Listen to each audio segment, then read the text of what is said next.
I am racing my dad to see who can win the Champions League first. However, we are both starting this challenge without a club and unemployed. And so we have to make our way through the ranks of European football to the Champions League until one of us completes the ultimate goal, and only then will this challenge end. Alright Dad, day one of our unemployed race to the Champions League. I'm looking forward to this one. Should be a bit of a challenge. Yeah, so, I mean, there's nothing else for us to do but go on holiday and start waiting for those jobs to appear. Yeah. There's a few around right now which we are never going to get. Our reputation's low enough that we need to be looking in the minnows of the league. That's where the challenge is going to be, innit? Yeah, let's see what happens when some jobs start creeping up around October time. As I predicted, the beginning of October, a few clubs began parting ways with their managers, and that's when both myself and Dad began applying for as many as we possibly could. And the first club to actually respond without a rejection was Grimsby Town, who offered Dad an interview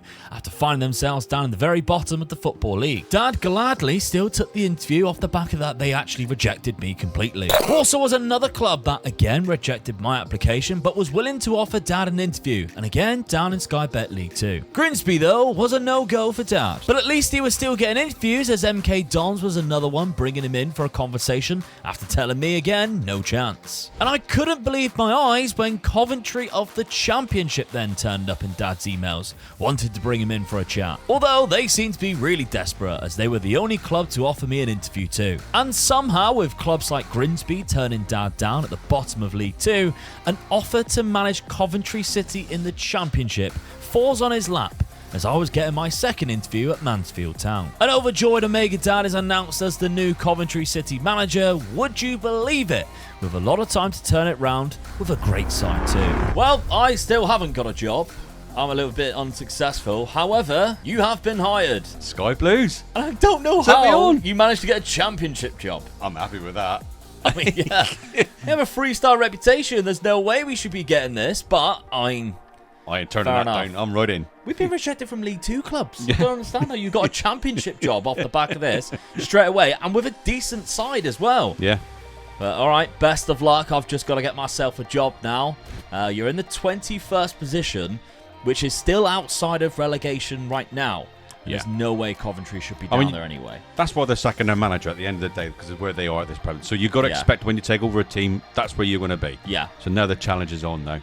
Right. Well, I need to find employment. So I need to keep applying for jobs, and we'll crack on with the season and see how Dad starts getting on. Immediately though, Dad was chucked into his first game, and he was rocking a 4-2-2-2 formation with a very balanced gegenpressed approach. And although it wasn't 3 points, he was very happy to come from 2-0 down to equalise against Stoke with 15 minutes to go to snatch a point in his first game. Meanwhile, however, I have finally been offered a role at Mansfield Town, and I'm just happy to get anything. They are currently down in League 2, 2 tiers below Dad with Coventry City, and down in 21st place, so things are looking rather grim for me this early on. Not to mention the injuries for so many of my players was mental, and I was struggling to field a team. So with our distant goal of winning the Champions League, I decided to crack on and get to January before we could evaluate both of our situations again. Okay, so it's our first January window. We've been in the job for a month or two, maybe 6 weeks, roughly around about that. Dad was obviously in a little bit quicker than me, but you're still holding on to championship position at the minute. I had a dodgy start, but I've just started getting going now. I've started winning a couple of games, so 5 points clear of relegation. Yeah, I think that's the main thing. You've won 3 of the last 4, which is good wins good. as well. Yeah, because you picked up the Stoke game was the first game. You got 2 or draw. It was a long period before you got a I was win. getting worried then. But at least you got one. Away from home at Sunderland is always a good result. Always a great result. Yeah. So I think you should be safe. Yeah. I think you'll be all right. And I think that's the target for you this season, is just to survive. I've got to survive, This year, you can build on from it. there. Yeah. Exactly.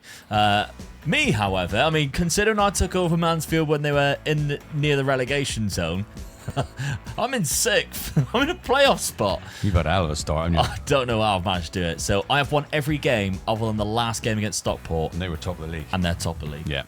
So I'm really happy with that. That's done very well. My 4-4-2 classic lower league 4-4-2 football, and with the amount of injuries I've got, I am buzzing with that start. So we'll go forward to the end of the season now. We're not going to be looking to move clubs anytime soon, and see if we can kind of hit our goals for the end of the year. With neither of us having a budget though, January led to no signings for both clubs, and Dad started to slip down a horrible winless slope. And it got so bad that he fell back into the relegation zone with 7 games remaining and resorted to throwing around different tactics. Get your Tinkerman t-shirts and mugs in our shop below, because Omega Dad needs all the money he can get as he has just been sacked from his first job at Coventry City. Oh dear, that is an abhorrent run.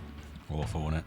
And that is the reason why, Dad, you find yourself unemployed again. Sacked.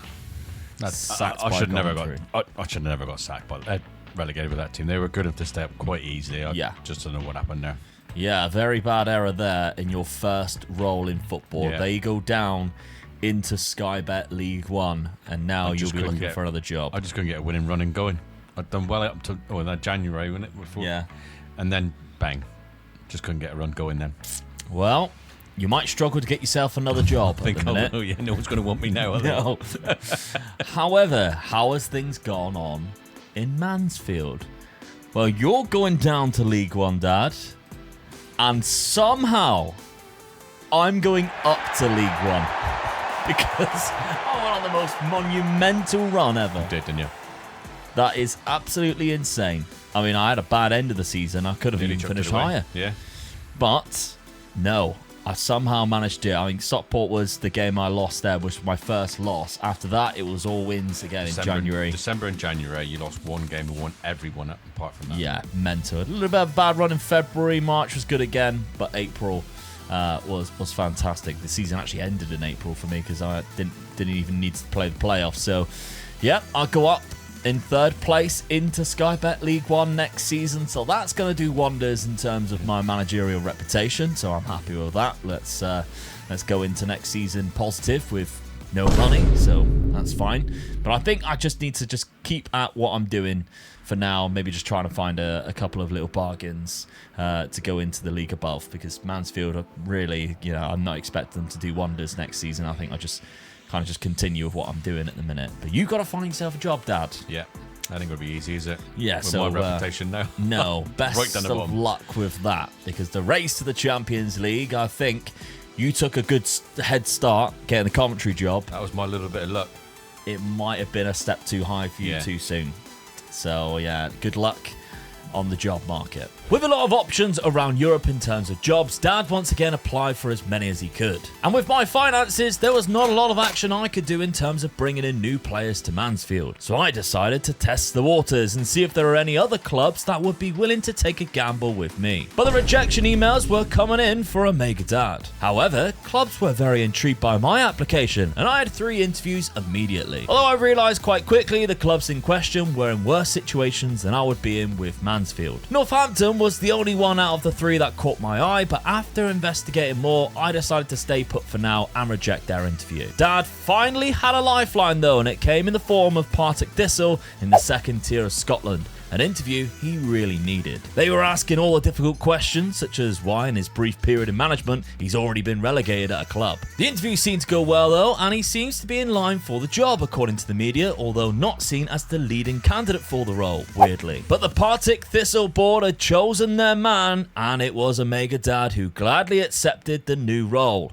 Meanwhile, Rotherham were inviting myself in for a conversation about their vacancy. And with them relegated into the league I'm about to go in, I happily took the interview with an open mind of getting the job. Dad arrived in Scotland to his new office, where he could then take a closer look at the squad and the challenge he now faces. Back in Mansfield, a rather quick takeover happened with no plans of investment into the club, although we aren't in the red anymore. But I was rather shocked to see that I didn't get the Rotherham job, and instead they went with Liverpool's under-21s manager, who clearly needs to buy a pair of sunglasses. Well, Dad, for now it looks like I'm staying put in Mansfield. Yeah, I was surprised with that one. Yeah, I really thought I'd get that Rotherham job. Yeah. There's a few other jobs that have popped up that I'm kind of intrigued with. There's a whole City one now that I'm like, oh, maybe I will apply for that.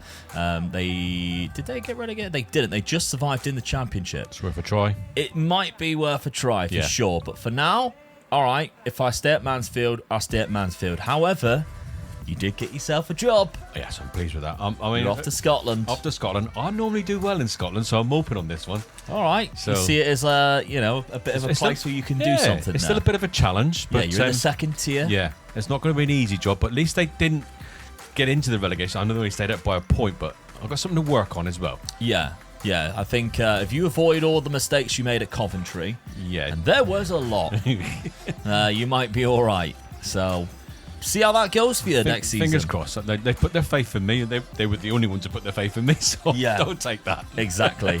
Because, of course, the ultimate goal is to go on and win the Champions League. But if you're not doing it in the lower leagues and you can't build up a reputation, then that competition is never going to be within reach. Warwick Thistle could be that team. I don't think you're going to take them all the way. There might be a stepping stone to the next point. Yeah, that's what we're hoping for. They're definitely a stepping stone team. So get them in. Hopefully, get them at the next league, into the Premier League, and I'll be happy then. All right then. Okay. There, I think. So we're going into season number 2 with the ultimate goal, of course, of lifting the Champions League. Just not quite yet. Dad really thought he'd got an advantage getting the Coventry City job. However, after I took Mansfield from a relegation scrap to automatic promotion in just half a season, Dad's form at Coventry plummeted and he was sacked from his role. But after nailing the interview at Scottish Championship side Partick Thistle, Dad has found employment once again. But after getting rejected by Rotherham, I generally am considering still finding a new role because of how bad Mansfield's finances are. And there are clubs that are knocking around like Hull City in the Championship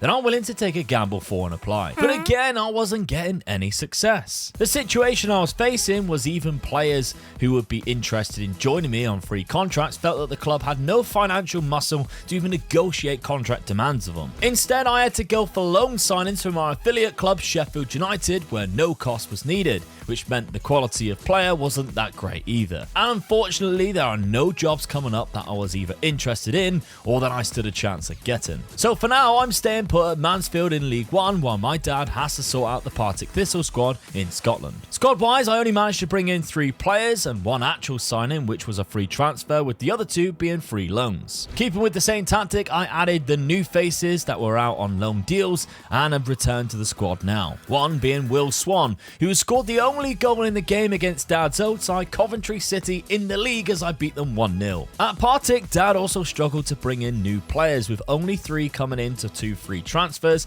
and Alfie Bavidge on loan from Aberdeen to play up front. And Dad's players were combining well at the start of the season to get Alfie on the score sheet and get him up and running. His tactic and system was very similar to mine, and it suits his side that he has got at Partick Thistle. The standard of football he's playing in the second tier of Scotland is not that great, and he's picked up some nasty injuries so far. Well, Dad, you're back in employment.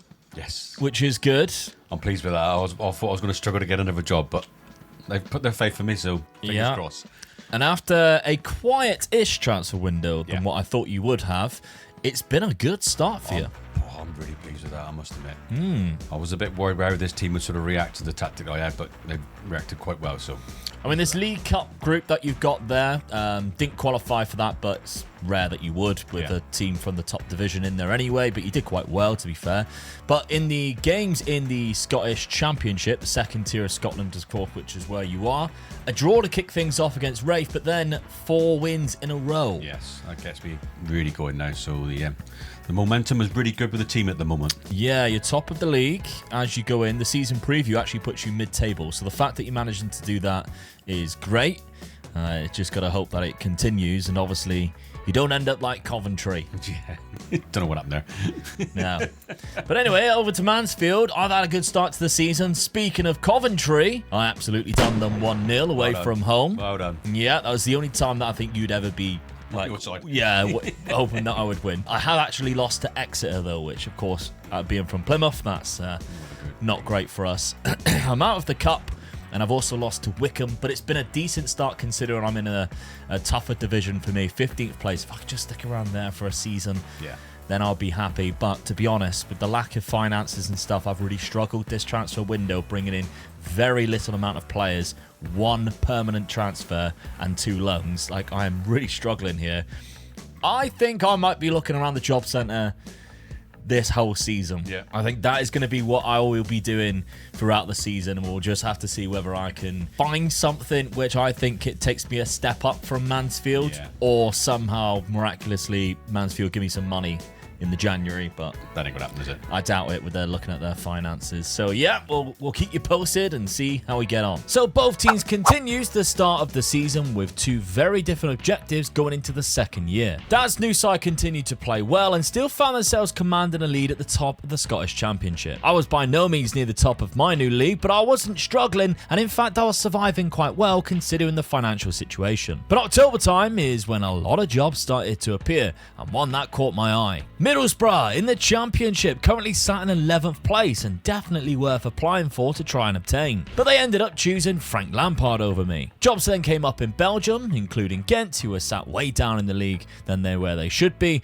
as well as Standard Liège, who have fallen off recently too. However, neither of the clubs ever even wanted to interview me for their job. So I tried for Malacao in Portugal, who are currently sat in 15th place in the top flight and are looking for a new manager. Just not looking for someone like me, unfortunately. I was beginning to lose hope, and the last throw of the dice was Birmingham, who aren't in much trouble back in the Championship and actually have brought in some fantastic players. And they invited me in for an interview. This is promising. Nope, never mind, I take that back. I really thought I was going to get the Birmingham job, but never mind. I did think you'd get it as well. Yeah, I mean, I applied for enough jobs, so I can't believe I didn't get any of them, but still, I'm going to stick with Mansfield for the rest of the season now. We're in January, and the reason why I was looking elsewhere is because I genuinely thought we might be in trouble. However, we're at the halfway point, and as you can see, I'm mid-table. I'm doing all right. Yeah, I think I was... It's not a lot of points away, but... I should easily avoid relegation. Yeah. They're not going to sack me if I finish around down here. Definitely because, not. You know, I've stayed up. Yeah.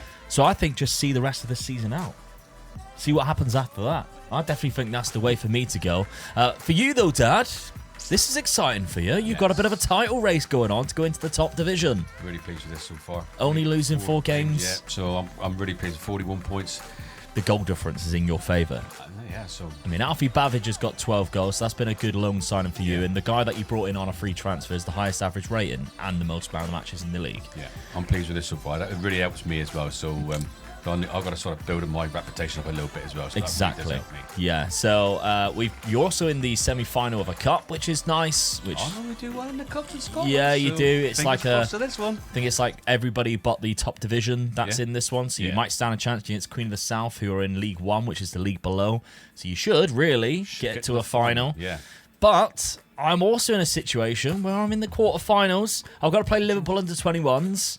There's a couple of big teams in there. Is it? No. So who knows? Papa John's? Maybe. And I've also got to get revenge against Exeter in the FA Cup. Well, I did just that, and I scored 1 goal against them in the FA Cup, but it was all I needed to knock them out. I did also beat them 3-0 in the League 2, which I was happy with, whilst also making my way up the league table too, might I add. Dad, however, was locked in an intense title race that he started to slip away from. There were other things for Dad to be celebrating, though, as manager of Partick Thistle. In fact, both teams had something to celebrate at the end of the season. Well, our league campaigns have ended.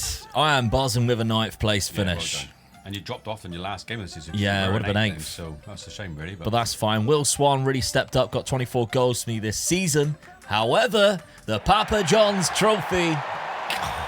Cup King gets in again. He wins himself a cup. That's nice to add. No, not at all. For the reputation, that's really good. However, really Dad, good. You can be a little bit smug because you also won the Trust Trophy. 6-1 against Ayr United in the final. Take that. To be honest, though, that takes a back seat.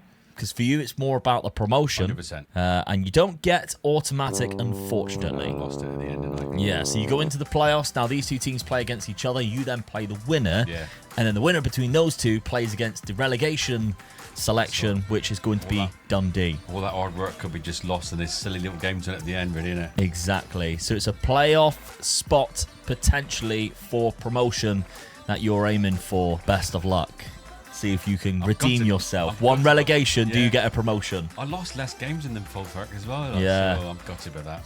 It's just those draws. Yeah. All right, well, best of luck for the playoffs. The playoffs seen Dad play against Hamilton in the second round to face the team from the league above, and it went very well, as Dad breezed through comfortably to beat them 7-4 on aggregate. However, the league above had changed on the final day, and it meant Dad was now facing Kilmarnock instead to gain promotion. And after a tight first leg, Dad goes into the second, 1 goal advantage. But in that second leg, only 1 goal was scored, and it was slotted in by Aberdeen's Alfie Bavidge to give Partick Thistle and Omega Dad promotion. You got it done, Dad. You got it done. 2 wins over Kilmarnock in the relegation playoff. Yeah. Good away win there, I think. That's what done me. That's really good. Gotta be happy with that. Yes, 100%. 3-1. Little tactical tweak there at the end. Yeah, I did. Yeah, stopped. I only had 2-1 win away from home, so I just dropped the attacking midfielder back into the defending midfielder, just to sort of make it a little bit tighter, and it worked for me. Paid off. Yeah, I was a bit worried that it was going to go a reaction against me and go against me. Yeah, but going too defensive. But no, it paid off. Got a nice little 1-0 win. Promotion into the Premiership. However, 89th minute he scored in as well. Yeah, it's not a lot of money that you've got going in there. Into that league, isn't it? So, I mean, reputation-wise, it might help you a little bit. You've gone up to a 2-star compared to where you was, but it's not going to help you too much. Now, Mansfield, of course, we know where we are. Money-wise, there isn't any. So, again, the finances are tough, which means I am considering applying for some more jobs. There isn't many that's come up right now. No. Would you consider moving at this point? Yes. Just after the 1 season? Well, yeah, mainly because I've got into an hard league and my team's not that good and I ain't got much money. So it's one of those things, isn't it? Do you sort of like try your best with what you got, or do you just quickly just move out of the way and go somewhere else? Okay, well, let's see what other jobs pop up. I would go with an half-decent job comes, yeah. All right, well, I'm actively looking at this point because I think I can't take Mansfield any further. They're not going to back me anymore. So I'm actively looking to see if I can find a new job. So let's see if the summer brings any more vacancies. Dan stuck to his word of exploring his options and tried his luck applying for Rio Ave in Portugal, as well as Real Valladolid in Spain. Which, to be fair, as a job I also kind of fancied applying for myself. And the rejection emails started coming through. We then both applied for the Vitoria job in Portugal too, just trying our luck. But again, nothing came of it, unfortunately. However, a job in Dad's division in the top flight of Scotland, the Aberdeen role, was vacant and we were both applying. And I was very excited when they offered me in for an interview. But once again, I was unsuccessful as they hired Damien Duff instead. So we tried to make do with the very limited resources we had at our 2 current clubs. Oh, that was a tough summer. Yeah, definitely. I lost quite a few players as well that didn't want to sign the contracts. So I mean, like I looked at my squad. I ain't got a squad. No, we are struggling for players, both of us. We had so many players go out of contract and not a lot of money to replace them. I mean, at one point, you had like no left back. No. You've had to scrape through some kind of loan deals with 2 players that, you know, they're not getting paid much at all. Yeah. Or if anything, but, you know, you're having to use like a 16-year-old academy. You've had to actually start him in 2 games. That's how bad it's been. But some of the signings he did bring in was good. Maybe you just spent too much money in areas where you should have like spread it out a little bit more. I needed an out-and-out striker, so Clark Harris was a good signing for me, I felt. Yeah. Look at that. You got to be happy with getting him in. I know he's 31, but you got to be happy with getting him in. So yeah, he's been good. Positions I had to get players in, which really made me struggle from getting the other positions in. The goalkeeper, I was really struggling with a goalkeeper. Yeah, but there's 2 really good signings there. Yeah, they're coming in at quite high wages. That's though. You probably should have gone less wages and brought in more players. That might have been the better option for you. I mean, you did try and leave. You applied for enough jobs. I did, yeah. There was plenty of jobs that come up, but yeah, I mean, no one's interested in me at the moment. No, that's it. And unfortunately, I am also still at Mansfield, as much as I didn't want to be at this point. And again, transfer-wise, I really struggled. A lot of free transfers, a couple of loans as well. I haven't been able to spend a penny yet here at Mansfield. They're just not giving me anything. So we're going to have to see how this tactic keeps going, even though I'm kind of just making do with the players that already had. There's been a few good signings, like Devante Cole's come in this season, a couple of loan signings as well. I don't think I can carry on much longer. But again, nobody's really taken us up.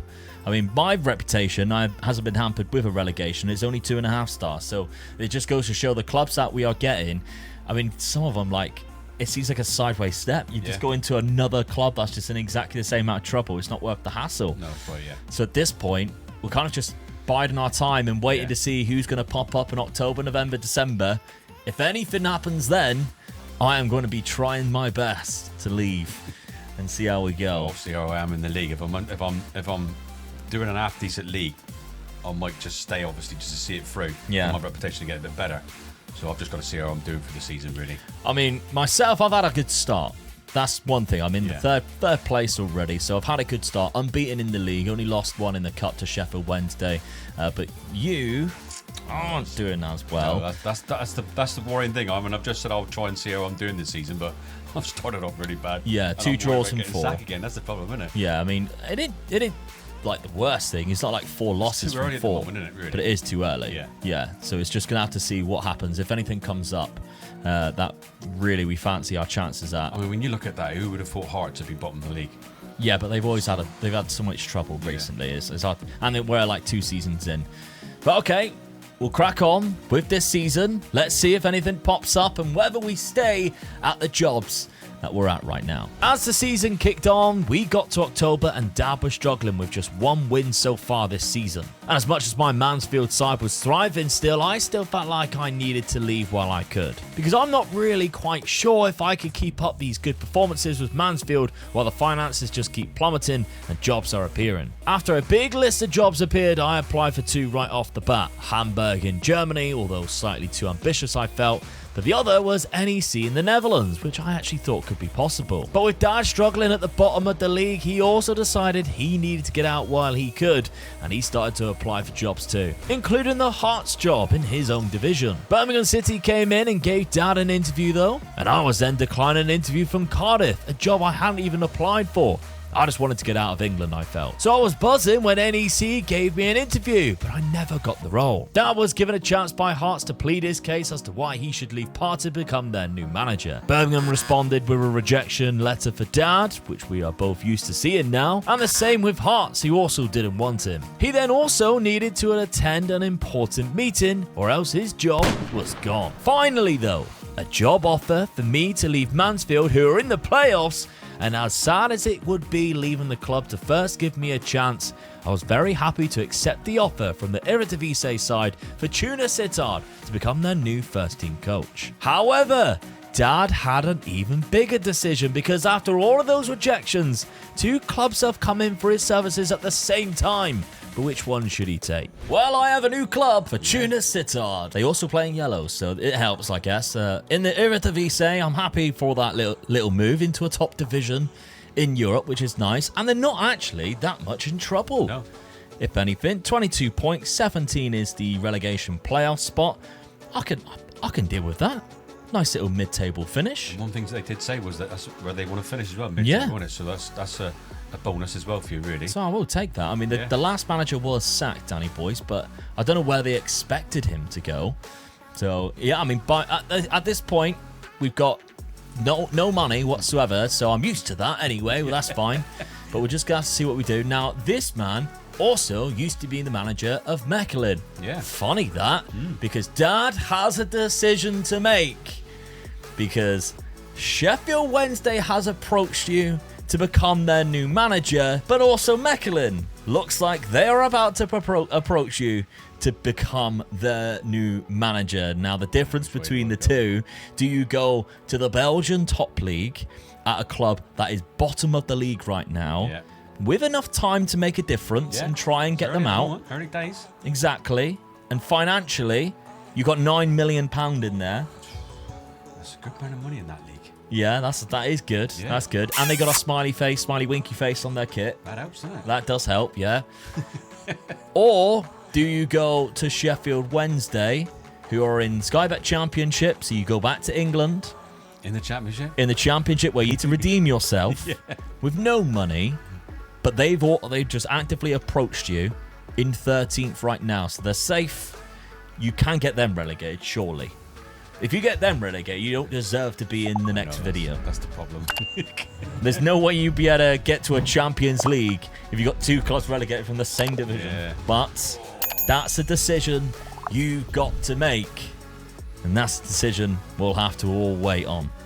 So, let's find out. And after giving it some thought, Dad has welcomed another approach from Mechelen and asked them to delay the Birmingham job offer for now. And ultimately deciding to go with Mechelen when it eventually come through to become the new manager. Alright, Dad, we both have new clubs. Yep. And you chose to go to Belgium. Yes. Over Birmingham. Yeah, I just felt they they give me a little bit of money to play with as well, and I just didn't want a chance being in the Championship again. I've got bad memories of being in the Championship, so yeah, I'll go to Belgium and take my chances. They're not a bad side. Well, it's top division as well, which is positive. I mean, they are near teetering down below. But it's still early days, though, isn't it? Yeah. Halfway through the season. So only I'm halfway happy through. with that. And while you're doing that, I am over in the Netherlands with a team Fortuna Sittard, who kind of are in the same situation, really. Just lower mid-table, close to the bottom end of the table. So we both got a bit of a rescue job and a top flight in the European leagues. One of like the B nations, I would say, in terms of like the clubs that are going to be going for the Champions League, which of course is our ultimate goal. I very much doubt we'll be in these leagues when one of us is going for the Champions League, but it's a stepping stone in the right direction from Mansfield and Partick. Really. Yeah, I mean, I definitely needed a stepping stone to go a bit further, so I'm going to get my reputation back up again, aren't I? That's the trouble.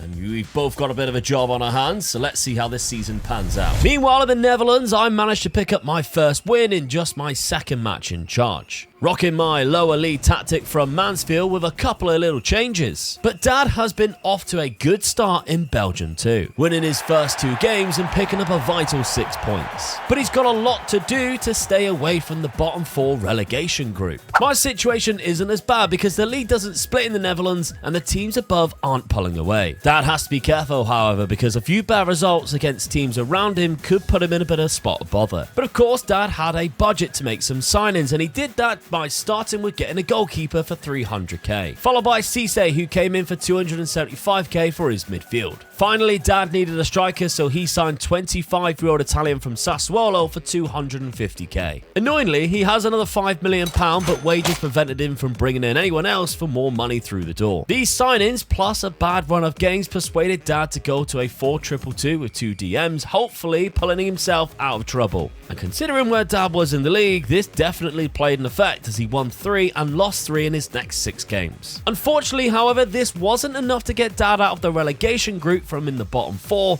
and now he has to make sure he stays away and avoids any chance of going down. Meanwhile, I was taking a battering in the Netherlands. And I did go on a bad run as well, getting 1 win in 2 months and have slipped down the table to 13th spot. But a 1-1 draw at home to final was enough to kick us back into winning ways. And we did so, picking up the next 2 wins in matches, firing ourselves into safety from relegation, which I was really pleased with. Back to Belgium though, and Dad had remained unbeaten in the relegation group, but drawing games might not be good enough. Halfway through the relegation group, and luckily the 1 win he had managed was the difference in keeping him safe. And the pressure was on after Dad then went on to lose the next one at home 2-1. A 1-0 win against Eupen though was enough to keep Mechelen above the playoff spot going into the final match of the season. But unfortunately, a bad final game meant he had to rely on other fixtures, and much to the relief of Dad's career, he avoided the trouble on goal difference only, with 3 clubs finishing on 37 points after a 0-0 draw in the other game. Well, it doesn't get any closer than that. Oh, I was lucky there. I lost my last game of the season as well, but still scraped through with the skin of my teeth. So, yeah. Goal difference prevents you from automatic and playoff relegation spots, but you survived. Yeah, I'm pleased with that. I've got myself a chance now. I'm going to have a full season at it now, so yeah, I'm happy. All right, so the Mechelen job still intact for now, which is good. I mean, a couple of the players that you did bring in have done well for you. We'll see how that progresses throughout the summer, whether they stick around, because obviously you still got £5 million from the original budget. Yeah. So that's positive in a way. In the cup competition, I think you were already out by the time you had joined, so that's got nothing to do with you. So it's whether or not, I mean, you're probably going to stay, I guess. You're not going to look for another job. No. I mean, job-wise, there is a few that's knocking around, but nothing that I'm looking at going, oh, we can definitely achieve that. If we were going for the clubs that were in the Champions League, I mean, there's Inter Milan and Liverpool, AC Milan, all knocking around that could be very worthy of that, but we are nowhere near at that point in our careers yet. Speaking of which, Fortuna Sittard, I've actually managed to grab them up and pull them into a mid-table 10th place finish, which I'm really happy with. 42 points. We survived away from any relegation scrap or anything like that. So yeah, well done. I'm happy with that. I'm going to stick with this side again for at least another season, or see what it pans out at the end of the season before I go. I mean, they haven't given me any budget. I didn't really expect to have a budget. So, I mean, this summer's going to be a tricky one for me, definitely, because this team isn't exactly going to be easy to transform and turn into a higher end of the Eredivisie. So, yeah, I might just have to play it by ear, really. We had our budgets through, and clearly finances weren't great, because despite my decent finish, I ain't rocking with much. Luckily, one of the things I did want to buy was a striker, and there was actually a fantastic one in my youth academy that I'm promoting. Dad's finances are even worse, because his board has set his initial budget at -3 million. So signing anybody might be difficult. We may have to look into the loan market this summer. Weird summer. We had no money whatsoever. Dad had his budget completely cut from him, and he would have to have sold any players to get any money. So that's fun. We've had to be diving into the loan market. I did manage to get, well, a couple of free transfers over the line. One of the strikers there with a bit of pace, that's why I went for him, and Reece Healy, who's been quite known in the English leagues to do quite well. I think he even went to Toulouse at one point as well. But yeah, I mean, he's been scoring goals in League One and the Championship, so we'll see if I can get him firing here in the Netherlands. He's got 2 in 4 games already at the start of the season. And then Hugo Felix, brother of João Felix, I've got him on loan for a whole season, which I think is a good acquisition there for Fortuna Sittard. Now, I'm still rocking this type of formation now. So it's a defensive 4-3-3 narrow, but I do have an advanced midfielder in there, and we've got Hugo Felix. As I've shown you already, we've got the young 18-year-old Dutch striker who I'm just going to stick straight into the team. He's left-footed, so I've got him on the left. See if we can get scoring some goals. He's got 3 in 4 already. So I'm excited by that. Yeah, definitely, yeah. Schedule-wise, I've actually won all 4 of my games so far, but I have only played teams that I would be expecting to take points from. The next month is where it gets a little bit more difficult, with Utrecht to begin with being a higher side, and then Feyenoord and 20 near the end, followed by the 2 big ones in October. But Dad, as we mentioned, you had your money stripped away from you completely. Yeah, definitely, yeah. So you brought in 2 loan deals. Yeah. 2 loan deals. Tommy Conway on loan from Middlesbrough. Needed a striker, someone who can put the ball in the back of the net, so hopefully this guy would do it for me. And then we have Lucas Newby, a centre-back, goes straight into your starting 11 as well. I feel my defence is quite weak at the moment, so I try to get as many defenders in as I possibly could, and there's the only one who come to me, so. Yeah, we really struggle to get loan players. Yeah. I don't know what it is with this game, but loan signings just seem to be even more difficult because of all the fees that you have to pay. You kind of have to wait really late on before you can even get somewhat of a reasonable deal. But we've got a couple over the line, and that's hopefully going to help us progress this season. But I very much doubt we'll be overachieving like we have been elsewhere with Partick and Mansfield. Seems like we've gone a step up, but took a step back in terms of it feels like it, doesn't it? Yeah. How we're doing. Yeah. So yeah, you've gone for this 4-3-1-2 narrow formation. So it's slightly different. From I felt what the midfield that I've got there was quite good, so I've just sort of played it sort of like strong midfield, a little bit of attacking in front of them, but hopefully the midfield just help the defence out as much as possible, really. Yeah. I mean, schedule-wise, you haven't had a bad start, really. Nope. You've played quite a lot of games. You won the first 4 as well, so you started off fantastically well. Really pleased with that. Including being Anderlecht. Yeah. With a 94th minute winner. Take that any time, wouldn't you? Yeah. A loss to Antwerp, though, and a loss to Club Brugge, 2 teams that are very good in the league, and the Club Brugge loss was actually a 96th minute winner, with Onyedika there scoring against you. So I'm in the mix. It's not That's too the bad. main thing, yeah. Yeah, it's not too bad. You're 3rd in the league right now. I mean, as we know, the Belgian league is fun. It goes into loads of different groups.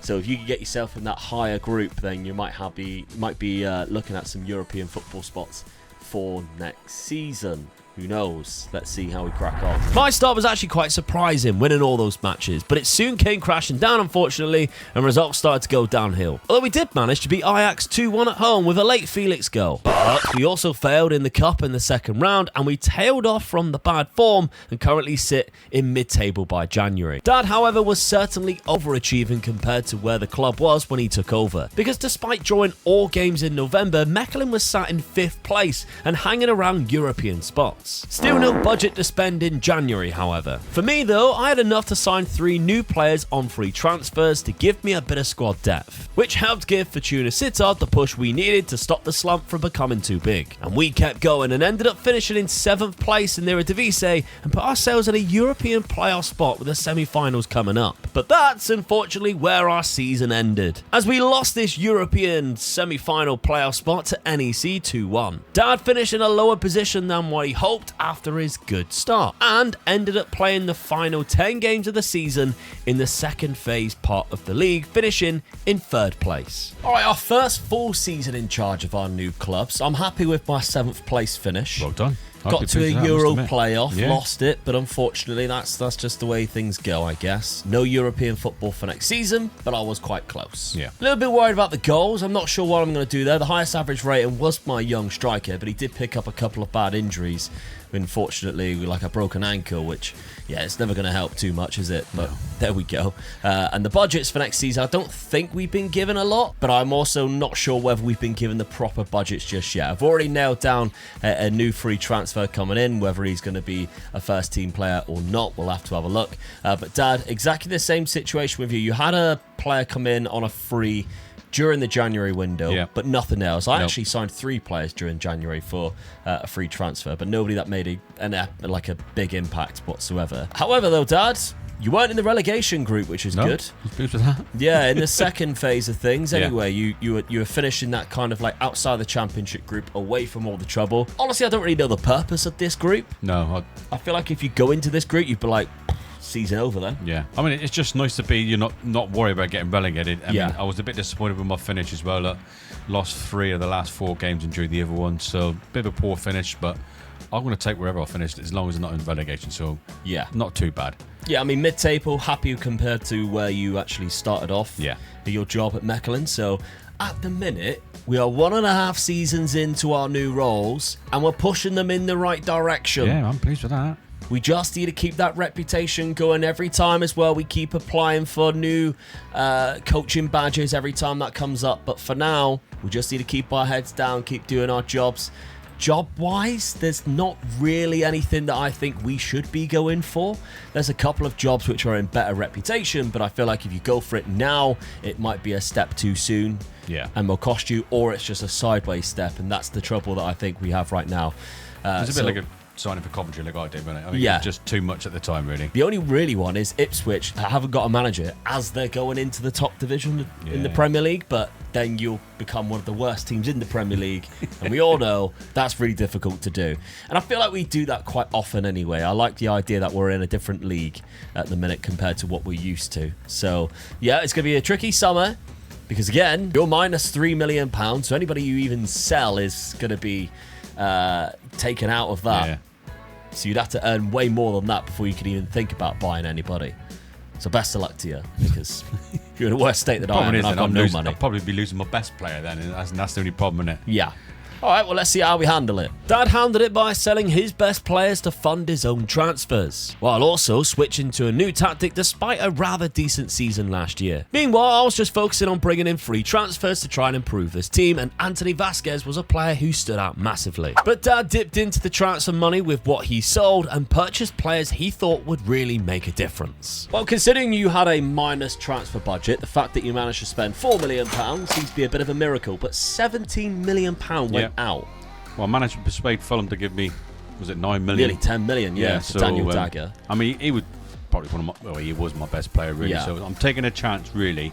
Midfield players I feel are the sort of position you can pick up quite easily at a good price as well. So I took a chance. The other player I'd sold off, I wasn't really using him. He's a youngster. I hadn't used him, so I felt that was money in the bank that I never had. So cash him in, yeah, absolutely. So the replacement for Dagger was the guy that you bought from Ajax for a couple of £1 million. So that, I'm hoping that he is a a good replacement for that boy. Yeah, I would say so. Yeah. And then you've got a couple of really good signings as well on free transfers. Ellis Sims being a decent striker. You also bought a striker as well, Jekka, for £2 million. So that's another good option that you got there. And Jerry St. Just, as a centre back, is not a bad option either. He's just got terrible natural fitness, so he might start declining quite quickly, but he's good as a backup. And you've also got this man here who can kind of play in that centre attacking midfield role. Yeah, I bought him specifically for that role as well. I thought the player that I had in that role wasn't as good. I think it was more of a winger, really. Yeah. So, but a change to a diamond. Yes. If I played three in midfield, I lost him into midfield. So I wanted him to play in the centre midfield, an attacking midfielder. So that's where I wanted to lock him. So I wanted to keep the midfield as tight as I possibly can. Yeah. Okay. The only worry I had really was a defensive midfield player. I just couldn't get a player for that position. Yeah. I mean, the start of the season hasn't been great for you. No. A couple of draws, just one win there to Cercle Bruges.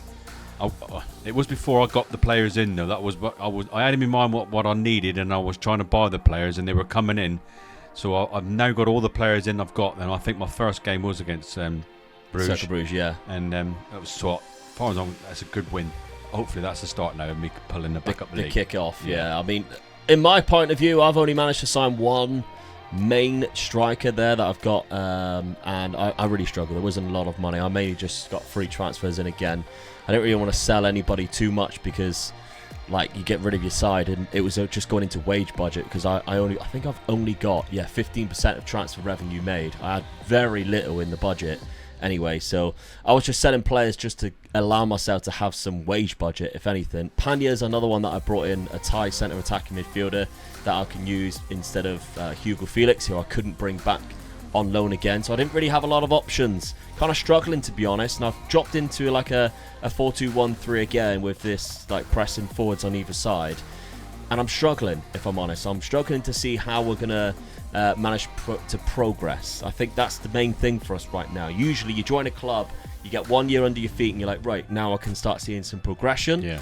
Our finances are so bad, I don't think we can at the minute, and that's the trouble. The board's not supporting us, really, are they? So. No, I mean, I've had 2 losses at the start of the season against the 2 teams I'd expect to, but I did manage to beat Groningen, and I did manage to beat Sparta Rotterdam, so it has been a decent start for me, in my opinion. It's just how long will it last? And there might be a point in the season where I think I just need to jump ship, and if the right job comes around, I personally think I'm going to go for it. I don't know about you, whether you're going to wait till the end of the season or January or what. But I think if it gets to October and I see something, I might go for it. I think it's like you just said there. If something pops up that's worth having a go at, you got to have a go at. You'd be silly not to, really, when you're. Yeah, absolutely. I'm not going to say no to just yet. All right. Well, let's crack on with this season then, and if any jobs pop up, you'll be the first to know about it. Well, of course, as soon as you head towards November, jobs did start to come up, and some definitely intrigued me, but I didn't apply for any at this point. Although I was really tempted, considering we had dropped a lot of points and are dangerously close to going backwards with Fortuna Sittard. Dad was the opposite though. He actually started to salvage his season and on an upwards path. And although he was curious about jobs popping up, he wasn't actively looking for them like I was. My situation at Fortuna was becoming worse, and I was dangerously flirting with the bottom 3, but there was no jobs around that really appealed to me. That was until April, when the Utrecht job became available, and they actually offered me an interview with them as they sat in 7th place in the league table with a lot more appealing finances. And while Dad was entering the second phase of the Belgian league once again for the second time in a row, I was being approached to become the new manager of FC Utrecht. And to be honest, I was very relieved and excited to accept the new role, but would this be a smart move as we race towards winning the Champions League? However, my most recent acquisition of the Utrecht job certainly has put me one step closer than my dad. Because while I was beating my former side Fortuna Sittard as well as Feyenoord in the league after taking over, my dad's Mechelen side was far from convincing in the second phase in Belgium, and he finished second in that group. And unfortunately for Dad, he couldn't even get any free transfers over the line as we went into the summer window because the finances were just so bad. Whereas my Utrecht side have been rather impressive since I took over, and I've managed to scale to the Eredivisie into 6th position, which meant I actually had something to build on, and with the money I had to spend, I brought in some fantastic players, including Morgan Whittaker, a player my dad and I really know well. Players that will fit really well into my 4-3-3 tactic that I have put together, which also includes some fantastic players that are already at the club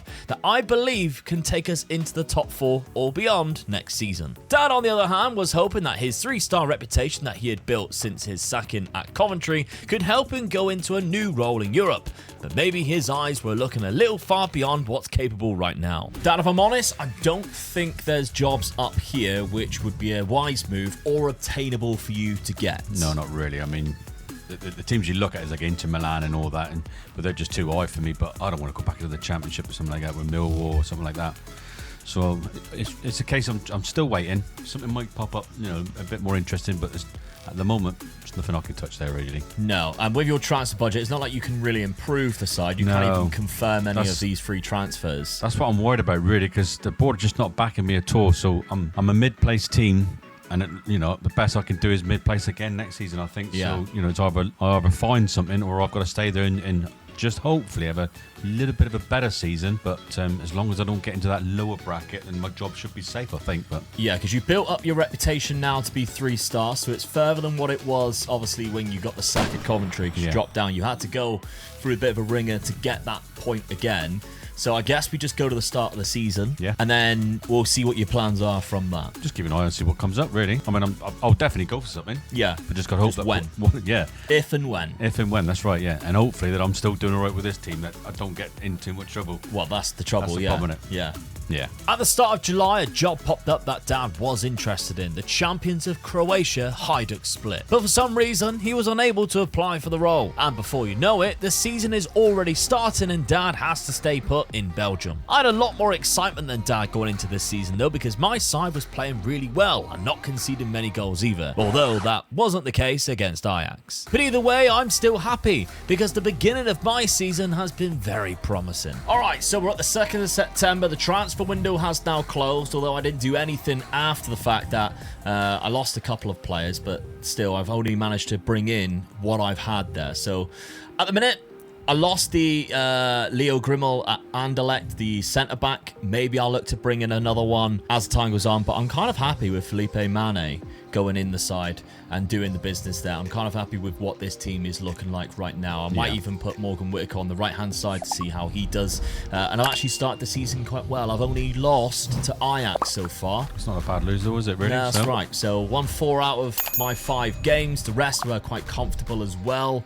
So I'm actually kind of happy with this new side. However, Dad, you're still at Mechelen. There was a couple of jobs that came up, but you couldn't even apply for one of them. No.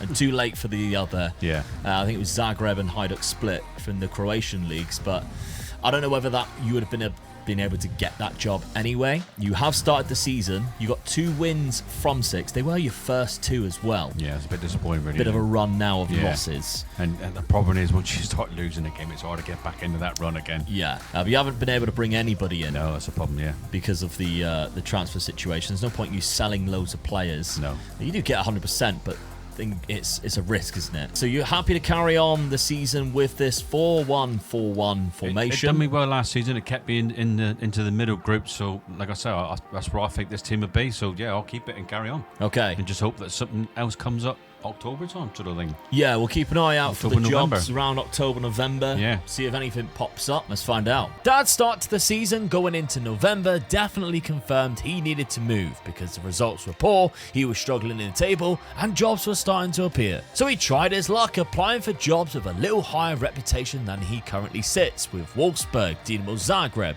and even Braga in Portugal, in a hope that he could snag one of those roles. But it was just a lot of rejection emails, unfortunately. Spanish side Real Valladolid then popped up as another option for Omega Dad. But once again, he wasn't successful and Dad was starting to run out of options and might just have to stay put in Belgium. Meanwhile, in the Netherlands, I was enjoying slaying some big dragons in the Eredivisie, because alongside the results of PSV and Feyenoord, I went on and took 3 points from AZ Alkmaar. And just as I hoped, my striker Den Begende was on fire, scoring both goals in the 2-0 win and currently leading the Golden Boot. Not to mention mention, I was also sat in 3rd place in the league as we went into the winter break and 9 points ahead of 4th place AZ, who, speaking of which, have just sacked their manager, and it's the perfect club for Dad to apply for. And while Dad was waiting for a new job, I was approaching new players to join my side at the end of the season, as well as a player for this season, as I brought in Geiger as a defensive midfield option from Frankfurt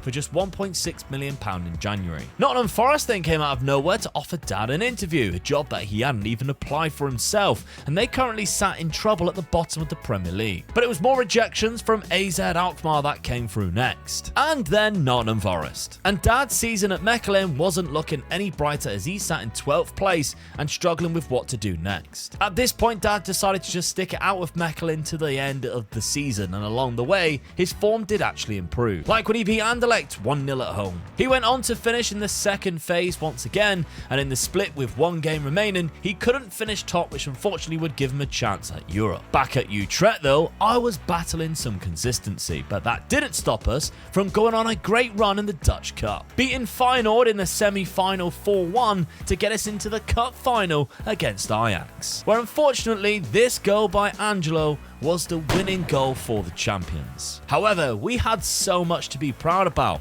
and until the last 3 games of the season, which were rather poor, and which then ended up costing us finishing in the top 3 due to goal difference. So you're still at Mechelen by the end of the season.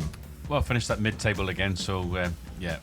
I'm pleased that I've done well with them again, so it does help my sort of reputation a little bit that I've kept the team in the league without being in any danger of getting relegated. So yeah, nothing sort of, well, a few things came up, but nothing that sort of like went my way. So a bit disappointed, but hey-oh, I'm at the you end even of the season. tried to get into my league with Yeah, AZ I did, Alkmaar, yeah. which would have been an interesting one because they were literally the position below Yeah, me as you were I did. applying for it. I must admit, I did fancy that one. That would have Yeah. been interesting as well, wouldn't it? So yeah, Forest there you came in for you for an interview, but Yeah. still didn't go. get They the job approached me there. and asked me for an interview, and I'm yeah, all right. And then no, sorry. But, Yeah. well, come to me then. Yeah, I was a bit surprised when you were willing to go for it when they were in that position. Yeah. of pretty much getting relegated. It was just this that sort of like season. tempting bit, innit? You're in the Premier League, and there was enough time to save them. Yeah, I mean they finished dead last. Do I go for it? So So- it was lucky I didn't get them. Really. Yeah, they would have given you a lot of trouble. I Yeah. think that would have been the problem.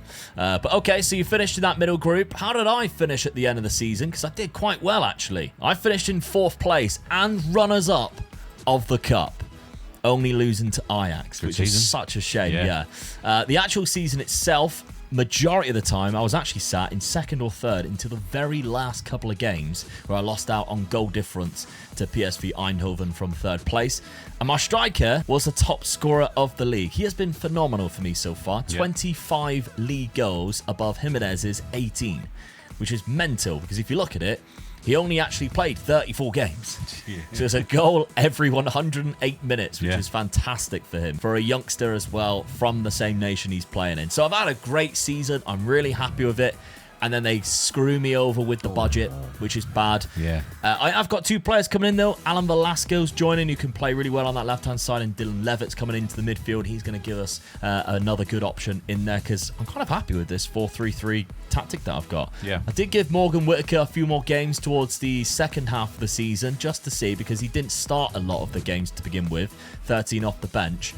So I gave him 15 starts there, and he actually got 3 goals, 5 assists. So the £7 million signing was a waste of money a little bit, but I'm kind of happy with think it was his worth the outcome in chance. the end. Worth Yeah. the chance, yeah. I think he's a good enough player. Yeah. Okay, so have you made your decision what you're going to do? Because you're still at Mechelen now. And there are some jobs that have come up. I mean, Anderlecht's there. Heerenveen is there. Yeah. That's an interesting one. Yeah, definitely. Yeah. Into my league. I am I don't interested think in you'll that get the one. Anderlecht one. No. They're a little bit higher reputation. Yeah. You're As in much- that league and not doing well. As much as I would like to go for it, I don't think I'd get it. But the other one, yeah, definitely once in your league. Yeah. Um, Because they finished 13th place. yeah. That's kind of bad for them. I mean, I'm guessing they should have been a little bit higher, 10th place there. So that's an interesting one. Yeah. They're a team that's sort of just underachieving. Take them on. Get the right sort of formation in there, right tactic. You never know. Stick us in the same league for the first time in Yeah. this challenge as That's well. that's what makes it a bit more interesting Yeah. as well, isn't it? And That's, start costing that's each sort of other. like that's just dragging me a little bit towards it as well. I do fancy that, to be honest with you, really. Yeah. I mean, I'm glad they're going to go for it. Yeah? Going to apply for it? Yeah, definitely. Yeah. All right, well, while you apply for it then, let's see what happens over the summer and if you get the job. After taking a closer look, Dad decided to apply for Heerenveen to try and get himself to the Netherlands with me, while also shooting his shot at the Anderlecht job. To make things easier for clubs, he also resigned from his role at Mechelen in hopes that it encouraged a club to take a chance on him. Osijek in Croatia also came about, and they have a great side, a good budget, and despite finishing mid-table, actually not that far off the top, so it's another club for Dad to apply for. Even the PSV job came up and we were both tempted, although Dad was the only one to apply and got unsuccessful again. Finally though, after a successful interview at Heerenveen, he was approached, but Dad wanted to delay it and wait for Osijek, and they also came in with an offer for an interview. But ultimately, after delaying twice, Dad decided joining me in the Netherlands was the best option, as he accepts the role at Heerenveen and becomes their new manager, his 4th job in 6 years. Well, welcome to the Netherlands, Dad. Yes, I'm pleased with that. Yes. I ain't got a lot of money to play with. Well, no money to play with, but I still think this is not a bad team, so I was quite pleased with getting the job, really. I had to resign first to sort of like take away the any clauses in my contract that anybody got buying me out. That was smart. I felt that would just make it a little bit more easier, so... And you had a bit of a decision to make. Yes. Did you go to Osijek or no, they came up, but when Heerenveen offered you the job, you delayed it once and it was like, no, let's not mess around with this, just take the job. Just to get in there and take it. That was the job I really wanted, so pleased that I've got it, taking you on. Well, yeah, that's what I mean. I had a good season last year as well. Yeah. But you've started very well in this. And considering you've got no transfers in or out because of the finances, you've stuck in a classic Omega Dad 4-2-2. Yeah. And it's been really working well for you because, I mean, we haven't played each other yet, but you've played 4 games and you've only dropped 2 points so far. Haven't played anybody amazing yet. I mean, Feyenoord is going to be the first game, really, then it's you. Yeah. So the next 2 games are going to be like what shows it up for me, really. But I'm well pleased with that start, I mean, it's got to be happy with that. I'm not so happy. I mean, I've dropped down to 12th place there. I've had a bit of a rough be playing start. You then, isn't it? Yeah, but that is because of the transfers, unfortunately. I lost my main striker, £7.25 million. I mean, I didn't accept it myself. It was the board who decided to accept it, which infuriated me really because that is so cheap. Yeah. That is really annoying. So I've had to bring in loan signings because... with that player going out for that amount of money, I still had no money in the budget to be able to actually bring anyone in, which is the reason why I would have rejected it in the first place.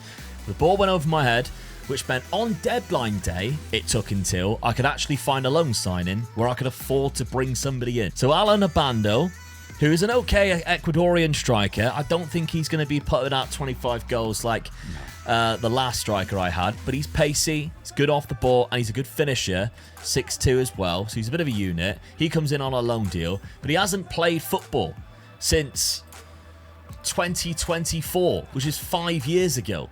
So he's just been playing in the PSG second side up until then. Hasn't actually, to be fair, he did play a little bit for Blackburn, 14 games, but he hasn't had a full season. Hasn't had a full season in a first team since 2024, so it's a risk, but it's as good as I can get. And then I've also needed to get in another centre-back. Obviously, I lost my centre-back last season. Good young lad. Yeah, I haven't really been able to bring anybody else in, but Ashley Phillips, former Argyle player, actually comes in. Good pace, good physicals, actually. He can come in and help us out at the back there, because, I mean, we got Mane still. We managed to keep hold of Mane. He doesn't actually go straight into the side. Alberto's a player that I didn't use last year, but this year actually looks quite good, so I might start using him. He plays on the right-hand side as well in this 4-3-3 that I worked with last year. That did very well.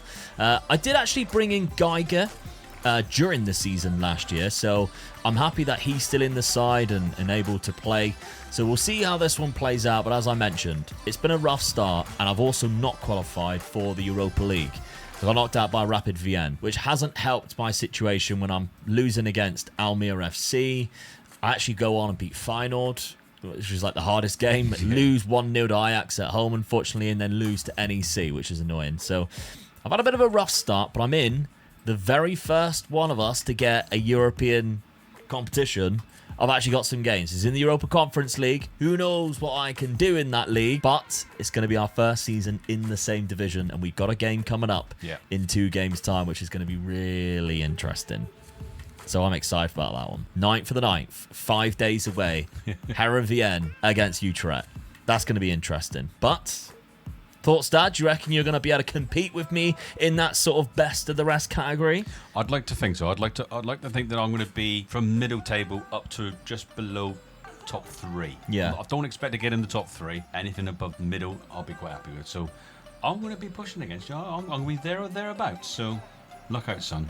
I'm after you. All right, let's crack on with season number 7 then, and our road to the Champions League. We are still nowhere near even close to qualifying. Although that may be true, at least one of us is in Europe this year, and actually, I ain't doing too bad, because we went and won all 6 of our league phase matches in the Europa Conference League. And despite my bad start and Dad's fantastic one, you could throw that out the window when we clashed at the start of September, as Dad's side couldn't handle my Utrecht team, and we smashed them 4-1. By the new year, we were kind of settled into more realistic places in the league, with Dad sitting in 8th, trailing just 2 points behind me, sat in 5th. At least he was still in the Dutch Cup, however, for which I was not. In fact, Dad did so well in the Cup, his side got all the way to the semi-final before losing 1-0 to Feyenoord. And speaking of semi-finals, I just needed to beat Standard Liège to reach one myself. We scraped through 3-2 on aggregate, but now we have a tricky task of beating Valencia. All the while, we kept a solid league position despite other competitions distracting us. Unfortunately though, I also failed to take us to a cup final this season. So with that out of the way, who has the bragging rights between our 2 Dutch sides? First season against each other in the same league, and we were fairly close. Yeah, I'm really pleased with that. Yeah, 7th place. Yeah. Happy with that. I mean, it was a cracking season for myself. It started off really poorly, but we managed to drag ourselves out of the mud, finish in a 4th place, European football again next season. Yeah, well done. 7th place finish for you, Dad. Miles better than where Her and VM were last year, down in 13th. A little bit disappointed with the last couple of games of the season because I could have jumped up 1 place more. Yeah, but I'm still right on my ass. I'm still happy with that. Yeah, and Alan Nabando, I did doubt him. He still won the Golden Boot. Yeah. Didn't get 25, but he got 20, which I'm really pleased with. So, yeah, I mean, there's not very good strikers in this league, I imagine, because, you know, if I'm getting 20 and 25 each season, just seems to be working really well. But I tell you what we were really close in, Dad, is cup competitions, because I got to the semi-final of the Europa Conference League. Really close. I got battered in the semi-final, unfortunately, and I would have had to have played Chelsea in the final, which I can't see me going on to win, but it's Chelsea versus Valencia in that final. Two but I good did teams. very well, winning all 6 of my group You come stage second games. behind Chelsea, so Yeah. and Valencia's right behind you. So Yeah. there you go. Then I obviously went into the round of 16, knocked out the Turkish side Trabzonspor. The quarter-final was actually against Standard Liège of Belgium, beat them 3-2 on aggregate, which took me into the semi-final. So that was a really good season for me. Yeah, definitely, yeah. And yourself, Dad, you were knocked out in the semi-final of the Dutch Cup. Feyenoord being one. I'm disappointed, but I'm still pleased with the season. So Yeah. only 1-0 as well. So that's just a tight game, innit? And you would have gone against AZ Alkmaar, Yeah. which would have been an interesting one because they actually went on and beat Feyenoord at Feyenoord's ground where the competition's played. I mean, once Ajax gets knocked out of the cup, you got to jump in and try and take advantage of it. So, But let's look at the games between each other, because in February we played each other where I won 1-0 at my ground, 1-0 from Dylan Levitt. And of course we played each other earlier in the season as well, and I won that one 4-1. So it's kind of like we're not doing points or anything, but I've done you both there. Yeah. Done you both. So as soon as, you know, because you even beat Feyenoord. Yeah. Away. So I've done them. I was the game first before guy to give you a loss. And then bang. Lovely stuff. Now, job-wise, I don't think I'm going to be looking for a job, but I know what Dad's like. He might always be tempted if something does pop up. There are a couple that's come up. I mean, Bayer Leverkusen, obviously sitting down in 11th, is an interesting one, but I still think they're kind of too far away from us in terms of reputation. I've only got, well, you got 3-star there, and I've got 3.5 star. So there's a possibility they would entertain it. That's the thing, isn't it? You apply for it and just see what happens, because it's a hell of a good job to go for, and if you get it, you know, it's in a good league as well. So yeah, in a couple of seasons you could be in the Champions League. I mean, it is tempting, very tempting. I'm not going to say no. I'm not going to say no. But there's other insecure jobs, and obviously we're only at the end of May here. There might be more that's going to be popping up, because Xabi Alonso's at Bayern Munich. He might end up getting the sack there. There's that Anderlecht one again. That's insecure, and I'm like, that's, you know, that might be even a step up for me. Yeah. Which is a weird way of saying it, because I'm kind of like in a higher league, but I don't know. So I'm still unsure. Rangers is there as well. Look. Yeah. Insecure. That's tempting. Yeah. But then you're looking at, like, is it still a step down or a step sideways? That's what I think. It's in the European competitions, isn't it? With Rangers, I know. and you're sort Yeah, of, but I'm in European competition. I mean, yeah, for you, I'm not though. No. But you're almost guaranteed that you're going to be there next year as well, isn't you? Yeah, really? yeah. So I mean, and the thing that's swaying me is the money situation. I've got a new guy coming in on a free transfer strike because obviously I've only got a loan deal, so I've brought in Gonj, but I'm 6 million in debt already in terms of the transfers. Yeah. Because of Don't help, the does it? money situation here in the Netherlands, and you're minus 4 million, so Yeah. we won't be making that many big deals. No. So it's all down to what happens throughout the summer. My dad moving to the Netherlands with me has made it very interesting in the race to the Champions League. But I would still say I slightly have the upper hand still, given that my Utrecht side are finishing the Europa League in season number 7. Money for either side though is currently non-existent. But surely it's too early for us to be looking at other jobs, right? Well, it certainly is for me, as Utrecht offered me a brand new 2-year contract and I'm accepting. And dad is also willing to stick around at least for the best part of season number 8. So with that being said, I need to create some transfer budget, and if that means sacrificing my best player and selling him, then so be it. And I was happy to do so because I have a free transfer replacement lined up for the player I'm selling for 13 million. But then my budgets were double when I lost my other centre midfielder when his £13 million release clause was also activated. Meanwhile, dad tried to do the same and couldn't even get any free transfers over the line because of his minus transfer budget, and his board aren't willing to budge either or allow it. And this ridiculous flaw means he's genuinely having to look to sell his best and most valuable player too. I wasn't trying to rub it in or anything, but there were some decent players that I was signing for free while this was happening. So when the bid came in for dad's player for just over 8 million, meaning he'd have 4 million to spend, he accepted. However, the player had other ideas and rejected the move, and dad was fuming. I was enjoying spending the money I had though, and even found an incredible DM for my Utrecht team. Although he couldn't prevent me from conceding a last-minute winner in the first game of the season against AZ Alkmaar. And despite dad really struggling this summer, his team on the pitch wasn't. So dad, Yeah. a little bit of trouble trying to just even raise any cash. Tried selling that player. He just wasn't interested in leaving, so I've got to stick with it. Really, and I've got the players in on loan, so that's all I can do. Yeah, 2 players coming on loan. Yeah. One of them's good. One of them I can't see you using at all. Yeah. Like, I can't see you using that guy. I just needed another striker there, just in case my main one gets injured, so I've got him on the bench. Really. Yeah. But a starting centre back though. I desperately needed this guy. I think my defence was a bit weak, so this makes it a little bit stronger now. So I think that's a good signing for the season, so I'm pleased with that. Yeah, so the team looks very similar to what it did last season after not being able to really bring anybody in, not even free transfers. I think that's kind of bad. If you have budget for the wage, you should be able to bring in free transfers. Yeah. It's annoying that because you got nothing or minus transfer budget, you can't do anything like that. Just not helping me at all. So No, it's really screwed you over, to be fair. I've just set myself up again to be very hard to beat, and hopefully I can catch teams on the break with the 2 wingers. Yeah. So that's what I'm hoping for. I mean, they're good 2 wingers, so bit of luck, they'll do something, and the guys up front are paying them in for me. I mean, you started well, and you've already beaten me this season. Yeah, 3rd minute. Yeah. At my ground as well. Yeah, it's even better. I have not started very well, unfortunately. I have brought in what I think is some quality players as well, and I spent a little bit of money off the back of selling a few players, whether it was against my will or not, because Havelka went to Denmark because of a release clause. It gave me an extra £13 million, and I do think the side looks better because of it. But to begin with, I was like, oh no, what am I going to do? So the players I brought in, I mean, Gerald Kwanzaa is coming in. That's a good, I mean, there was even more before that, to be fair, with Rio Hatate and Gong was another one, and Rykov, who I don't actually think is going to get in now because of the players that I have brought in. But Gerald Kwanzaa was one of my main ones at centre-back. I think this guy is. Yeah. Mateus Franca from Crystal Palace, really good centre attacking midfielder coming into the club. Thomas Ringo was just a backup option there in midfield. I needed a goalkeeper, so I went and signed 3 of them because I had 0. I had no goalkeepers at the end of the season, so I've signed 3 in total. There's a £1 million one there, an 800k one there, and Dragowski, who was one of my favourite keepers last year, on a free transfer. So now I've got 3 goalkeepers, but this is the main signing for me. I had about £5 to £10 million left, and I went out and I bought Daniel Rodriguez from Peñarol for £5.25 million, and that was good, didn't he? a very good defensive midfielder, both-footed, really good natural fitness, great determination and composure on the ball. He might be my focal point of my midfield now.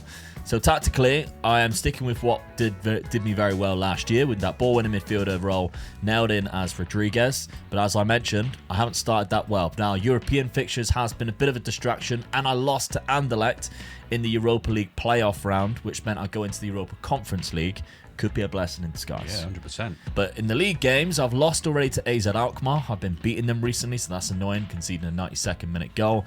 Did beat VVV Venlo, but I lost again to Vitesse. I was down to 10 men with Ngonge, and of course I lost to yourself, Dad. Yeah. So this season, I'm kind of all right with, unless something comes up, but I'm like, this is the one. I think you're on the opposite, where if something comes up, you kind of sort of go for it. Well, I'm just, if the board's not backing me, I'm hitting my head against a brick wall. So I've stuck in a tactic I'm hoping will work for me, and just hopefully that it just sticks at it. But if anything just comes up or anybody approaches me, I'll seriously think about it. Yeah. All right.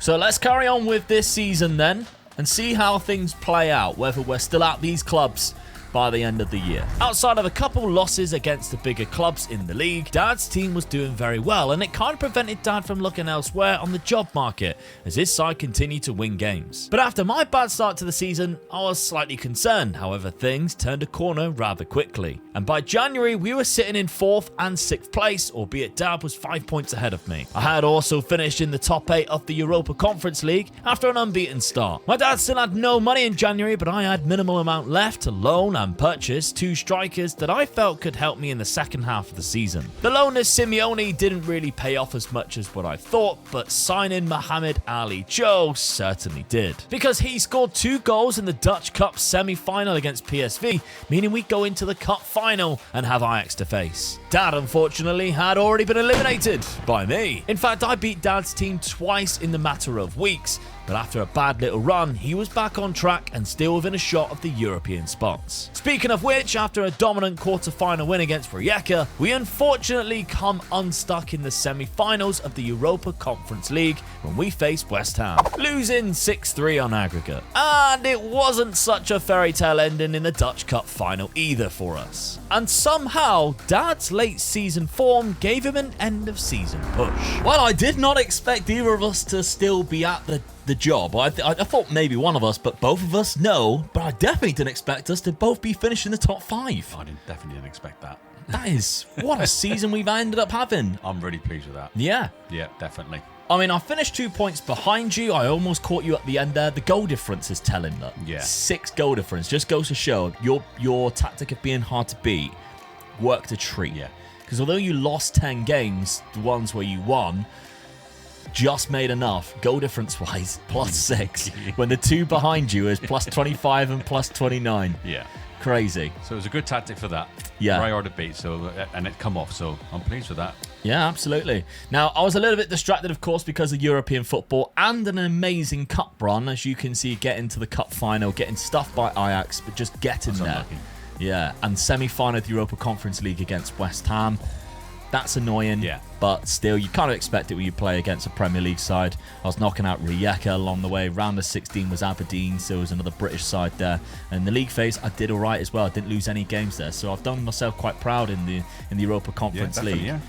It's just, yeah, we've both done really well. I think my my January transfer, sorry to brag that I managed to actually bring people in January, but the long signing and a striker was a good move actually, because Mohamed Ali Cho has come in, 9 goals in 13 games that he has played, and only 10 starts. Yeah, it's been really crucial for me to get further up the league table, because if we're going by past positions, I was chasing the top, whereas you were you dropped off near the end, and we even switched positions for a while, and you pulled it back a little bit. But I was chasing for a while up there, while you were at one point holding on to second. Yeah. And yet you were considering, thinking, you were given no money, no, and you had only 2 loan signings, and you pulled this off. It's a cracking season. Good tactic. Really is. So for our profiles, it's done well, because I'm now up to a 3.5-star reputation. You're up to a 3-star reputation. That's been decent. I mean, Yeah. your top scorer was the guy who you were trying to sell, but if you got the money, you would have replaced I knew he was another probably my striker. best player anyway. So, Yeah. But that's the only player I could get the money for. But he didn't want to go, so No. I'm pleased he didn't. Know. But I mean, where do you look now? Because goals wise, he got 13 in 31, 11 from the other It one. really all depends. Are they going to back me now with some money? I mean, I'm in Europe now. Nope. Minus £4 million still. What do they expect me to do? Yeah, I mean, you got we're $3 in million in Europe the as bank. well. So you're going to have Come to on. sell players if you want to stay there. And at the minute, job-wise, I mean, we're not getting the Arsenal job, so you look elsewhere, didn't you? And I don't want the Arsenal job. well, you would have snapped the hand off of it if they came to him. But the rest of the jobs Nah, there's are nothing there. not appealing jobs. No, nothing there. And on the insecure side of things, the jobs that even there, I mean, Club Brugge, I would look at as the only one that is obtainable. Yeah, that's the problem. I mean, But- everybody else that sticks out, but it's 4 stars, so I wouldn't Yeah. go for that. But at the same time, that's a sideways step. Yeah. And I'm not looking for sideways steps anymore. I want it to be the next step. So at the minute, I think we just go throughout the summer. We try and do our transfer business. Well, I got to sell. Yeah, you got to start selling players. I'm doing all right because, I mean, I had 20 goals from Matthias Franke, which was my centre attacking midfielder. Striker-wise, I needed to bring somebody in. I did. They started scoring goals. So the next season, I'm kind of set with a good striker there. Yeah. I've got 4 million, which isn't bad, really. And if I do want to sell players, there's options of players that I'm not using, which are still like £2-3 million. So it gives me a good amount of options. So, yeah, I think we're going to have 2 very different transfer windows, I think. But I can see us both still staying here. There's nothing there, so I haven't got much choice really. Have I? Yeah. So I've definitely got to stay there and try and sell a player and just see who I can bring in and build on what I've already done. So yeah. Let's go for it then. Once again, Dad looked to sell his best player to turn his budget into a positive one. And this time, he actually left the club to my dad's relief. Meaning he had about £5 million to play around with to secure some new signings. And for once, he was being smart and looked to spread the budget across free transfers. And eventually, he lined up a number of players to join him in the Netherlands to try and improve his Heerenveen side. I was also welcoming in some new players, having spent around £14 million on these 3 defenders. And Dad's final signing was also a very good centre-back brought in once again on a free transfer. Bids began coming in for my players and some good money too, like £13 million for my backup left back, allowing me to expand the quality of my side and sign this fantastic Danish striker for £6 million, which led to me switching to a 2-striker formation for this upcoming 9th season. But how has these changes and our new signings affected the start of our campaign? So, you finally managed to get a bit of money. Yeah. £9 million went out for El Masawi. Taking a big chance by letting him go, but I need the money. Yeah, he was Sorry. top scorer for the last 2 seasons, Yeah. getting 13 in both. And you've replaced him well, I think. All with free transfers, bar one, which was 60k, which is basically just the compensation fee. Yeah. A lot of midfielders coming in. You've really spiced up that midfield there. Yeah. There's 2 players that have come in, I think, from midfield alone, or I think that's 3 where you maybe. definitely need to be strong there, really. Yeah. So. Good striker coming in as well. Yeah. Decent physicals, fairly good composure. Kone is a very strong and pacey. He likes to beat the offside That's trap. the guy I'm sort of backing on, ready to score the goals for me this season. Yeah, he's got a bit of an injury I know, though. Ankle yeah. ligaments, out for a while. Mangala, a bit of experience in Yeah. there, but he's also out for That's the problem 10 I've had of weeks. Getting 2 main players in, and both of them get injured. Yeah. So Le Penant's also coming in as well. He's Yeah, another the midfielder. So that's yeah. 3 good midfielders that you've brought in, and then finally you needed a better centre back because Yeah. obviously you had the lone guy who went back to his club, back to Benfica, and is now really good. He was gone good. to Leverkusen for a free transfer as well. But you couldn't get the free transfers at the No, I time. couldn't, no. So Litvinov has come in, He's quite 30-year-old good. Yeah. Russian, yeah, very Strong decent on his centre right back. foot, so I needed the right side of centre back. So this Yeah. guy's done it for me. So yeah. So your side does still look. I mean, you're still going with the stick on the same tactic. The team Yeah. command hasn't changed. Nope. It hasn't started that well They though. got me in the 4th position last season. Yeah. I haven't improved it a lot, so I've got to stick with it, I'm afraid. But Yeah. like you say, I haven't started very well this season. No, losing to my old side, Fortuna Yeah. Sittard there 2-0 away from home. Couple of draws, which should be wins. Yeah, that's a bit disappointing, really, isn't it? Yeah. Especially the own ones as well. So I'm a bit worried, I must admit. Yeah. They don't hesitate in sacking their managers, these teams, do they? So, No. I don't know. I'm a bit worried. You got Europa League phase, Yeah. which you went straight into. I had to qualify. You went straight into. You've even got Manchester United in there. Interested in January, Yeah. if you make January. Yeah. There's a couple of big sides in there as well, though. how did I do? Did I manage to qualify for European competitions? I did. I scraped through, to be honest. I'm into the Europa League as well. I had to go through Hammarby back in July, then Rapid Vienna with a 1-0 home loss and managed to win 3-1 away from home. And then Ferenc, who I defeated 4-2 at home and 2-0 away from home, meaning I do qualify. But I've had a better start in the league. 2-0 against VVV, 1-0 against Sparta. That was a bad draw. And I only lost 1-0 to Ajax at Ajax. Not bad at all. Yeah. But let's have a look at my transfers then, because I did spend quite a bit of money. I sold a few players. We've got Alberto going out for £3 million there. Then there's another £22 million where I sold a left back and a right back because I had already brought in what I thought was better left back and right backs. So I introduced you to them, and I think I spent really well, to be fair. So I first brought in a right midfielder, which I thought would be my starting right midfielder. Then I've signed way better since, so maybe not anymore. Amir is a good left-sided centre-back that I've brought in on a free transfer. Konoplia, which is a better right-back, in my opinion. And then I've also got Lucas Piton, who is a better left-back, in my opinion. So, as I say, the two that I ended up selling for 13 million and 7 million. I made quite a lot of money out of it, to be honest, considering I thought I bought in better players. And that allowed me to bring in two very good players, including another good striker to go up front with Mohamed Ali Cho in this man here. He's 23-year-old Danish from Brøndby. He looks really good. Yeah. So solid player there, and I needed a new goalkeeper to be better than the ones that I already caught, the three that I caught last year, and that's where Robin Risser came in, the French goalkeeper. So I'm turning into you. I know you're already looking at me. I've signed 4 keepers in 2 years. But to be fair, I started with 0. So 4 keepers are in, and I ended up selling one for £1 million after I only bought him for 800k and never used him. So that's good business, really. Yeah. So tactically then, I have changed and I've gone to a diamond with 2 up top. Changing it around from the 4-2-3-1 last year to see if I can... I wanted to play 2 up front because I've got Cho and Randelovic, who I think are 2 really good. Ngonj actually goes to the right midfield now. I signed him as a striker, but hey, I'm happy he goes there as well. And Daniel Rodriguez, who of course I signed last year, only 19 now. He's wanted by a lot of players, a lot of clubs, sorry. He's developed lovely. Yeah, so good now, isn't he? I'm happy to let him kind of be the sole midfielder in there with some inverted wing backs to see how that one plays out. But yeah, as I mentioned, my schedule's been a lot better. Job-wise, a couple of jobs come up. Nothing too special. Nothing that really tempted us away from the Netherlands where we are right now. And I don't know whether I'm kind of happy right now to stick this out until I think that's a job I can definitely get. And I think it's a good a step up. I think you're at a point where it's like you're happy for a sideward stepper that gives you money. Yes. I mean, as you can see from the start I've had this season, I'm starting to struggle again. And they didn't back me, so I had to send my best player to get any money in. I've got to be looking a sideward step, I think. Yeah. So we'll be interested to see how this one plays out. I've got a feeling there's going to be new clubs coming towards the end of this season. I'm hoping. Yeah.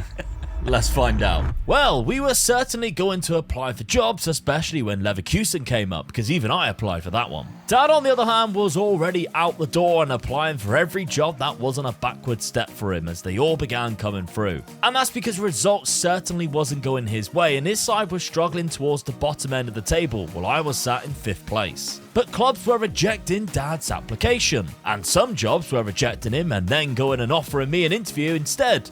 And I hadn't even applied for them, like Frankfurt. There was even some Premier League clubs that my dad decided to apply for as well in the last grasp before the inevitable happened. His bad run of form headed towards an away match against my Utrecht side, where I gave him no sympathy, and I beat him 2-0, which was his final game in charge of Hertha Vienna. And Omega Dad was sacked for the 2nd time on his quest to the Champions League trophy. Luckily for him, there was a lot of jobs going at that point in time as well, and he applied for many, including the Granada job in Spain. And exactly 2 weeks later, the Spanish side battling relegation approached Dad to become their new manager in a bid to help them survive.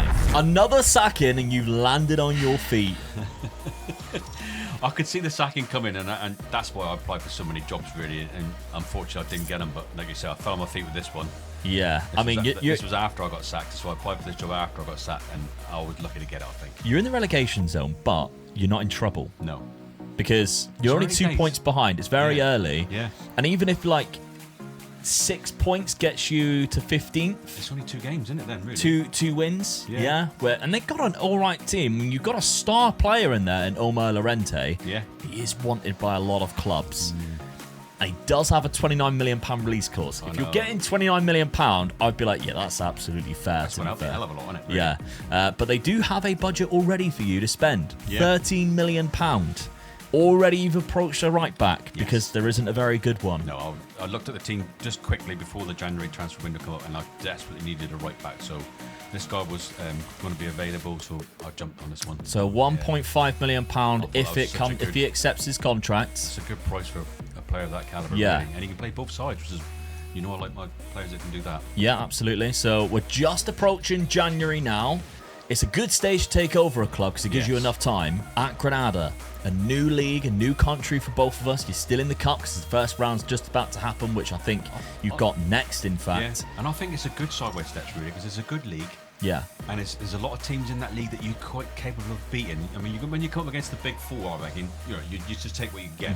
If you don't get any wins out of it, you just take that. But the rest of the league, I feel you can do well and get up, Yeah. above halfway in that table quite easily. Yeah. Meanwhile, I'm still in the Netherlands. I even turned down a job at Eintracht Frankfurt. I applied for it, they snubbed me. Yeah. And offered you the job. When I did, well, they offered me an interview, Yeah. but I didn't even apply for it. No. But that's fair. I mean, it was kind of one of those ones where it's like they're in trouble, and I'm quite comfortable right now. If you look, I'm sat in 4th place. I'm just behind Feyenoord 2 there points, in 3rd. Heerenveen is down there in 12th, so this is probably the reason why they've dropped you off quite a lot.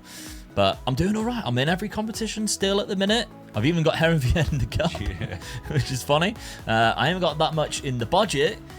And job-wise, I mean, right now there's nothing that's really popped up, and I thought I'm going to definitely go for that. I went for the Leverkusen one, of course. So I think we both did. Yeah. But neither of us was going to get that. And that was just You just got to try your luck. a hope. Yeah, it was one of a You hope. just never know. I mean, the Chelsea one, I very much doubt I'm going to get Chelsea, but I don't want to go to Palace because they're further down. It's a backward step, in my opinion. Job security-wise, there's a couple of jobs in there. I mean, Sporting would be... They're down at 13th. That's mental. Something's wrong there, isn't it? Yeah, so that could be one that pops up that might be interesting, but other than Nothing else that, there really, is it? nothing really. Nothing's really happening. How are they down that far? Wow. So that would be the only one that I think, if it came up, I would go for. But right now, I'm happy to stick where I am. I did indeed have every intention of sticking where I was because my team was playing really well. And we carried on into January where Dad's best player had his release clause activated by several clubs, including Milan. But then all of a sudden, I was invited in for an interview with Sporting in Portugal, who sacked their manager being sat in 10th place. Despite them only being a couple of points off of 3rd, and one of the biggest clubs in Portugal, and I could not turn that down. And on the 10th of January, they approached me to become their new manager of Sporting, and I proudly accepted. My first game in charge was also against main rivals Benfica in the league, but the result was rather surprising, as I managed to pull off a remarkable 3-1 win. There's still a gap in between ourselves and the top 2, but it's a step in the right direction. So does this move give me the advantage in the race to the Champions League trophy? Well, I also began my time at Sporting with a bit of money, so I brought in an attacking midfielder who's just 20 years old from Paraguay. He immediately goes into my 4-4-1-1 tactic on the left-hand side, but can also play in the 10 role. It's easy to see why this Sporting team has dropped off. However, there is definitely a couple of players with fantastic potential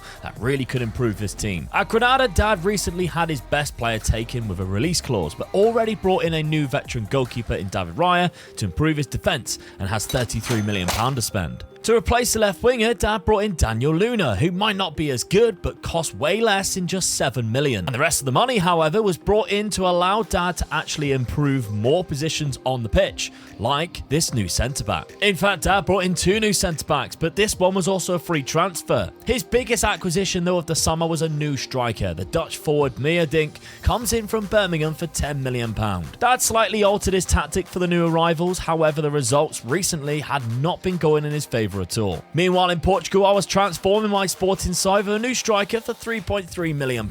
I then made the weirdest transfer ever, as I signed Angelo from Inter Milan for £1.8 million, played him once, and sold him to Palmeiras for £8.75 million. And that allowed me to bring in a new goalkeeper for just £1.6 million from Denmark, as well as a very good defensive midfielder who instantly improves my starting 11 called Formica from Argentina for just £7.5 million. Finally, I brought in another South American youngster in Vargas, centre-back that I picked up from Colo-Colo in Chile for just £3 million.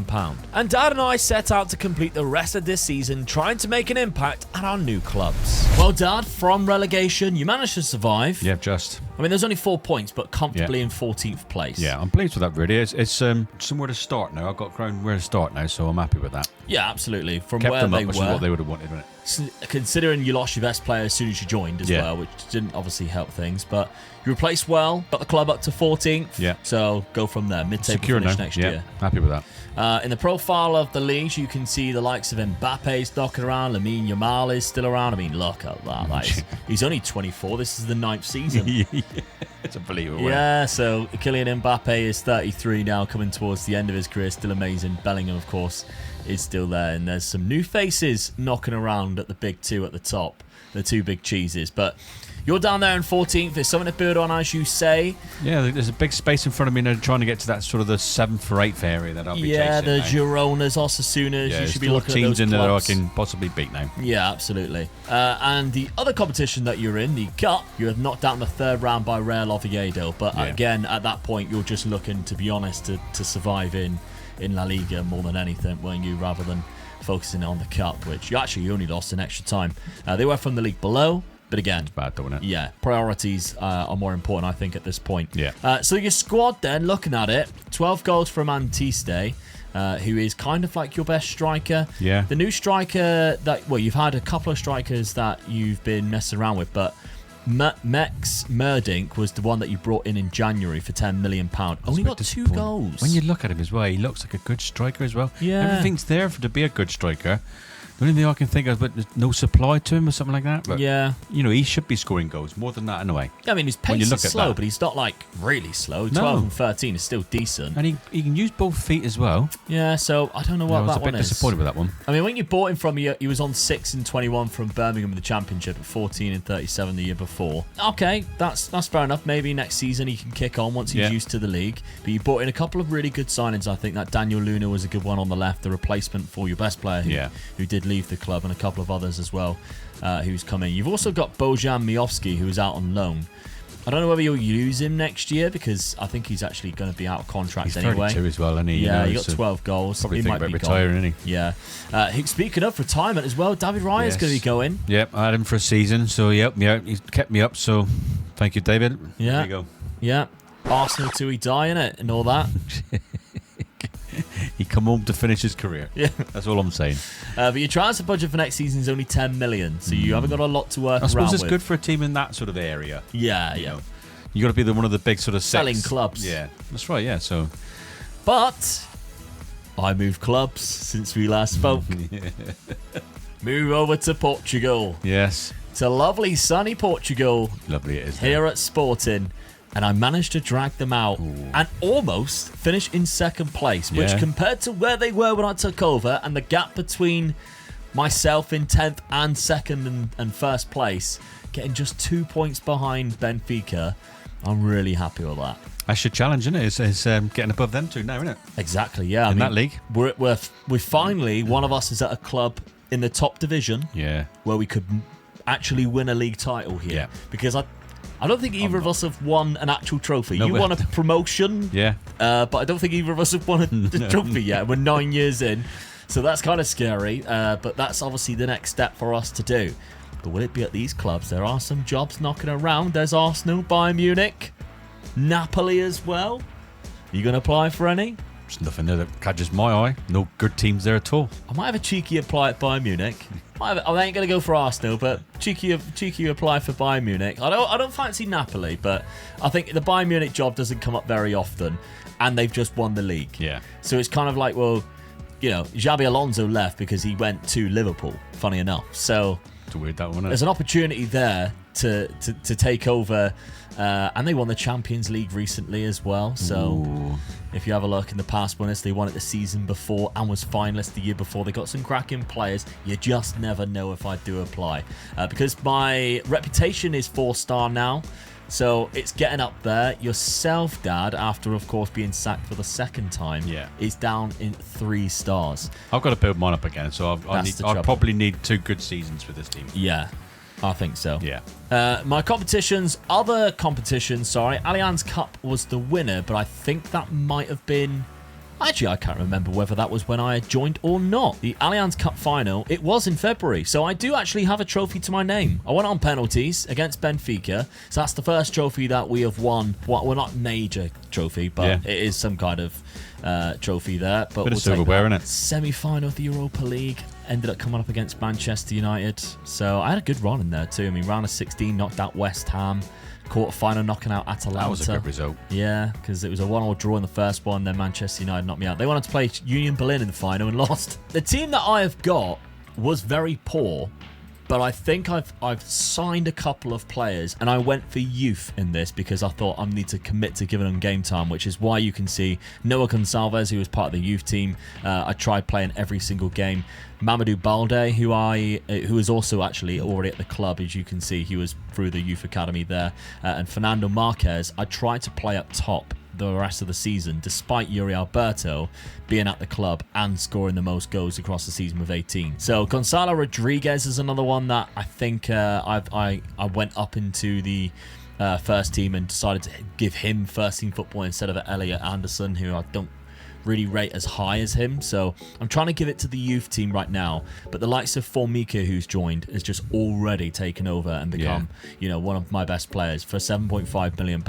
That was really good. Diego Maidana, the youngster on the left, was also a really good pickup for 950k. I mean, he only actually played 4 games. I don't know whether that was because of he had an injury, so he was out for 2 months with a torn calf, but he looks good. Yeah. And hopefully when he comes back, he will be good. Vargas even played 14 games after joining. He was my last signing in January. So there's a few in there. And I still had an okay team. I just don't think it was anywhere near as good as what the Benfica and Porto's team was. So I think that's my aim for next season, is just to be better than them. And I think tactically I could do that with this 4-4-1-1. We'll have to find out. Unless, of course, I do decide to go for Bayern Munich, which we'll have to see. But my transfer budget's 10 million, so again, it's not a lot. No. So it's going to be we're going to have to make do with what we got this summer and see what happens. But then I might have already moved to Germany. Who knows? I did indeed decide to give it a shot and apply for the Bayern Munich job. However, as I expected, it was a step too soon and I was rejected. So instead, I focused on making the team that I had stronger with a couple of signings in preparation for the new season, which is exactly what my dad did as well. A few new signings and a new tactic, and he was pulling off a fantastic opening day result, getting a draw against Barcelona at home with a very late winner in a cracking game. Well, I'm staying put. Although I did apply for Bayern Munich, just unsuccessful. But I think it was worth a try, for sure. Definitely. But I'm staying put here in Portugal with Sporting. And I've had an okay window as well. I think I did struggle to begin with to find a couple of players, but I found a nice little free transfer in Nathan Fernandez, who can really help out on the wings. Then I thought, well, my biggest weakness is my right back. So Thomas Esteves is a Portuguese right back. £13 million popped up. Couldn't find anybody else who was better. Bought him, then he's done his cruciates and is now out for 5 to 7 months. So he won't be playing, and he's 30 already, on the decline. So that was a waste of 10 million.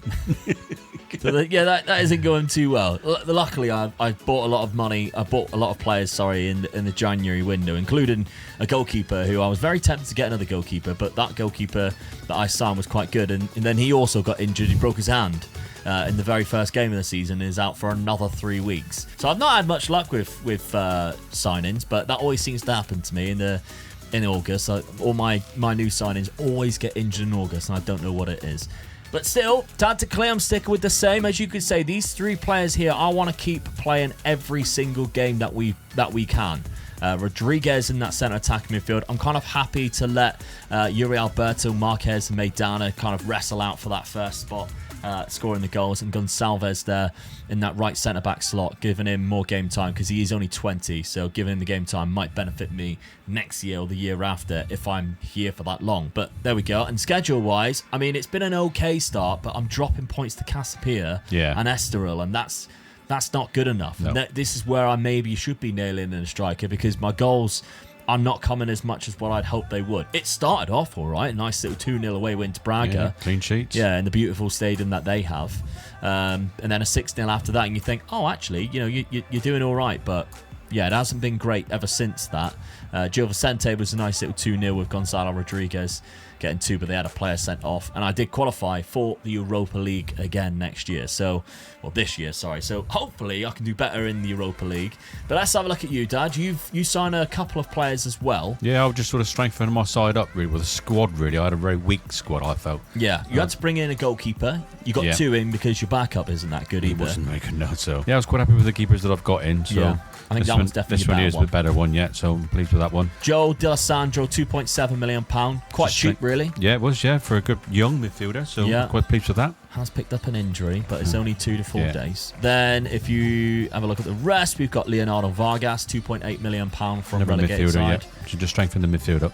They were a bit weak in midfield, I felt. Manuel Barreto, I don't know what you've seen in that guy, but I'm just hoping there's a young striker really that I can. I needed another striker, but I had any injury, so he's not that too bad, really. I think. Andres Cuenca though came in as well, another centre back. Yeah. So it's literally just strengthening the squad, really, making the squad a little bit stronger. Yeah, because no players of your first team really went out of the club, so you managed to keep hold of them. But you have adopted a 4-4-2. You've changed back to a 4-4-2.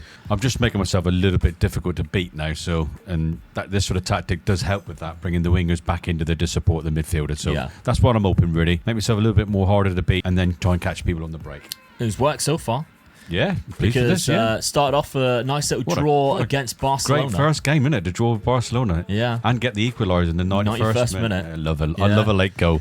Lost to Cadiz right after, though. You're kind of like, how the hell did that happen? Oh, no. But the teams that we mentioned about you beating, the Gironas, who were finishing above, you stuffed them 3-0. Yeah, and that's the games I've really got to be winning. Yeah, it's a good start. Yeah, you take anything off Barcelona and Real Madrid, and that you take it as a bonus point, really. Yeah. Anything else? I mean, the good start for me, that is. I'm really pleased with this start. Yeah. And 2 goals there from Max Merding, as well as 2 against Barcelona. So he's actually hit the ground running, because in 5 games he's got 4 goals for this season, which is more than what he got in 15 last year. Yeah. So fingers crossed with him then, yeah. I've got another hard game next with Atletico Madrid at their ground as well, So this is sort of like the telling time now. To be honest, the next 5 are kind of hard, really. I could be really in trouble again at the end of those 5 games. Really. Yeah, relegation zone again.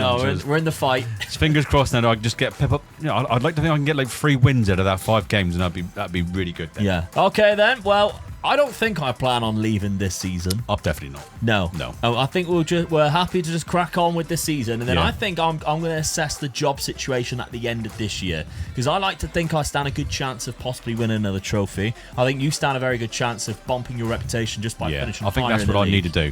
Yeah. Probably for 2 seasons, I think. Yeah, I think staying put for you is probably quite vital. So let's crack on then. Let's see what happens this season. See if we can get a little bit of recognition and a little bit of love for our clubs. Well, Dad's good start at Granada continued against Atletico when Minchez's free kick rescued a point away from home. And he ended the month of September how he began, with a 4-1 win this time against Real Betis. But that's when things got rough for Dad, and the losses started to pile up, with just 2 more remaining wins before the new year. And his league position also dropped 2 as expected, and he found himself sitting in 12th place in La Liga. I was having a great time in the Europa League though, and I won 4 of my first 6 games so far. It was in the domestic league though that I was picking up some bad results, including the critical loss against Famalicão 1-0 at home, because that loss flipped our positions, and now I was in 4th place with them sat in 2nd place, being managed by former Sporting manager Amorim. We carried on winning games in Europe, seeing out the league phase with 2 more wins, cementing us in 2nd place, only behind Brighton. Thanks to a win on penalties against Porto though in the Allianz Cup semi-final, we take ourselves to back-to-back finals in this competition. Dad's Granada side though was eliminated from the Copa del Rey in just the 4th round against a 2nd division opposition. But that actually might be a good thing, because with a push in the league,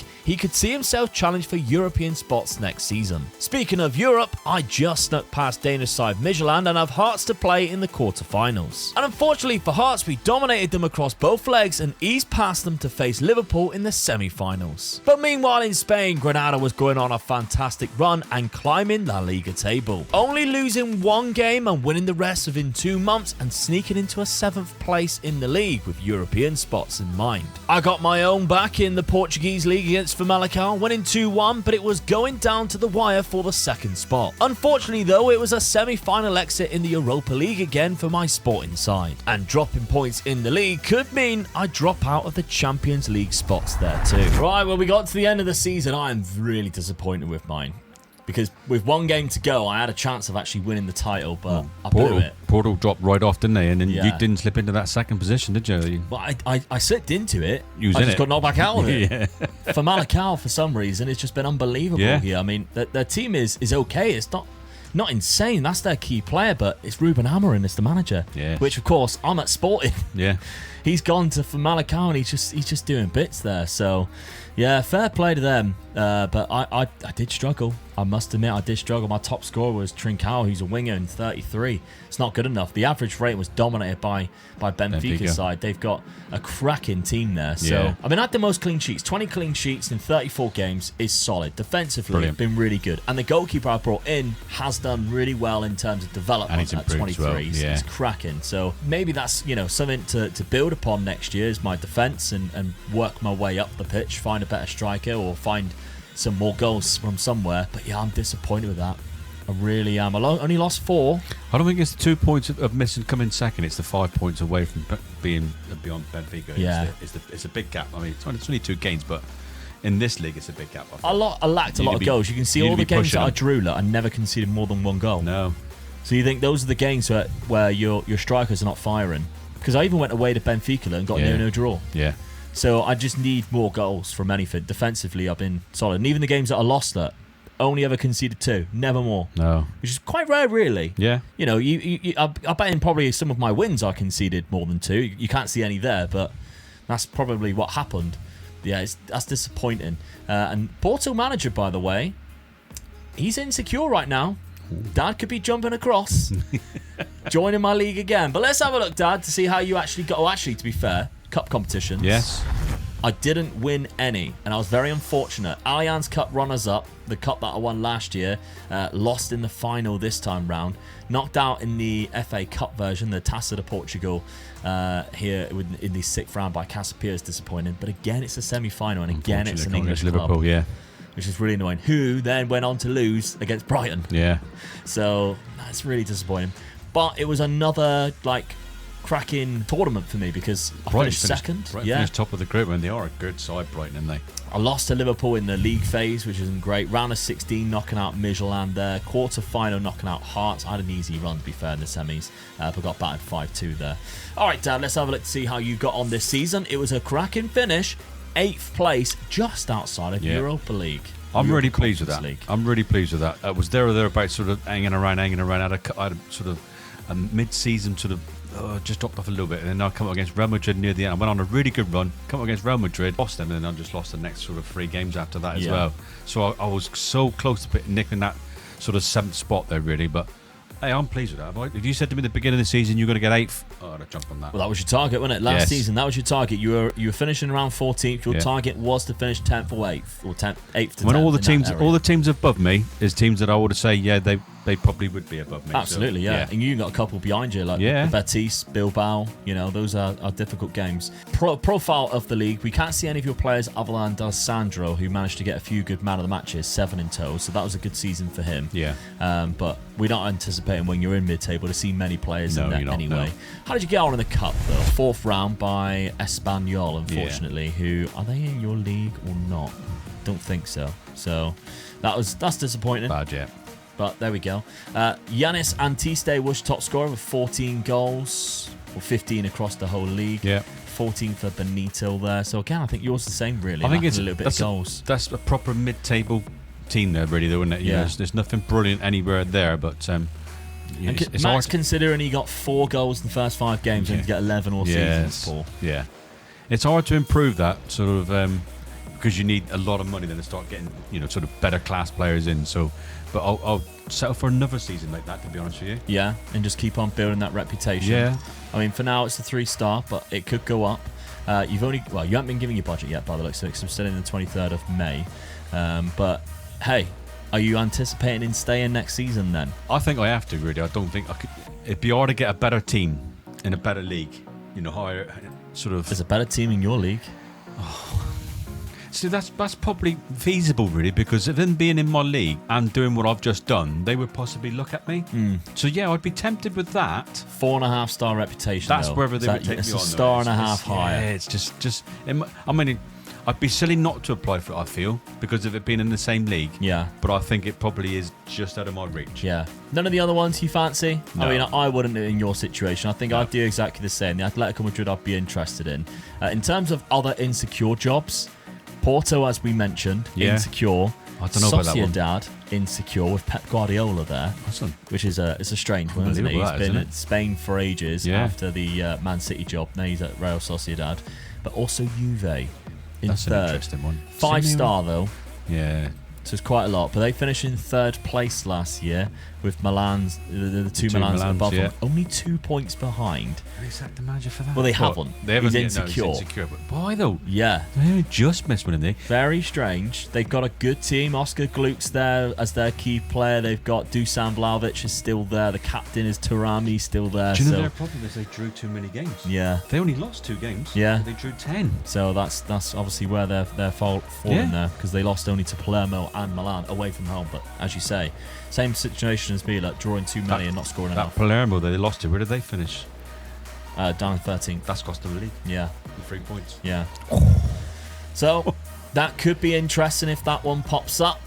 But we'll have to find out. Well, Dad decided he had no choice and he applied for the Atletico Madrid job to see if they would give him a shot. He was also tempted by the Porto job but decided against that move to be in the same league as me again. However, I was stuck waiting patiently to see if the Juventus board would pull the trigger and there would be a job for me to apply for in Italy. Well, Dad, I'm still in Portugal. Yeah. No job at Juventus came up for me. Was a shame. Oh, I was surprised they were insecure, so I think he still is. Yeah. I think it's literally He been probably is, yeah. it's been so long that they've just carried on with him insecure. Yeah. But no, he seems to be all right now. But yeah, it seemed to be the whole summer I was waiting for that. No other jobs really came up, so I'm still here. I'm staying put, and I've only made one signing because I only had £6 million. Not a lot got done, to be honest. I had to just stick with the one guy that I had, and I'm kind of all right with the team that I've got. But I'm like, right, I'm just waiting for something to pop up now. Yeah. Something show up and I am there and I'm gone because I can't really stay here. The money is terrible. I'm never going to get to the Champions League final with this. Like, with this team, it's just not viable with Sporting. Yeah, it is a stepping stone. Yeah. So I'm sticking with this tactic. The start of the season has been good. We've gone on a little bit further than what we usually would. I've actually played all of my games in September already, and they've all been wins. Yeah. However, at the start of the season, I was losing games. I was dropping points. So although I am top right now, I haven't been great.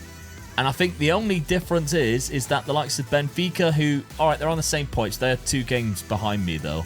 And Porto is just awful now. Yeah. Like, I think you're really glad that you didn't take the Porto job. Yeah, definitely, yeah. Because they are terrible. Yeah. 2 wins from their 6. They are usually not expect that looking from good. them, do you? They've got Profundi, who's amazing, but £19 million in the transfer budget. They haven't really done a lot.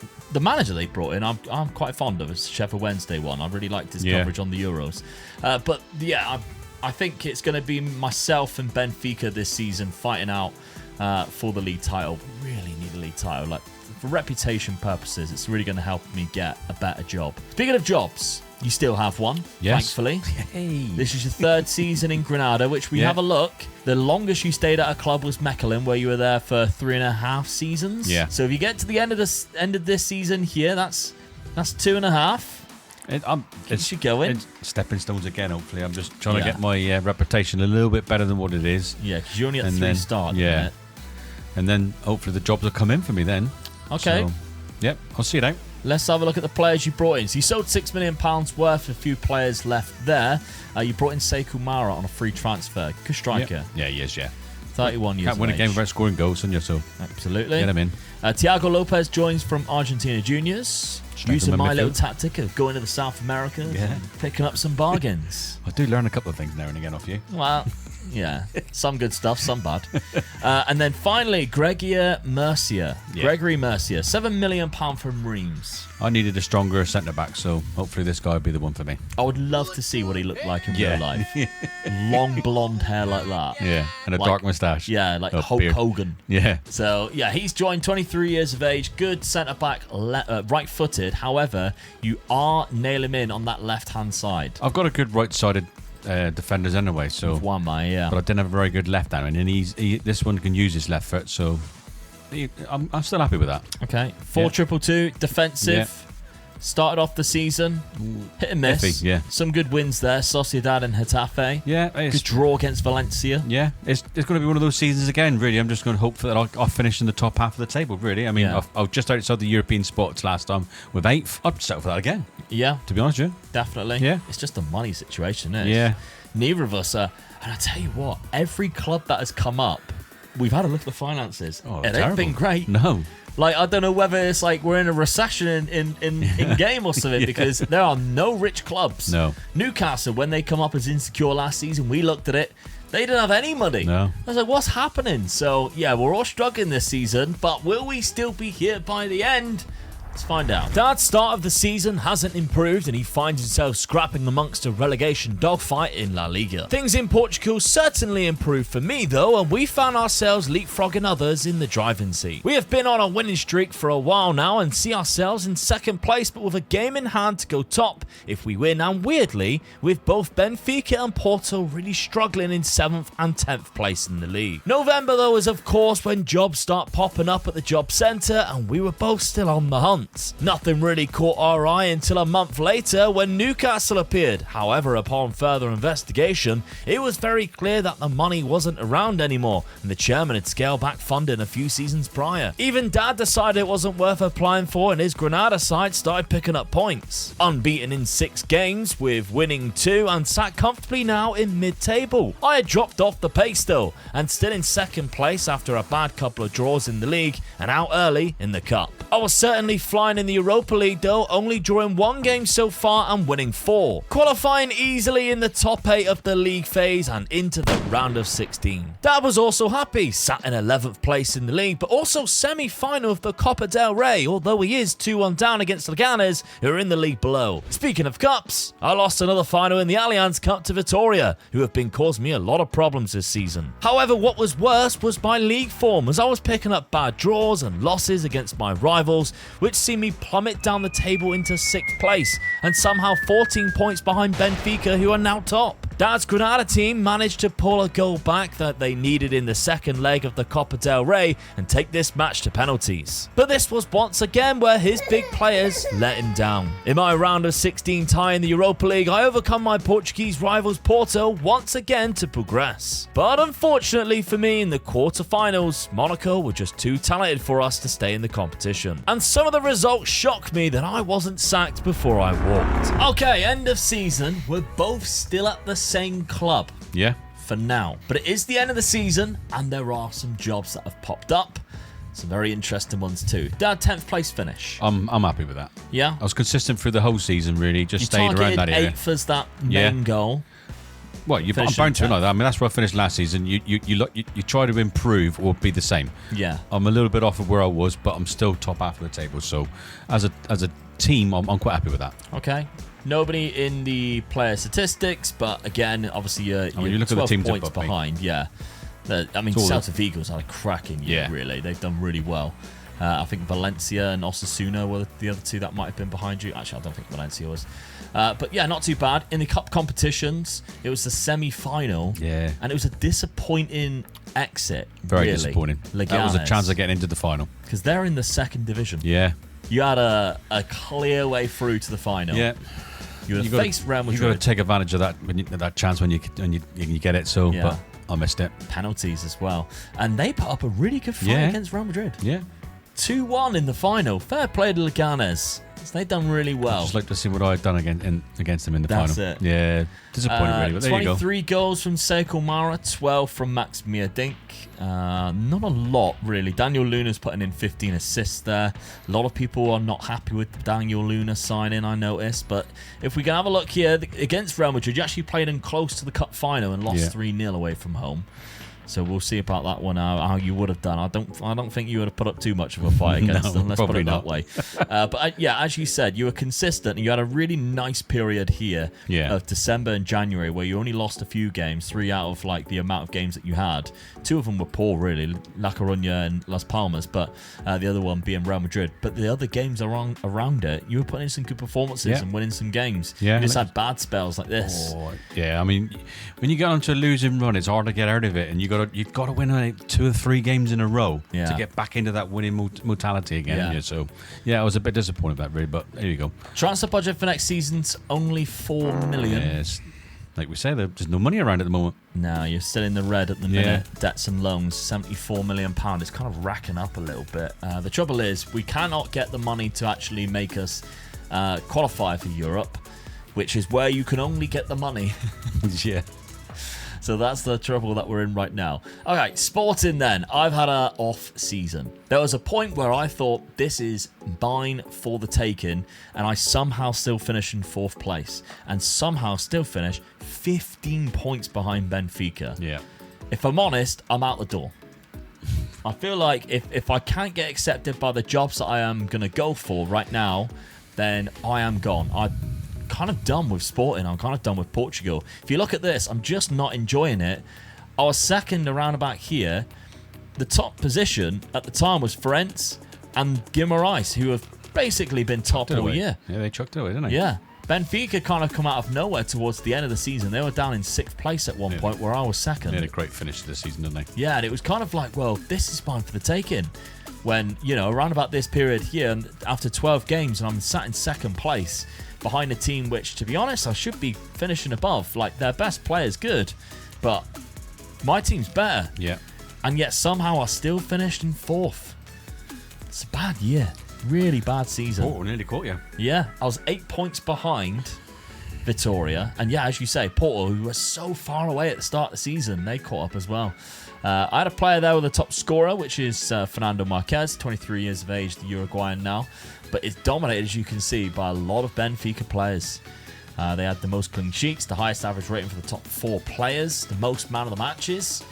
Yeah, and I did not very much enjoy this season. Cup-wise as well, runners up in the Allianz Cup, which of course I've won already, but again it's Vitória who defeated me there. 5th round by Casapia in the Taça de Portugal, and the Europa League only getting to the quarter-final and knocked out by Monaco 3-1 on aggregate. So not great. Did knock out Porto though, which was nice. Yeah. That's a nice little round of 16 tie there. I wasn't in the knockout playoff round, and I actually did quite well in the league phase. I was unbeaten, drew against Monaco in there, which yes as well, and won 6 with some good wins in there as well. 4-1 win over Final, which was quite nice. But as I say, I mean, I'm 30 goals there from Marquez across the season. He didn't really get backed up, to be honest. That's my biggest trouble, I think. We are both looking at new jobs, and that is because right now there are some bangers in there. Yeah. We've got Atalanta. Should we want to go to the Serie A? They finished in 5th place, which isn't bad. No. I mean, you don't like Italy, but I don't mind it. I struggles in Italy, don't I? Yeah. AC Milan won the league. To buy any players in Italy. That's true. AC Milan won the league. They got Valverde, who is also retiring, by the way, this season, which means AC Milan job will come up. So that's interesting, the league title winners. More jobs, isn't it? Someone definitely. Yeah, bit of a spin. But Atalanta, in 5th place. They got Champions League football next year. Neither of us have yet to play in the Champions League yet. So in this race to the Champions League where we're in year 10 and neither of us even played for it yet. So there we go. But then, as you can see, there's a couple of teams in here are a little bit bigger in terms of reputation. There's one that's screaming out to me, which is obviously the Spurs. Sociedad. Oh. That's why I put the Spurs in straight away. Before you can say anything. Liverpool, of course, 4.5-star reputation. This is Could really- that be a job for us? Yeah, I mean, you've got a better chance than I have because I'm still probably 3. Yeah. So I might struggle to get these jobs, but I've still got to put in for them. I'm still going to put in Absolutely, for them. yeah, You got to try. 6th place finish, and as we mentioned, Tottenham are also in Yeah, their I've gotta go for it. 7th place finish last season. The job has come up there too. 7th place, meaning got a Europa good side as Conference well, haven't League. They've got a good side. We've Yeah. had a little brief look. There are some cracking Yes, players in definitely, each yeah. team. I think I actually prefer the Spurs team as well. If I'm looking at the players, I think the Spurs team's quite good. Real Sociedad have got a couple of good players, but Yeah. I mean, this striker is one of the best in the world. He's fantastic. But I've got to put in for that job as well, I think, because Yeah. it's in my league. So I'm they might looking look at it at and me and say, thinking- yeah, all right, it's worth a try. that's a step down for me. Yeah. I won't probably go for that. I mean, it's 4.5-star reputation. Reputation-wise, it's actually more than what I'm looking at because I think I'm 4-star still. So, transfer budget, I have none either. So I think I am done and No-brainer. dusted. No-brainer. I can see us both not being at the same club after this summer. So let's see what happens. There's another choice for me as well, isn't it? If you do resign, Are you really going to go for mine? there's a step up for me. Of course he would.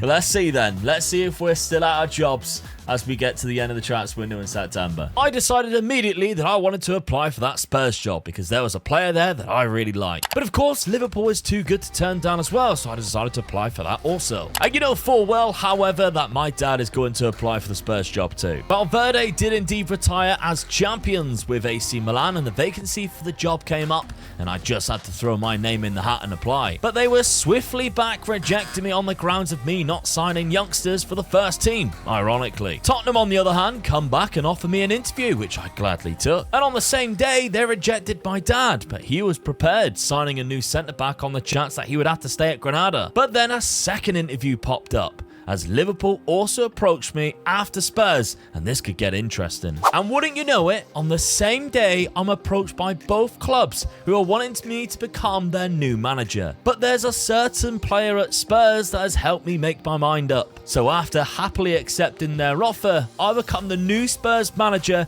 and the new man in charge of the team with Samu Omarodion in it, as well as many other fantastic players at the club. And while this was happening, more jobs have appeared and my dad has decided to apply for them, as well as my old job that I left in Portugal. But Sporting wasn't interested in his services and all looked lost for Dad. That was until a club approached him without even applying for the vacancy in Brentford. And within just days, they were approaching him with another offer, for which he accepted. And just like that, my dad is the new manager of Brentford, and we're both in the Premier League.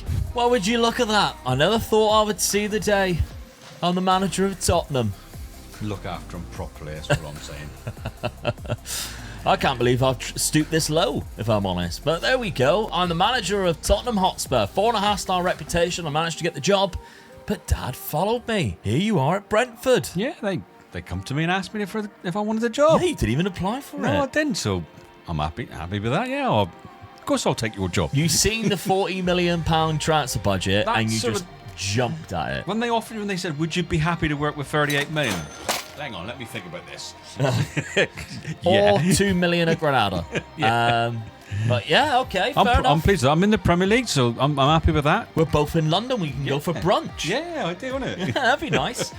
Okay, so we're both here in London. You're at Brentford, I'm at Tottenham. We're at different stages of the Premier League because if you look last season, where Tottenham finished in 7th, Brentford finished down in 14th. Yeah. They were fairly safe, though, 38 points, 5 points clear from the bottom. As you say, you had 38 I mean, I'm million virtually in the pounds. same sort of position, a mid-table team, but I feel in a better league.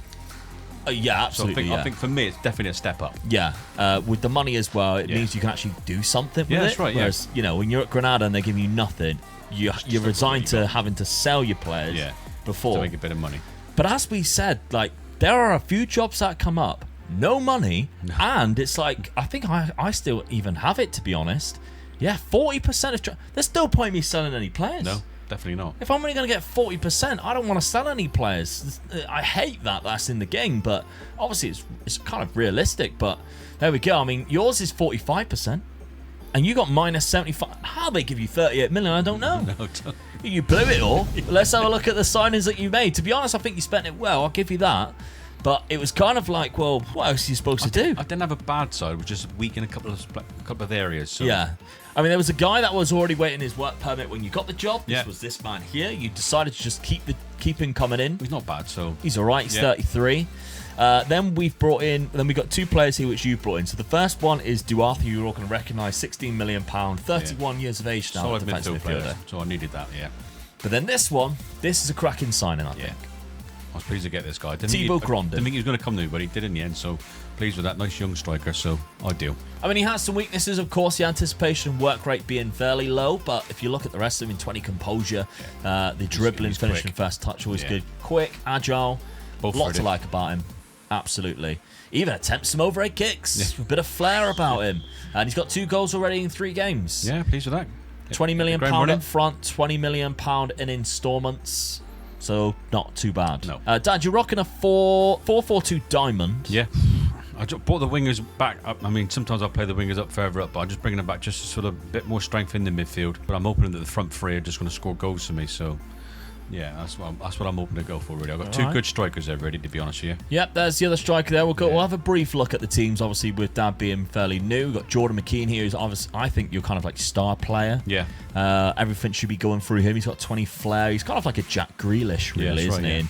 In there, you got Meza on the left wing there. He isn't too bad. Rodriguez on the right wing, he's all right. Obviously, Plays you just both put sides, him so to it's ideal, really. Yeah, Mears is in there at right back. You've got Malum, and Malum's really good. Yeah. Although he is 5'9", but hey, Lissandro Martinez. And Gomez, James Gomez is in there from Gambia. There, so that's probably for next season to have a look at. Very attacking style wing back because he's Yeah. more of a left winger. That's in there. And your goalkeeper Santana, who's a decent goalkeeper actually, the Argentine. He's not bad, but I probably could be getting another one next season. Yeah, most likely. Junior Krupi's on the bench as well. He's quite good, yeah. Yeah. And speaking of Junior Krupi, I mean, he's one of my favourite centre attacking midfielders, but my favourite striker is a Tottenham Hotspur. Would you believe it? There was a reason why I decided to go for it. Samu Omarodion, Yeah. age 30, is in the Premier League at Tottenham, and he's looking pretty good. Look, he's still quick and strong, isn't he? Look at the goals he has been scoring as well before I've even got here. So that's fantastic. I'm really happy with that. Plucked out of Porto's team for £74 million after 16 goals in 18 games in the January. So really good there. Yeah, solid. The rest of the team is very similar to Spurs' side right now. A lot of players are stuck around considering we're like 10 years in the future. Kulusevski's there. Sar's there as well. They got a guy called Fred in midfield, centre mid, Brazilian. That doesn't sound realistic, does it? No, don't. Way better than the real life one, though, I would say. 17 passing, 20 vision. The Fred that played at Man United couldn't pass more 5 yards. He could run, but he couldn't do that. I've got a half-back in here. Gordo. He's a very good. Yeah, he is. He is very much like Rodri. Good tackling, good passing. Fantastic player, only 26. A lot of clubs are after him. And what you're going to notice as well, a lot of clubs are asking to leave because they want Champions League football. I've had a lot of discussions with all of my players there. Right back's probably my weakest role. I've got a 33-year-old there right now, Draguson at centre-back with Ricky Van der Ven. Out there at the moment, yeah, so... Yeah, and Udogi on the left back role there. Keeper is a little bit weak too. But I think going forward, obviously my star player on the left-hand side there, as you can see, this man is fantastic from Greece. A lot of flair, a lot of pace, really good technical abilities as well. So, I mean, where did he come from? He bought him from Olympiacos, 11 million. Good, so he's put in some good performances in the time that he's been here as well in the Premier League. So yeah, I'm going for a standard 4-3-3. I'm cautious as well. Let's have a look at the schedules for both sides then, because it's been an okay start for me. I've drew against Leicester the opening day, which never great, but 1-2 after that. That's not bad, and I've qualified for the Europa Conference League, so I'm happy. Dad, yourself, you've had an up and down one. 1-1, lost one, drew one. Yeah. Good start to the season, beating Sunderland, so I was happy with that. And I was disappointed with the Leeds game, wasn't it? Yeah. So, and the Bournemouth game. Yeah, the Bournemouth one is one that's, I think, that really sort of 2 points because dropped. they're going to be a team. That's going to be a team around me all the time. So I've got to be winning those type of games, especially when I'm playing at home. Yeah, absolutely. But you're sat in 10th right now, mid-table. Yeah. You'll probably take that as a finish. Oh, 100%. Yeah, definitely. So I'll be happy with that. new season, new teams. We're 10 years into the future in our race to the Champions League, and still neither of us have played in it yet. But can one of us qualify? Let's find out. Yes, with the new season underway, it was only a matter of time before our paths cross again, and our sides would be facing each other. And when that day came around, the scoring was open from a corker of a free kick. But Dad did manage to pull one back and equalise when Fred made a mistake and got caught napping, leading to Dad's new striker to score. The story doesn't end there though, because Fred was determined to redeem himself, and he did, scoring the winner on the 65th minute. And that win at the Tottenham Hotspur Stadium propelled me into second place and leaves Dad down in 13th. As the season continued though, Dad found his feet while I was battling for as many points at the top. And while he was putting in great cup runs in the FA Cup, a competition I had already departed, I was more focused on the race for second place behind Manchester City, as it was looking tight with 10 games to go. That FA Cup run even got Brentford to Wembley in the semi-final. However, runaway league leaders Manchester City was Dad's opponents. And unfortunately, a loss in a really bad run for Dad, which he will not want on the lead up to our second match of the season. But what he was probably pleased to see is that the fact that I had two very important semi-final ties with Porto in the Europa Conference League either side of our fixture to distract me. And with the score being 2-1 to Brentford going into stoppage time, I had to rely on a set piece and a very lucky goal to snatch a point. It was worth it, however, as I had made it to a European Cup final. End of the season then. You're down in 12th. Where am I? Second. Second. You done me then, because I thought, I kept on going down. I thought, well, where is he? Second place. I mean, I was 6 points off of Man City, but I will take second. Oh, 100% you got to take that, ain't you? That is Champions League football next year. Guaranteed. So as long as I don't balls it up and somehow get myself sacked or leave, If you get a good budget as well. I'll be the first to play in the Champions League. Yeah. Unless, of course, you find a new job. Yeah. Which you're very capable of doing. I've heard Man City's available. Yeah. So, all right now, 12th place. You'll definitely take that. 43 100%. points. It's an improvement last year. I survived quite comfortably as well. Miles away from the I'm happy with bottom of that. the league. I mean, Yeah. Leeds and Bournemouth was 2 games that I'd lost. At the start, At yeah. the start, Well, drew and lost. Yeah, wasn't lost it? against Leeds, drew against Bournemouth, and I was disappointed with that. So that shows why, really, I should have been beating those teams. Yeah, and we look at the past positions here. You can see that you started off badly, but then you kind of just stayed where it was. Just happy there in 11th or 12th, knocking around. Whereas I was in kind of like, this was up and down all season because of these two. And Chelsea, to be fair. Yeah. We were just chopping and changing positions every single week because of the results that were happening, while Man City just cruise control above us. It was quite hilarious to watch, really. Erling Haaland still getting 41 goals, even though he is 34 years of age. That's mental, isn't it? I'm kind of curious to see. 41 this season, 12, 18. Oh, yeah, actually has some low seasons. We've caught him on a good day. 413 just league goals At that in age, general. then, do you think he'd still be at Man City? No, definitely not. I think he's got one more big move in a couple of years' time. Probably when Real Pep Madrid. leaves, yeah.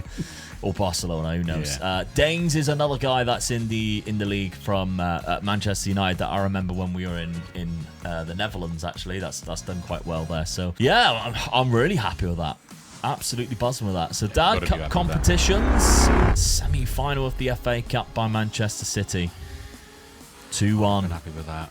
2-1. They wanted to face Brighton, and Brighton actually won it on penalties. Yeah. So where was I in that? Well, I had other plans. I got myself to a European Cup final, and I lost. I lost a European Cup final. That should be the easiest cup final, because it was against Freiburg, and I was battering teams along the way. Yeah. And I thought, well, how have I lost that? And then I remembered who the team I'm managing. Spurs. They're bigger bottlers than Arsenal. That's the reason why. So if I ever want to win competitions, I need to get out of this club. It's got me as long as it can take. Maybe I should just resign and take another club. Sometimes I do wonder whether I am your father, you know. So do I. I question your decisions when you're a young whippersnapper and thought, I'm going to support Spurs. Anyway, job-wise, there isn't a lot going on right now. There's a couple of jobs knocking around in other leagues. Leeds has obviously just been relegated. Sassuolo, I don't fancy that. Nothing there, really. No, Nobody insecure-wise, there's nothing either, really. Nope. But we're only at the 31st of May. Who knows what will happen? I mean, to be after honest that. with you, you're happy where you be. You got second, your Champions League football. I'm definitely happy where I am. Yeah. So I've improved. I've just got to start building on it now. Finances isn't great. I'm 220 million in the red. Remaining at 533. And I've only got a £10 million transfer budget with 40% of the transfer revenue made. So there's no point me selling any players. I can't really see me really bringing anybody in. Problem for you. Yourself, Dad, you've got 60 million. 60 million. Wow. That's interesting, isn't it? That puts more pressure on him, though. It does, yeah, it does. That puts so I was much hoping that was more going to say pressure about 10 on. million. Then I thought, oh, no, 60 It's like, million. oh, you need to do something because you spent 40 million last year, 60 Yeah. million. If you spend a whole £100 million in 2 seasons and you're still in the bottom half, I've got to ask the board to take away the 45. Is it 45% or 65% I get from my 45. I've got to ask them to take that away. Yeah, Because but there's a few so players. much in the red. Yeah, no, but there's a few players and I don't need. So get the wage budget down a little bit more. Grondin's got you 16 goals this season. Yeah. So Pleased new with that. signing come in with And he's 16 got a little goals. bit better as well, so that's good. Myself, I had some good players as well. Obviously, Samu got me 21 goals. It's not bad. Marco Zuniga, who we didn't really reference. He was actually on the bench quite a lot. He managed to pick up 13 goals, but Liakopoulos. I don't know. Liakopoulos. Yeah. The obviously really good player that I've got, had the highest average rating, got 10 goals and 13 assists. I'm worried, where did he play most of the time then? Sometimes he played left back. He played a lot on the wings, and then sometimes he played left back. And Zuniga, when he come on the pitch, he also played up front or left mid. So, yeah, maybe I need to start nailing people in for next season if I want to keep it how I would like it. But I've got some good players coming through. Mohamed is in now, who's a really good young midfielder who I think, given a bit of game time to, could become really Fred played good. well for you, by the looks of it as well. Fred did quite well. 46 yeah, games. decent. Yeah. There's a couple of players who are aging, so it's kind of like, yeah, how long do I stick around with, 11 players pretty much? Yeah. Above the age of 30 there. A couple of them are your main players. 12, as well, yeah, a couple of them are like getting starting minutes and going out of contract very soon. So, yeah, I need to bring in some new players. There we go. As we mentioned, nothing really to look at in the jobs right now, but there could be something comes up. It's all about how much Dad spends in the summer and how much pressure he puts on himself. But finally, we have somebody in the Champions League. It only took 11 seasons, but one of us is finally going for that Champions League trophy. It's only taken us to the 13th season, but after a cracking Premier League campaign, one of us is finally playing in the Champions League. As my second place finish with Spurs confirms my qualification in the competition. Dad's Brentford side might not be too far behind me though, as there's a lot of quality in his squad and a transfer budget to improve. But the journey so far has certainly not been an easy one for either of us, and building our dynasty as football managers has had its ups and downs. Although my dad has had more downs than I have, being sacked twice so far. Either way, he's at a club now that he can certainly build with and help him catch up rather quickly in Brentford. Hilariously, after waiting all summer though, 2 seasons ago for Juventus, they approached me this season, but it was too late. I'm happy at Spurs and their team is an aging one, so I ain't jumping ship just yet. And we are staying in London. Now, I am still the Tottenham manager. There was some temptation. Yeah, I bet there was. Juventus. Yeah. Obviously, a job that I went for, well, I was praying to come up. Yeah, you're waiting for it. A couple of years ago, a couple Yeah. of seasons ago. We were waiting there for ages for them to finally pull the trigger. They didn't. But then they came calling to me. But after a little bit look at their side. Yeah, you were at a world-class better team off. there, though, weren't you? Yeah. Imagine that. Imagine the state that Juventus has got, that somehow Spurs is the better option. God knows. Can't believe it myself either. But here we are. I'm still the Spurs manager. And you're still the Brentford manager. Yes.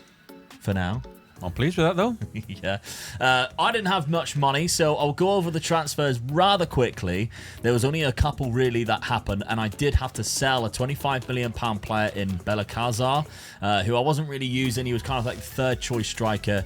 I have been turning down offers of like £80 million, £90 million for a backup winger, but there's no point in me selling him when I can only get 40%. I just didn't see the point in it, to be honest. Because, to be honest, the players I did bring in already, I was kind of happy with, and I've spent quite well, I actually think. So Juan Diaz, £6.25 million has joined the club. Right midfielder, that's a really good bargain for £6 million. Yeah. Carlo Volpez was the other player that I bought with the money that I had from Belakazar. He is a fantastic centre-back. Really good option. The only bad side is he is 5'9", but he is Italian, which means 5'9", Italian, that's Cannavaro. Yeah. So Cannavaro is basically now playing for Tottenham. And then I lost a few players because of contracts. 2 of them were on 300 grand a week, which meant the wage bill I could then turn into transfer budget, and it allowed me to spend nearly £56 million. Mental, really, but that's how it worked. I lost the likes of Mickey van der Ven, Manu Kone. I think there was another player. I think the keeper was on 300 grand a week as well. So there was a lot of money going out in terms of wages. And I brought in Paul Wanner from Brighton. Quite a nice little versatile player who can play in a number of different positions. Yeah.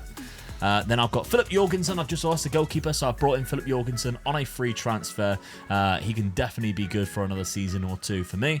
Then we got Jack Allen from PSG, £23 million. He is a good right back or left back. English as well, so fit with the homegrown quota. Really good mentals, decent physicals. And then finally we've got Aliouane Fall, £32 million from Atletico Madrid. Got myself a left-footed centre-back who I think is better than the one that I've already got. Now, tactically, I'm sticking pretty much with the same. However, I am going to nail in a few players for as many games as possible. The likes of Diaz, who I think could be fantastic. When I do best 11 pick, it puts in a 35-year-old Kulusevski in there. And to be honest, as great as he is, I think giving Diaz the time and opportunity at age 21 right now is probably a better option for me. Allen at right back and Volpez at right centre-back for some reason does not go in there with a 7 jumper each at 5'9". So that's probably the reason why. But I'm sticking with what we've got. Now, over to you, Dad. Yeah. You've also had quite an active transfer window, and you obviously had the money. The pressure was on, really. Yeah, it was, because you had the money. Yeah. Not a lot of players left, but a few players left on free transfers. Well, I was the same as you. I didn't get much money for them, so... No. You sold a couple of players here. I mean, Eduardo left for £17 million. He was like a third-choice striker. Players that didn't really want to stay neither, so get them off the wage bill. Segovia for £5 million. Try and make that transfer fee a little bit better. That's right, by getting off the wage bill. So, then players started to come in. From Newcastle, £35 million. AJ Mali. Again, he's English, only 21, has potential. Can play CDM, can play centre-back. Yeah, that's good what option. That's the where I felt my weaknesses were in that sort of defensive midfielder and centre-backs. Really. Yeah. Left foot as well, so you can play that part. Then we've got Ibrahim Cisse, Anderlecht, £21 million. Again, I like the look of this one. Yeah. Great physicals, great mentals. As well. Good aggression as well. That's what I like as well. Decent centre-back. Don't mind putting 21. Yeah, for 21, good player, I think. Absolutely. Yeah. Quite good with both feet. Yeah. So that's good too. It's very unlike me praising your transfers, but here's another one. 3 for 3. I think you've done really well. Yeah. Rafael Motta from Sporting. I think with this one, you just missed out on a centre-back. You were trying to go for. Yeah, it was, And it was kind of scrambled around, and then you stumbled upon this guy, who is left-footed again. Yeah, so it makes it even better then, really. Great centre-back. It's just strengthened my defence up really, really good now. Yeah. Yeah, so I'm pleased with that. Yeah, of course. My former player. Yeah. At Sporting. So I don't really remember using him too much, but I think he's good, to be fair. Really good. So let's have a look at the fixtures so far then. Both are still in the Premier League. Haven't played each other. Dad, you've managed to beat the hardest game that you've had at home to Liverpool, 1-0, and then draw a lot of the rest. I'm not losing. That's what I like about it. Yeah. I'm still unbeaten, so I'm pleased with that really good start. Saved by a 93rd minute winner there by Raniero. I love a late goal. Yeah. I mean, he's been quite crucial for you. He's got a couple of good goals at the start of the season here, Raniero. 2-0 against Southampton in the Cup, and a 1-0 against Crystal Palace away from home against 10 men. But yeah, so far so good in 7th place. Take out, I'm unbeaten. It's not been too bad. And tactically, you have changed things around. Of course, he has. A little bit, yeah. The Tinker Man. I wanted to get 2 up front as well, so that was the main reason why, really. Locking in Mali then there. Yeah. If we didn't do that, pick without restriction best 11, you can see what the likes of who's going where. So I think your strike force is actually quite scary. Yeah, that's why I wanted to get the 2 up front, really. Grondin's up there, who's decent. Raniero, we've seen score a few goals. McKean is one of your best creative talents in there, that 20 flair, very Grealish-like as we compared him to recently. And Metzel on the left is not a bad player either to have. So some really good options in there. But yeah, then you secured your defence up. I think you definitely are going to push on from the finisher you had last season. That's what I'm hoping for, really. That's what I need to do. You need to push for those European spots. If I get into the European spot, I'll be really, really pleased. Yeah, exactly. Now, speaking of European spots, of course, this season is the first season that one of us is playing Champions League football. We're in like year 12. It's the race to the Champions League let's be fair, it's tortoise versus the tortoise at the minute. Yeah, definitely. Yeah. So if I did pick my best 11, you can see the likes of the players going in there, which is the reason why I nailed in the players that I have done. My halfback had a lot of offers coming in this whole preseason, but I wanted to keep hold of him. I think he's arguably the best CDM in the game right now. And of course, my winger was also really good. Didn't have many offers for him, which I was quite surprised with, but I'm happy about. The guy that I was getting all the offers for was Zuniga, who is his replacement. I mean, he's valued somehow at 144 to 172, and I was rejecting bids of like £90 million.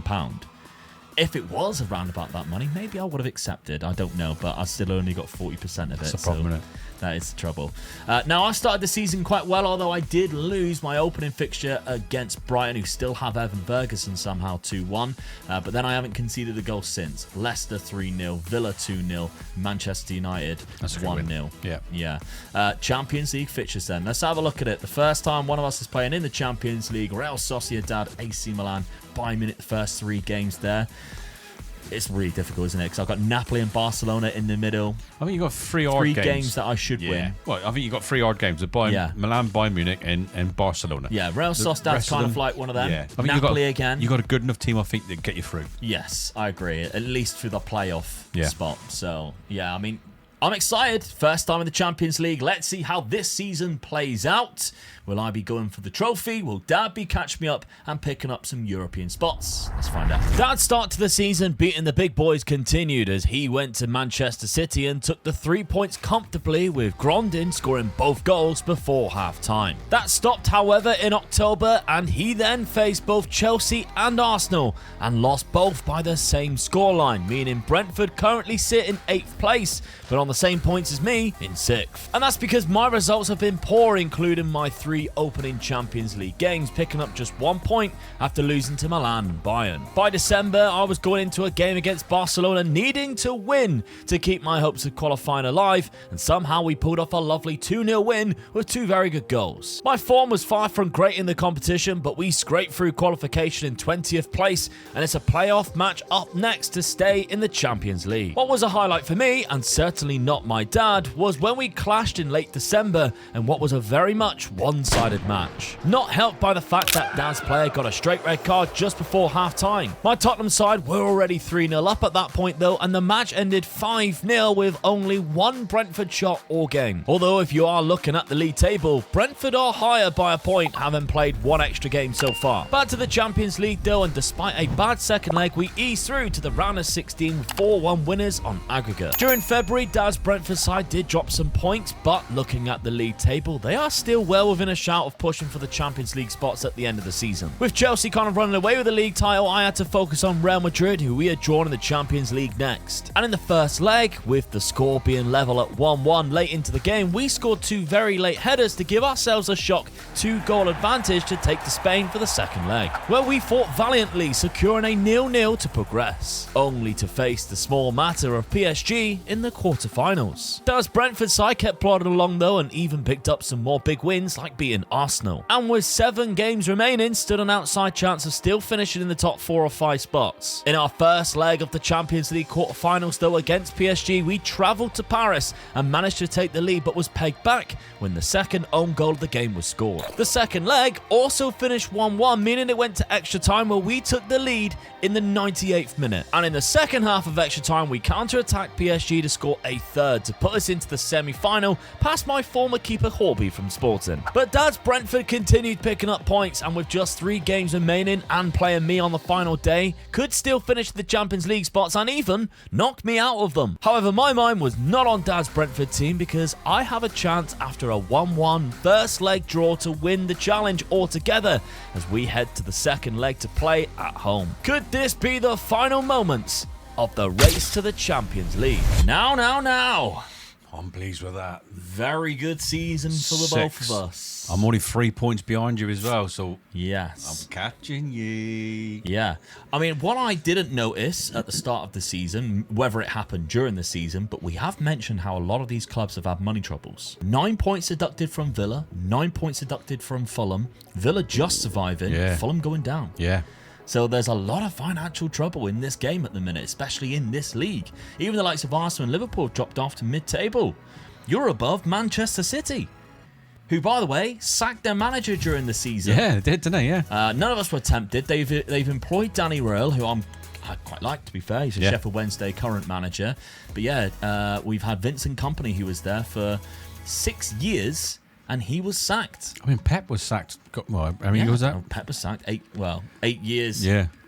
He lasted at the job. He lasted till 2025. So Unai Emery came in. He lasted another 3 years. Won a Premier League or two. He left the manager role, but Vincent Kompany, he's won Champions Leagues. That's funny because they been sacked. They penciled him in as being a future manager at Man City as well, didn't they? Could be. Yeah. Could well be. So yeah, they've had a bad season, and you've managed to sneak above, but you're only 3 points behind me, Dad. Yeah, I was pleased with that. Very good. Good season for me.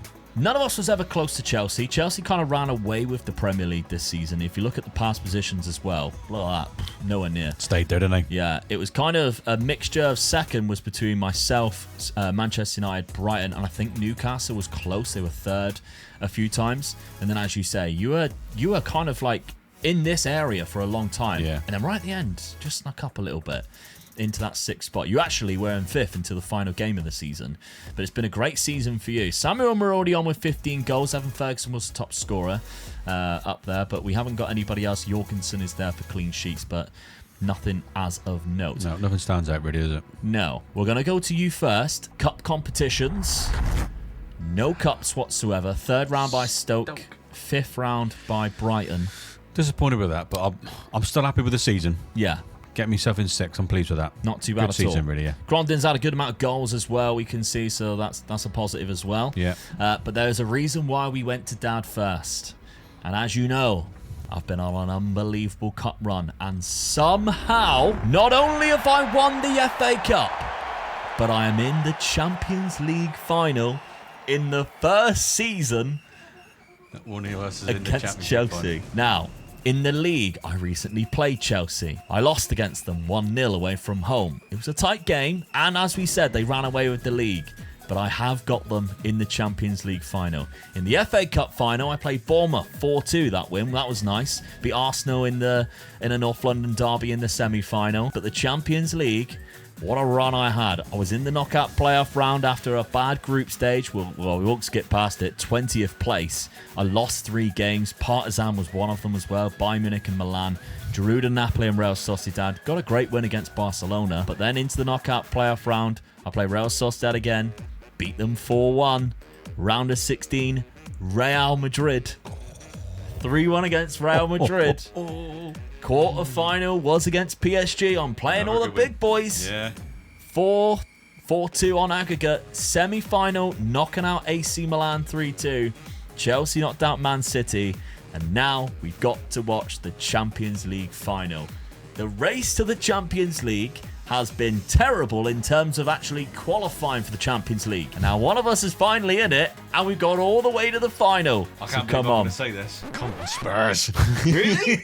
I've got to support. I can't support bloody That Chelsea. means you lose the challenge. I don't care. Come on, Spurs. Well, let's find out and see what happens. Well, the lineups are in, and what's even funnier is the Chelsea manager is Ange Postecoglou. You couldn't like this, could you? You literally couldn't. There's some obviously recognisable faces in that Chelsea lineup. Some that are very, very good. But as you can see, we're lining up with almost our strongest 11. We're just missing a right back, but Draguson is still really good in that position. Samuel Marodion, 25 goals this season, sits up top. But this Chelsea team has the likes of Florian Wirtz and Caicedo, some really recognisable players. And of course, they trounced the Premier League this season. They won it easy. I need to give them a bit of a game this year because, of course, they beat me in the league already. This one's going to be really difficult. Oh, straight away, we've got... Oh, not Ndugi. Ndugi. That is a bad injury for you. We've had to play Madrigal there, who I don't actually think plays naturally. He doesn't play left back at all. Ooh. We have Paul Wanner. Maybe he can play there. Is he left-footed? He is left-footed. Let's go with him instead. I think I'd rather play somebody who knows the role a little bit better than just a random... Are you joking? We are 7 minutes into the game, and both my left back and my main striker is out injured. Okay, Zuniga with his 11 finishing, or Mehmet, who kind of has a bit better finishing. Let's go with him. Oh, I can't believe this already. I mean, if there's another one, I'm going to be absolutely fuming. First highlight of the game is a Chelsea free kick, though. Standing over the ball is Araujo. Curls one into the side of the net. Never worry, because Jorgensen wasn't worried. That was close. No, it wasn't. Side net. What is happening? You're just losing all your best players, mate, ain't you? Juan Diaz is now injured, and now I have to find myself. I mean, we've got Dejan Kulusevski. The experience of Kulusevski can go up there, but that's 3 players injured in the first half. He could come on and be a match winner for you, though. Dirty Chelsea. What is happening here? Well, it's half-time. We had 3 injuries, 1 highlight. So this Champions League final is probably the worst one you're ever going to see. Definitely. First half has not been great. Let's hope the second half is a little bit more entertaining and a lot less painful for my players. Okay, we're at the 75th minute now. I'm going to change it. I'm at cautious at the minute. I'm going to go attacking. You got it, I think. Yeah. You got to go and win this game. It's there to be won now. I don't know whether I want to make any changes, though. Because some of the players that I've got are just too good to be not on the pitch. Well, the problem is you've been forced to make 3 changes, haven't you? Yeah, already. Which might be the players that I would have chose to actually take off. I've got the likes of Mohamed, who's quite good. I might give him a game and maybe take off Fred, who isn't having the best of games. He looks quite good, though. But actually, he's having an okay game. Maybe I'll take off Sarr, who isn't having a very good game. At age 33 now, he's still really good. But yeah, let's put on Mohamed. No substitutes, stoppages. Has all stoppages been used? What? So I can't even make any more subs? What is happening in this? Do I have to now wait for extra time? I'm not quite sure what that meant. Gonzalez down the left. Bad to Ibrahim. Come on, don't concede now. Caicedo. Oh, he's at the post. Oh, if we saved it. It might have been a bit of both. Might have been a bit of both. Lopez crossed it in. Ibrahim's there. That's a good save. Yeah. Come on, Jorgensen. Okay, Chelsea with Caicedo having way too much time and space in there. How's he been able to just run with the ball like that? Come on, you've got to win the ball. You've got to get some sort of chance here, haven't you? Surely. I don't want to change too much because it's got me to the final. Oh, good run down there. But Ibrahim's going to cross it. Volpez, well done. That's why I brought you in. That's why I brought you in. But I feel like there's going to be a second bite of the cherry here for Chelsea. We're not closing him down too. Oh, that's good. But come on, Fred. Uh-oh, fall. Ooh. This has to end somehow. Costa going to whip a ball in. There's Araujo. Out for a corner ball. Oh, they're going to show that as a highlight as well. Corner be whipped in by Ibrahim. Rolf, good block. Diving header out. We are backs against the wall here. Alfie Dorrington against his old club. Gonzalez, don't bring it down. Don't bring it down. Just stop the cross. That will do for now. Get the ball out. This has got extra time penalties written all over it. Hasn't it? 0-0 penalties. I can just see it. Or maybe not. Ooh. Finally, we have a highlight where we're starting with the ball. Love a late goal. Come on. I'll happily take a smash and grab. There's Mehmet. Substitute. Bring it across. Come on. Liakopoulos. There he is again. Good ball. Sarr's at the back post. Was going to take him off. Oh, it's at the top of the bar. My only chance so far in this game. 1 shot on target after 7. Oh, no. Second minute of stoppage time. For now. Oh, that's a bit risky. Get rid of it. Volpez. Oh my God, why are we doing triangles on the edge of the area? This is like watching real Spurs. And just us pinned in. Hoof ball. And we've lost it. That's the trouble. Why do all that passing around and then decide to hoof it? That's the trouble. We had no options going forward. Everybody is stationary. Too cautious. Verts finding Ibrahim on the left. Kulusevski's done well to close him down. Don't let him. Oh, but that's a great cross for Fred. Headed out. Down to our danger man. There's a bit of time. It's no, not that way. It's like he wants us to lose. Bishop's picked it up. Costa might be onside. Oh, he was off. He's off. We're all good. And it is extra time. Can I make subs now, please? I should be able to make another sub at least here. Okay, so I was going to do this one anyway. Let's put Mohamed in. I think I do get another one, but I might save it for penalties and just have a look at that. Okay. The race to the Champions League could come down to extra time or penalties. It's an early highlight in extra time with Chelsea on the ball. Oh, Mohamed's stolen it. The substitute. Mohamed. Oh, he's wasted it. It's a horrific shot. Got another chance, maybe. That was nearly a really good substitution then, wasn't it? That was, yeah. My name would have been up in lights. Oh, Gordo. Back to Jorgensen. Volpez. Come on. Finds Fred, who's unbelievable on the ball, by the way. 20 passing. Draguson. Get it over.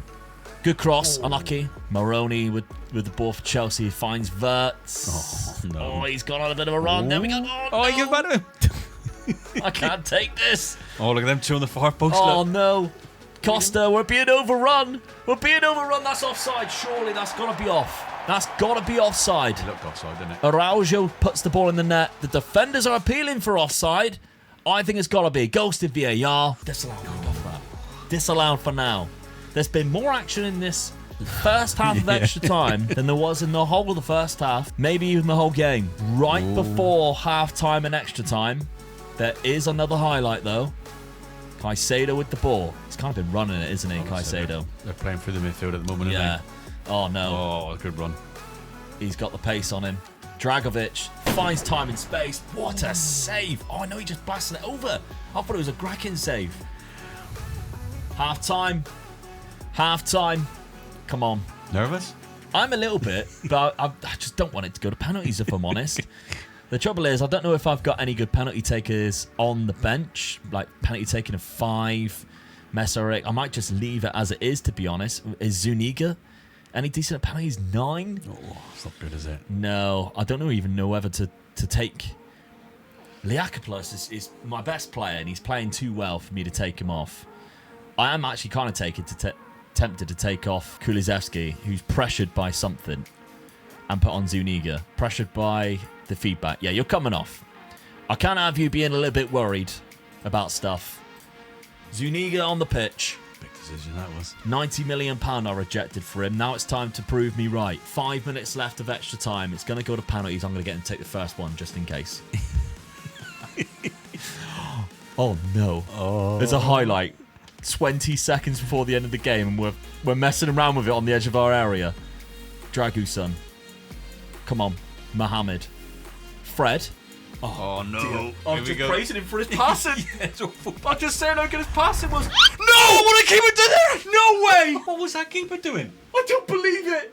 It's the 121st minute. That's an awful pass. What did the keeper do? Did he slip or something? That is the worst goalkeeping error I've ever seen. Chelsea win the Champions League because of it. I've always criticised Spurs goalkeepers. I'll tell you what, he won't be a Spurs goalkeeper for much longer. He is out the door. Jorgensen, I'm not even going to let you get to the changing room. Pack your bags, you're gone, son. What is that? That is embarrassing. I reckon he's got a Chelsea shirt. Is that him? There's got 2 keepers on there. That's one of mine, I reckon. That's Jorgensen. I bet it is. You can't click this because it's in. Awful. That is a sham. Well, Fixing. Definitely fix that was. at least there's another season and another chance for you to win the Champions League. But I have well and truly feel for been me. screwed Well, I can't believe that. by Philip Jorgensen, my new goalkeeper, who I said will be good for this season. He's gone. In the summer, he is gone. Adios. But thanks to this man, bonkers mistake in a Champions League final, Chelsea are the ones lifting the trophy and not me. And so the race to the Champions League trophy continues for now, beginning with Jorgensen being smashed on the transfer list immediately. But while Dad is checking out his budget and wondering what to strengthen to take his Brentford team to the Champions League, I'm looking at my lack of finances and the terrible percentage of sales and wondering if there's anything better. And wouldn't you know it, the Bayern Munich job has come up. You see, Diego Simeone is just left to become the Arsenal manager, meaning Bayern Munich, one of the most reputable clubs in football, could consider a 4-star manager like me. There is also a vacancy at Napoli, however, after checking their finances and players, I don't think it's a desirable step up from Spurs at this point. My dad, on the other hand, might think differently. It wasn't long before Bayern Munich were coming in and offering me an interview. Dad has a trick up his sleeve, but for now continues to sign players for Brentford. But Bayern didn't keep me waiting. They came back with an offer to take me out of London and over to Germany, for which I happily accepted, and just like that, I'm their new manager. And this is exactly what Dad was waiting for, because he was on it in a flash, applying for my old job at Tottenham Hotspur. However, his plan was foiled when Spurs rejected him and he was forced to stay at Brentford for now. Well, Dad, the opportunity came up. I left Spurs as quick as I could. Oh, I can't believe you've left them, to be honest. I mean, you got to the Champions League final. Yeah, but Spurs, Luis Enrique took over, by the way. You got Yeah. rejected. Yeah. Or Bayern Munich. I mean, come on. Yeah, but I know that, what you're saying. They are a good side, but you also was building a really good side. I was, but this team is fantastic. Yeah. This team is it's a really game changer. good. I mean, you've gone from, well, you've gone a better team, I must admit. Yeah, I mean, this guy alone is world class in 2 different positions. They've got some fantastic players that have been there for a while. Also, they have been dominating, which is no surprise to anybody, really. No. And of course, the ultimate goal is to be winning the Champions League. I would dare say they probably won it. Yeah, 2031. Yeah. 5 years. It was 5 years ago, but they have won it Since probably we've been playing, recently. So I think it was a good move overall. They had money as well, whereas I didn't have any at Spurs. You need to remember that as well. I had no money to actually improve. There was a little bit of money here at Bayern Munich, and I made the jump. 5-star reputation club now, so big moves. But you're still at Brentford. Yeah, I'm worried. Still there? I'm worried now because you've a better chance now of winning it, must admit. Right, well, you spent £114 million, sold $40 million as well. Yeah. So you've got a couple of players going out for roughly about £20 million. Duarthe's also gone for $12 million there. There's a few players I felt that I wasn't going to use and I had to improve in certain positions. So, yeah. Got these in. So, players on free transfers to begin with. You've got a couple coming in. Centre attacking midfielder, 28, Mexican.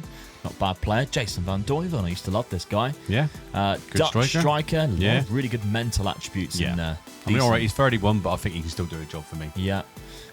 Connor Bradley at right back. Just needed a better right back and for a freebie. It's not bad, really. Solid. Yeah. Then you got Yassir Faramazzi, who is a good good goalkeeper from Villa that you picked up. It's mainly for a reserve keeper, really. I mean, the keeper I've got isn't that bad. Yeah. So he comes in 14 just trying to make the squad stronger, million. really. Then 2 defenders. You've got Hernan Vargas from Chelsea. Yeah. He comes in on the right-hand side. This is where I felt that I was a little bit weak with my 2 centre-backs. Being in the Premier League, to push on a bit further, I think I needed 2 centre-backs. So I got these 2 guys in. One's right-sided, this guy's the left-sided one. Yeah, and you bought him 32 years old. Yeah. 60 million. It was hard to find a left-footed one. That was the problem. I was struggling as well. I've signed one, but I couldn't find any good ones. Yeah. Up to the standard that I would have liked to. But yeah, Mika Fai from Rennes has joined the club. They gave me a discount because I was your son. And you still paid 60 million, did you? Yeah. I think they proper ripped you off because you're my son. Yeah. They went, you're Luke's dad, aren't you? Yeah, give it to chuck on an extra 20 million. Okay, so tactically, Dad, you have changed it. Of course, you have gone for a 4-2-2. Yeah. Mika Fai is going to be nailed into that position because when you do pick the best 11, he goes. Actually, he stays there at the minute, but he was going out to the left-hand side and swapping with Malham, wasn't he? But the team still looks good. Van Duyven goes up front now with Grondin, so another good striker. Yeah, so you've had Raniero drop down to the bench, but still, what a player to come off the bench if you need him to. Yeah. Some good, a good solid midfield there with Baldo and Mali. So That's right. Yeah, I thought my really midfield was really good. So I'm just hoping that they'll make it solid there and sort of make it hard to beat, and then the goal scorers will do the job for me. You have built a really good team. Yeah. I must admit. I do think you stand a chance of getting Champions League football this year because you were really close last year, of course. You were only just outside of the points there. You're in the Europa League. So you did stand a really good chance. That's the thing. It gives me 2 chances really of getting into the Champions League, really, doesn't it? Yeah. Through the league bases and through the Europa League, if I win that. But, absolutely. That's a big ask, I think. So let's have a look at your schedule so far. Then you've lost, funny enough, to Tottenham for second game of the season. That's always how it works out, right? But they do have a good team. Obviously, they've just finished the Champions League final. Fred and Liakopoulos nearly 1-0 win against Everton in the opening day, though. Lost to Sheffield United at home. So disappointed with that game. You've got to win your own games. To stand any chance, really. So, big disappointment there. But then you did change your tactic after that game.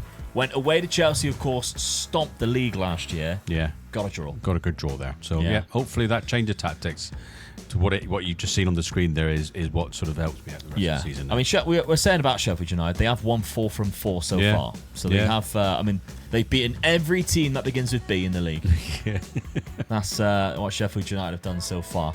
Okay, so not a bad start to the season. You're obviously Europa League.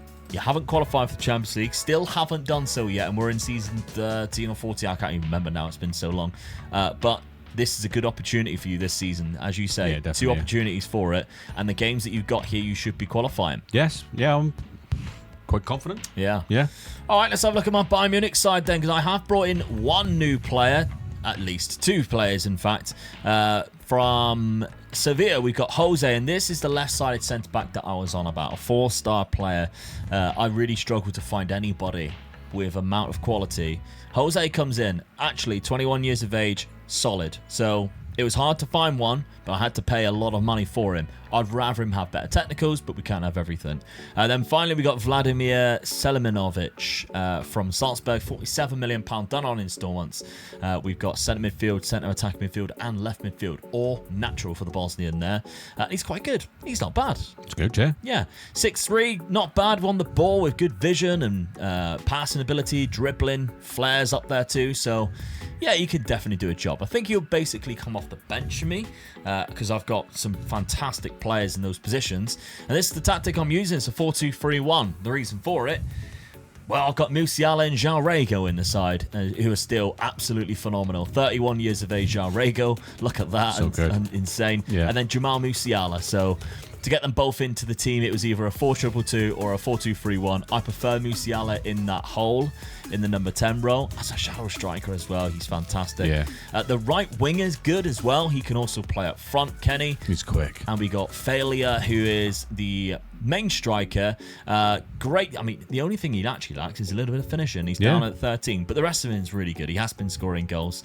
Sissoko is the guy that we mentioned earlier, who's kind of world class in that CDM or at centre-back position. He can do both. Romeo Lavia is there as well. He's fantastic, of course. Playing a ball-playing defender on cover in Kirku, who's really good at that job, so fantastic. We've got Jose, who I've just signed. De Lemos is my left-back. One kind of weak position, but I've got a good couple of options there. Mora's my right-back again. Maybe not the best options, but not too bad. Mamadashvili in net. Your friend Mamadashvili, who you absolutely love. I've still got some good options off the bench. There's some cracking players down at Anthony Malambo's there as well. I think this guy's not too bad. Alfonso Davies is still knocking around age 35, so he can do a job off the bench. There's some good players in my lineup and schedule. I ain't even conceded a goal yet in the competitive games. I've conceded it in the Super Cup, but yeah, 4-0, 3-0, 2-0. Next game's going to be 1-0, then 0-0 probably against Celtic. But I'm in the Champions League as expected because we've been winning the league, Bayern Munich, and I've got Tottenham, which is hilarious that I've got to play Tottenham straight away, and Rennes. So and ideal. And Man United, yeah. So this is going to be quite a funny season for me, but hey, maybe I can do some business and get the Champions League final for second season in a row, and this time lift the trophy while you're still trying to chase it and get into the competition. Yeah.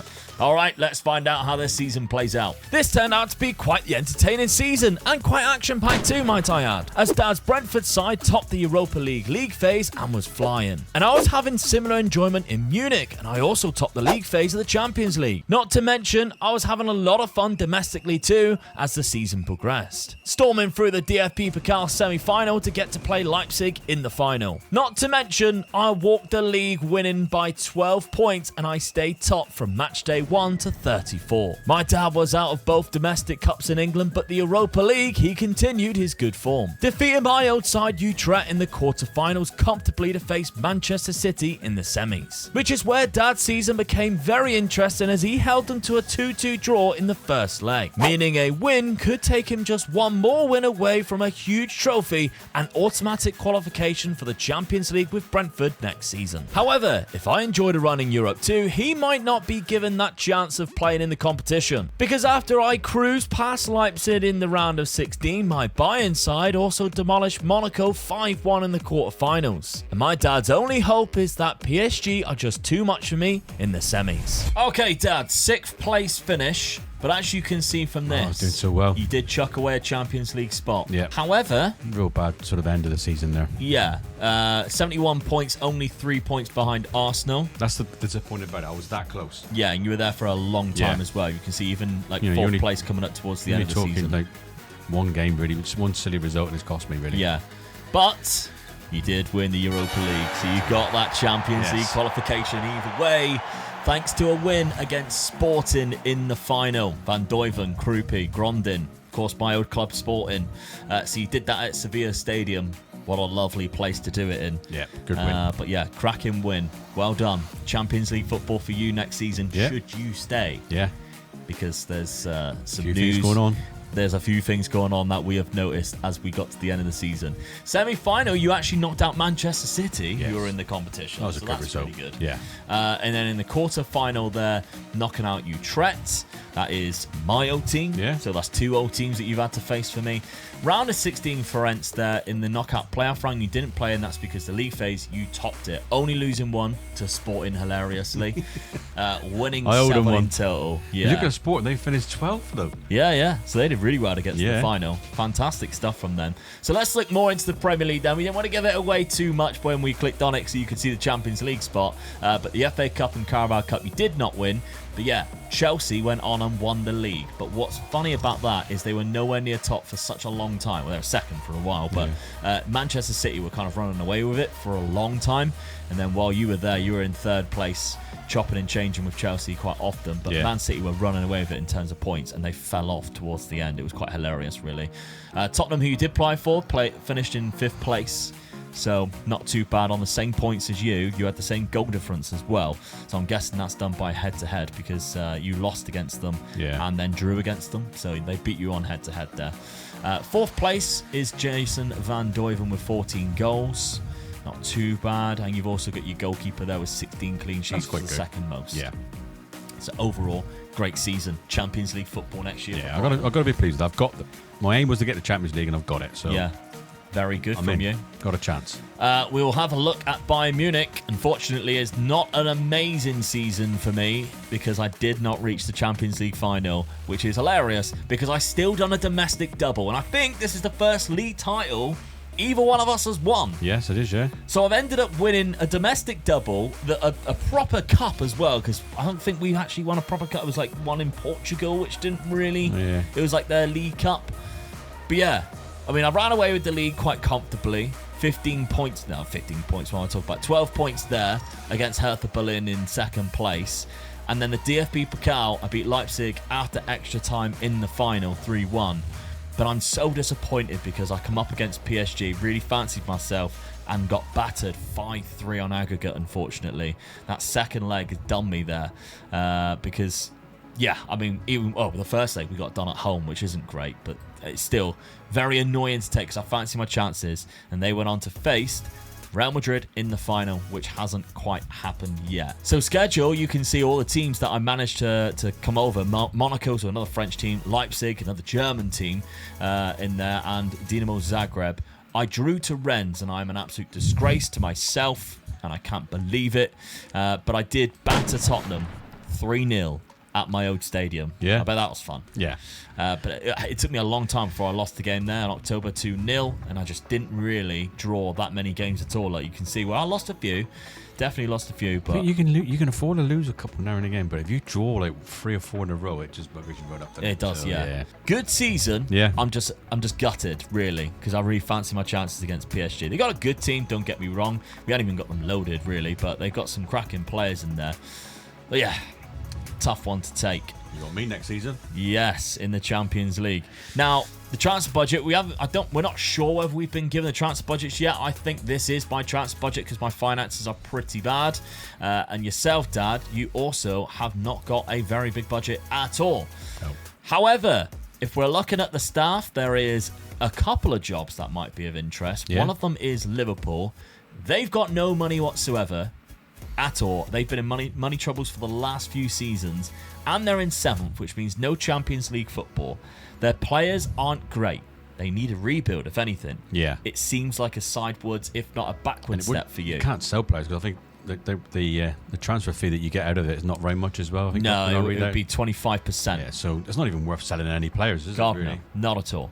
So no, that's a no for me. That is a no. However, there is a job that is going to come up that Dad has already stuck his interest in for, and that is at Chelsea, because Ange Postecoglou, the Chelsea manager, is retiring at the end of this season at some point. So I spotted that, so that's what I'm hoping for. 20th of June, he is going to retire from professional football. The current champions of the Premier League. Now, financially, they have £117 million in their transfer budget. Dad really hopes that doesn't go before he leaves, by the way. And they got a good side as well, so they are 5-star. Yeah. And so now You're only 3.5. Yeah, that's the only thing that's against me, really. Yeah, I mean, winning the Europa League has That's a probably big help. helped. And getting him, in 5th or 6th. So I had 5th and 6th in the Premier League. So it's 2 good seasons, and I've won something. So it's got to count for something. You got to at least apply. Yeah. But I don't think you'll be like one of their number 1 candidates. No.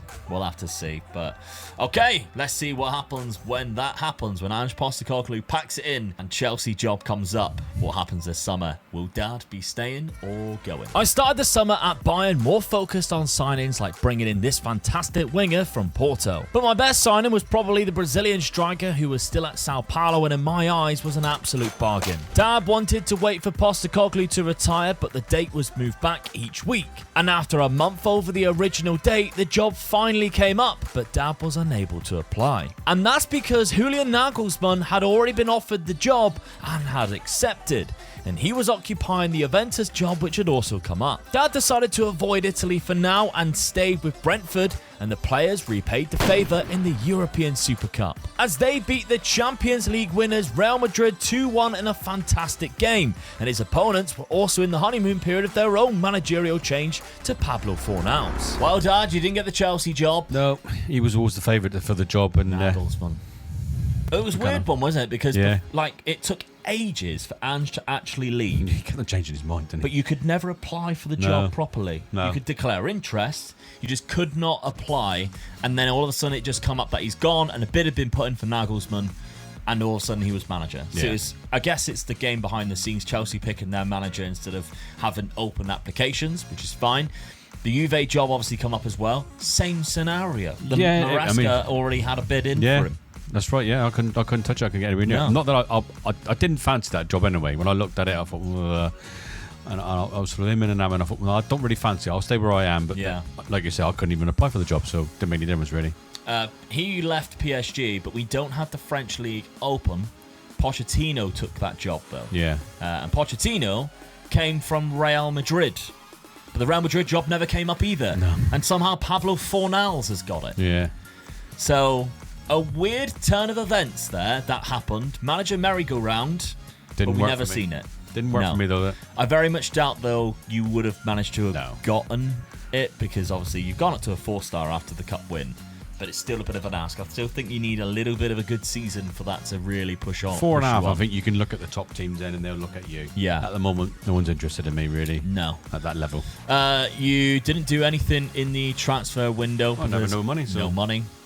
No money. Didn't sell of anybody of any to make my squad any weaker. So I didn't buy anybody. So all I done was just tweaked a little bit with the tactics. Really, I brought my left winger down into midfield, just to sort of make me a little bit more difficult to beat because of being in the Champions League. Yeah. And then I just changed the strikers around again, really, to put the deep line one on the left hand side. Mm-hmm. That's all I've done really. And hopefully they'll do business for me again. Same team. I mean, it's done well for you at the start of the season. Yeah. Because you've played 4 games and you've beaten Real Madrid. I beat Real Madrid, yeah, so there you go. Good start to the season. 5-0 against Burnley, 3-2 against West Ham, 4-2 against Leicester. No teams in the Premier League are quite challenging yet for you, but I mean, you beat Real Madrid, so that's a good sign, and they had a good team out as well. Yeah. But your Champions League debut, Dad. Yes. Here it is. You got Real Madrid again. Yeah. You've also got Arsenal, your favourite team. Ajax is in there. Juve, who you could have been the manager of.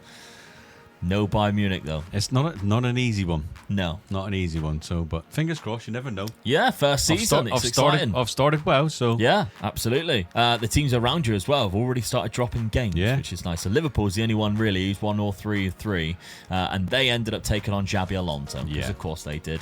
He left the Villarreal manager, who weren't in the Champions League, so it was not really appealing. I've really just got to pray that I don't get many injuries, because I've got a good starting 11, but I haven't got a good squad. Yeah, you've got a massive team. No, and I've got sort of weaknesses in areas where, if I get injuries in that area, I haven't got a sort of another world-class player coming in. Yeah. So my fingers are crossed for that I don't get injuries. Okay. Let's have a look then, Bayern Munich. I have changed things round ever so slightly after last season's where I failed to get to the final of the Champions League, but I did do very well in the league. I sold £39 million worth of players. Nevestic has left the club.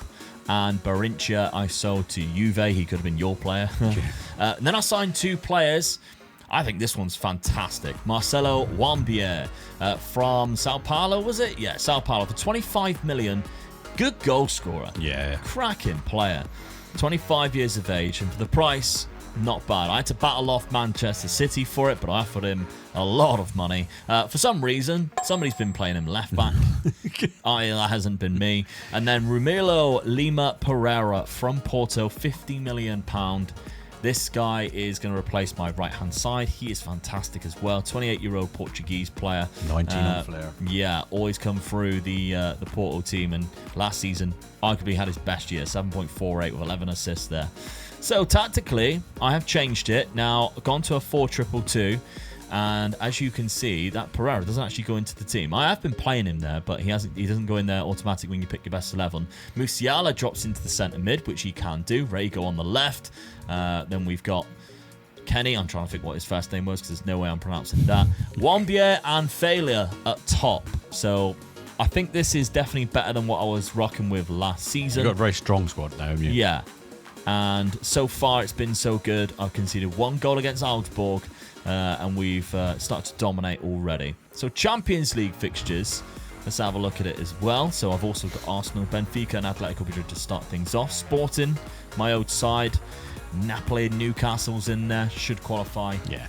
Nice and easy. Yes.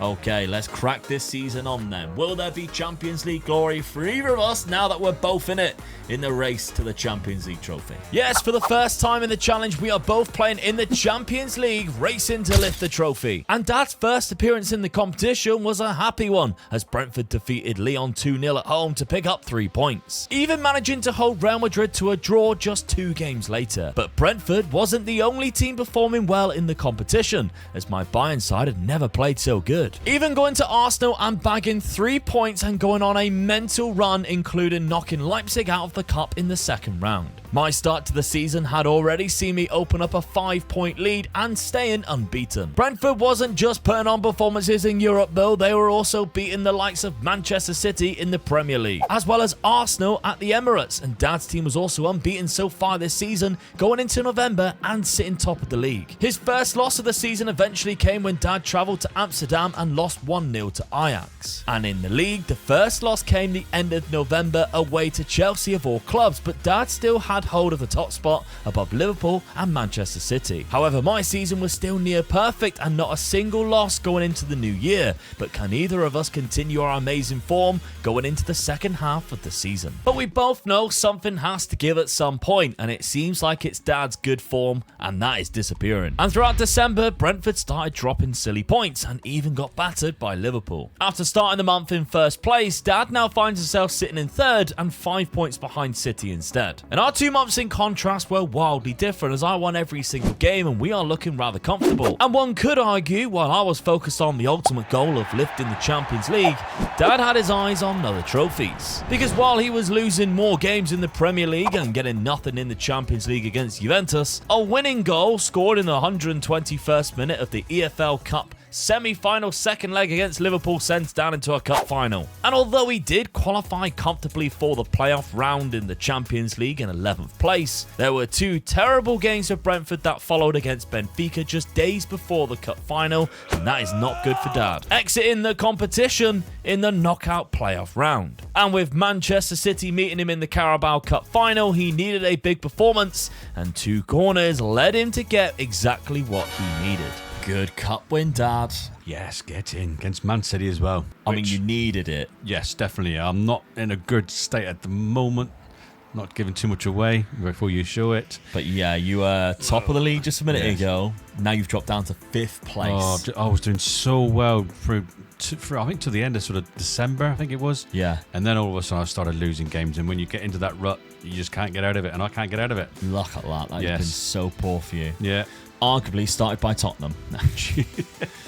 Yeah, from basically the middle of, start of December, you were top of the league. Yeah. And then the bad results started coming around Christmas time, and it's got worse and worse. Yeah. To this point. That's what game over Leicester, lost that one. Juventus, Brighton. And also out of the Champions League. Yeah, it's games like that you've got to be winning, the Wolves and Brighton's games, you've got to be winning those games. Then I come up against Benfica and I lost both games against them 2-0. I mean, when I lost them away, I thought 2-0, well, that's not too bad. Yeah. You can still get, you can win 3-0, something like that at home. I stuffed 2-0, that was me done. And then I'm looking at Man City in the cup, and I'm thinking, I'm on a winning streak at the moment. I ain't going to do this. They already beat me 1-0 in the league, so then I'm going to beat them. So Yeah. I'm pleased with that. Lifted the cup, but you needed it. Yeah. You are out of the Champions League now. Yeah, that's the problem. I could have really done with that next game against Bournemouth. I could have really done with that being a really good, positive result. Yeah. But it's a draw again, and you think, oh no, we've beaten City. Your confidence is up. Go out and start winning again. You have got points on them though. That's one thing. Yeah, I mean, I'm still in a good position in the league. But you win your game in hand, you go into third place. Yeah, so I'm there or thereabouts. But I've just got to get out of that losing mentality. That's what I've got to do. Speaking of losing, somebody isn't. Still haven't lost a single game this season. Unbelievable. And in the Champions League, obviously I didn't play in the round of 16. I've been given Juventus to play next. Of course, they've just placed their manager with Enzo Maresca. Will he be the next man on the chopping block for my Bayern Munich side? Because I've only dropped a couple of points. I've drew 3 games, Kaiserslautern, Dortmund and Nuremberg. All away. Running away with the Bundesliga once again. But it is that Champions League. Can I continue to do it? PSG stopped me last season. Will Juventus be the team to stop me now? Now, in the round of 16, there are still some massive clubs in there. Manchester City, Real Madrid, of course, Barcelona, Inter Milan, PSG, Chelsea, who... There's some big teams still there. Yeah, it's going to be very difficult still to win from this point. But if there's any team that's on form right now going into this Champions League latter stages in the round of 16, it's my Bayern Munich side. Yeah. We are You haven't lost a game. firing. Yeah. Jamal Musiala, I don't know how, because apparently he was playing centre midfield at one point. 22 goals and 12 assists. 35. Come on. Hey, and I get rid of players when they get to 30. Yeah. The run towards the end of the season is going to be a very interesting one here in Munich. Let's see how it plays out. The first leg of the Champions League was played in Turin, and we came from 2-1 down to win 3-2. And if you thought that was an exciting game, then the next home fixture was even better. And we managed to win that tie as well, 4-3, in a very back and forth match to progress 7-5 on aggregate. With us being drawn against Inter Milan next in the quarter-final, but it doesn't stop there, as we almost had another perfect month and take a step closer to an invincible season. Back in London, and Dad actually lost 3 in a row now and has slid further down the table to 7th place. Although the following fixture against Chelsea proved to be the best game for Brentford all season, as they got 3 valuable points. And with only 1 loss in April, they shot back into the Champions League spots for now. Speaking of which, my first leg against Inter Milan saw Wambier steal the show, as he picked up a man of the match, scoring the opener and the winner. But in Italy, it was that man Jamal Musiala who stole the headlines, because his 92nd minute equaliser kept our unbeaten season and put us into the semi-final. And we are very much favourites against an OK Real Sociedad side who didn't know how to contain us, and we take a first leg 4-2 lead. But this season continues to be near on a perfect one as we lift the DFB Pokal and become champions of Germany without losing a single game of football. And that wasn't going to change when we travelled to Spain for the second leg of our Champions League fixture, and we progressed into another Champions League final with just Manchester City to beat. But to make sure Dad isn't totally out of it just yet, and on the hope that I don't lift the trophy this season, he needs to make sure he qualifies for the Champions League himself, with his Brentford side taking some heads. Well, Dad, you did it. You got Champions League football again next year, secured. Only 2 points off the second as well. I was a bit disappointed with that, really. I just lost it because I picked up again and sort of getting well, and then I lost a couple near the end of the season, but I'm really pleased with that. Yeah, I mean, I've improved again. Can't be too disheartened. And put a trophy in the cabinet as well again. Yeah. So 2 seasons in a row with a trophy in the cabinet. Gotta be happy. Pleased with that. Your top goal scorer as well is the Golden Boot winner. Yeah, even better. Yeah. However, the competition, the challenge overall could be done and dusted because, as we know, I've made it to the Champions League final. It could be a treble as well. Yeah. And what makes it even better is if you check the Bundesliga, 0 losses so far. And if you check my schedule, there isn't one red mark on this season until you go to the very last pre-season friendly that I had at Old Trafford. Not one loss all season. If I win this Champions League final, I have an invincible season with a treble with this Bayern Munich side. Well, I'm just sat here thinking to myself, well, Man United done it, so let's hope Man City can do it.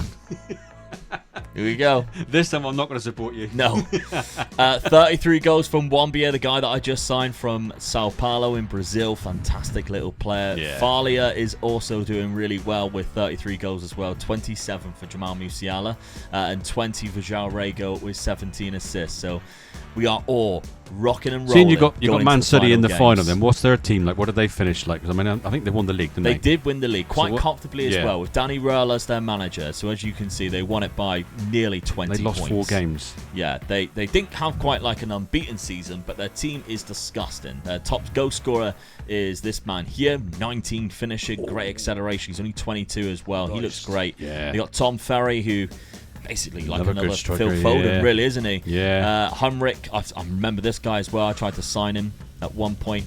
Unbelievable Belgium international. Fantastic This player. is going to be a good game. This is going to be really difficult. But yeah, they've got a lot of star men in there. They've got a really good team. Their midfield is packed full of talent, as Manchester City side should be. They've even got a 20-year-old USA international who looks unbelievable in a CDM role as like a deep line playmaker. They got a really good team. Yeah. They got a New Zealand international on the left back. There's very international, continental type of club that we've got here. An Albanian playing on the wings. They've got so many different nations. Their goalkeeper is Ukrainian. Yeah, so it's going to be really interesting. Yeah. It's going to be a big Champions League final. Let's see if I can end the challenge here at the second time of asking in the final. Now, the good thing about my side is I have no injuries or suspensions going into the final. But then, if anything, that just makes it more pressure on, really, because it's my best 11 that I could potentially play against arguably the second best team in Europe if you're going on form right now. They've won quite a lot this season and dominated the league. Danny Röhl is the manager, who I do quite respect. But let's see if we can go on and win this Champions League trophy. It's going to be a tricky one, but here we go. All right, early highlight. All I've got to hope is that the keeper makes no mistakes. As it was. No! What a keeper did there! No way! What was that keeper doing? I don't believe it! It was either me or him who left. Yeah. He's still there, I think. I decided to go. But here we go. We mentioned that believe midfield for Manchester City, but my midfield is on top. And Wambia is in. Can he get it across? He's at the post. The keeper just like stood there and just let it happen. It was the weirdest thing. But we've already struck the post 8 minutes in. But already there is a response from Manchester City. Headed out. Vardio, Reynoso. Out wide, he's got to go wide. Ooh, come on, defend. Defend with your lives. Where's he going? Defend with your lives. Yes, Yarego. Here we go. Right, now, nothing silly, please. Don't go losing the ball here. Oh, my God. As soon as it goes back to the goalkeeper now, I'm just like, oh. He panicked then as well, didn't he? Yeah, so did I. We've picked up the ball. He's through the gap. Oh, no. He's through the gap. There he is. He's off. I think he's off. He's off. Right over the bar. Over anyway. Marmadashvili had it covered, definitely. I think it was offside. Not too sure. It was a good run, though. Yeah, it was. Now, they are always going to have one man extra in midfield. They're playing 3 in midfield. I'm only playing 2. So that might be something I need to be aware of. If I feel like I'm getting overrun, I'm going to have to drop a player back in there. But for now, it seems to be okay. Doing all right, yeah. Possession-wise, it's quite even. Chance-wise, we've both had one good opportunity each. And I've got Sissoko, who's on the ball right now. He's world class. He's so good. Wambia drops in as well. And there's a lovely ball to his strike partner. And what a goal that is. Antonio Failure. No, don't rule it out. What is he offside? Surely not. Ooh. VAR's checking it. I didn't think he was offside, you know. Get it. Yeah, I didn't think he was offside. Come on. What a pass. Hell of a ball through. From Wambia. It's a lovely... Oh, it's a good run. Yeah, it's a cracking run. The player at the far back he was the one keeping him on He side. kept him on. Yeah. Falia with the goal. Lovely stuff. 1-0. Half an hour gone now. Now we just got to hold on to this. Come on, Sadie. Are you going to reply to this? From a set piece would be awful. Oh, get in. Who've they got as set piece coach? Sack Austin him. McPhee? Yeah. He's there with the manager's giving him them. Yeah. It's straight away. Conceding from a corner is not good enough. Oh, behind the front post. What's the point in having a front post if you're not going to do anything? It's important how we respond now. Because we've carved them open once already down this right-hand side. Yeah. Oh, dear. Oof, that's right, nobody's there. All right. Man City are on the attack again. That's not good. They've cut us open. Oh, get in. don't know if that was offside, you know. That was close. That was close. Is he looking at it? He is, but I think he's onside. I thought he was offside. That's why I didn't cheer when he went through. No, it's been given. Oh. They turned it Who around kept within them 5 minutes. onside? That's 2 goals in 5 minutes. That looked offside there. Did look offside. I think my left back must have kept them on. Didn't look offside there, didn't it? Ooh. How has it flipped so fast? That's what Man City can do to you, though, isn't it? Yeah, they've started to dominate possession as well. Might have to drop somebody back into that midfield if I cannot find anybody there and we're not creating enough chances. Because right now they dominate in possession. Oh God, don't kill me off too soon. Set piece again. Ooh. Headed clear. But Man City have retained the ball. So they're starting to dominate now, aren't they? Yeah. Uh-oh. Oh no! Oh my God. Wambia though, you could have a go if you wanted to. If you could go run all the way on his own. Yeah, you've got nobody else there. Yeah. You're on your own. Yeah, he was on his own, wasn't he? Oh, it's just too much Man City. It's just too much Man City. We're going to have to try and You pull need to this get back. to half-time. We've gone past before half-time. half-time. It's gone Oh, past it's gone half-time. past, is it? Kirky on the ball. Find him! Find He's him! in the gap. He's in the Find gap. him! Oh, no. Kenny. Come on, Kenny. There he is. Wambia! Got him! What was the keeper doing there? Marcelo Wambia. What a finish. What the keeper, didn't it? That's the type of movement that we need. I mean, it should have been passed an early ball there. He should have been given it that to was the there. space, wasn't it? But patience kind of worked out. It's good movement, isn't it? Good movement. Undefendable, that. Yeah. Undefendable. Well done. It's 2-2. Keeper got beaten his near post. I'm only getting 35% possession. They keep on getting a lot of chances. But is it just because I'm doing counter-attacks? Oh, that was a risky pass for them. That was risky. Come on, win the ball high at the pitch. That's yours. Yes, Jamal. Yes, Jamal. Jose back to Mamadashvili. Here we go. Sissoko. The world's best centre-back. Wambia. Already got himself a goal. That's a disgusting tackle. But we still got it. We're all good. Yeah. Sissoko. Switch it if you like. Don't mind it. He's out there, isn't he? Kaku's there again. Can you find Kenny? He's found Kenny. Wambia's there. Fire! He is offside. That one is offside. He is offside. It's lucky. Thought we turned it around quite quickly then, but that one looked well off. Yep, goal disallowed. 3 VAR checks already on goals. My art would not be able to take this if I was the manager. This would be awful. Imagine having to wait for this. Right, okay. Substitutes. Now, I don't know whether... I mean, Wambia is struggling a little bit. I don't really want to take him off, though. He's having a cracking game. He's having an excellent game. I can't really take him off. That's cruel. Do I go back to what I was doing last season and drop it into this? Then I've got 2 in there. I feel like I need to do something because I'm just losing possession. Okay, I'm going to make an executive decision. Falia, I'm going to drop him back there. You're coming in there, son. Okay, and we've got the likes of Lavia to come on. Or do I go somebody like... Yeah, because of the running. The running ability of this man could be crucial for us. Let's go for a centre midfield on attack. Really push him forward. You can move in the channels, tackle harder, dribble a little bit more, and just try and find an opening here. What can we do? With Wambia still up top, we are struggling a little bit for Kirku, but he's having a cracking game. That's your problem, right? Your players that are playing really well are the ones that are struggling that's fitness. tired. Yeah. And I don't have a lot of options on the bench. I'm going to keep it as it is right now. Keep it as it is right now. Oh, here we go. Wambia with a free kick. I don't mind if I do. I didn't know we could take free kicks. Oh! Hit the bar. Hit the bar. Right, possession started to go up a little bit, which is good. Need to find the ball more. They're still over here with... Oh, God, no. Set Set piece. piece again. Get it out. Get it out. It's a penalty. They give a penalty. Have they? There's no way.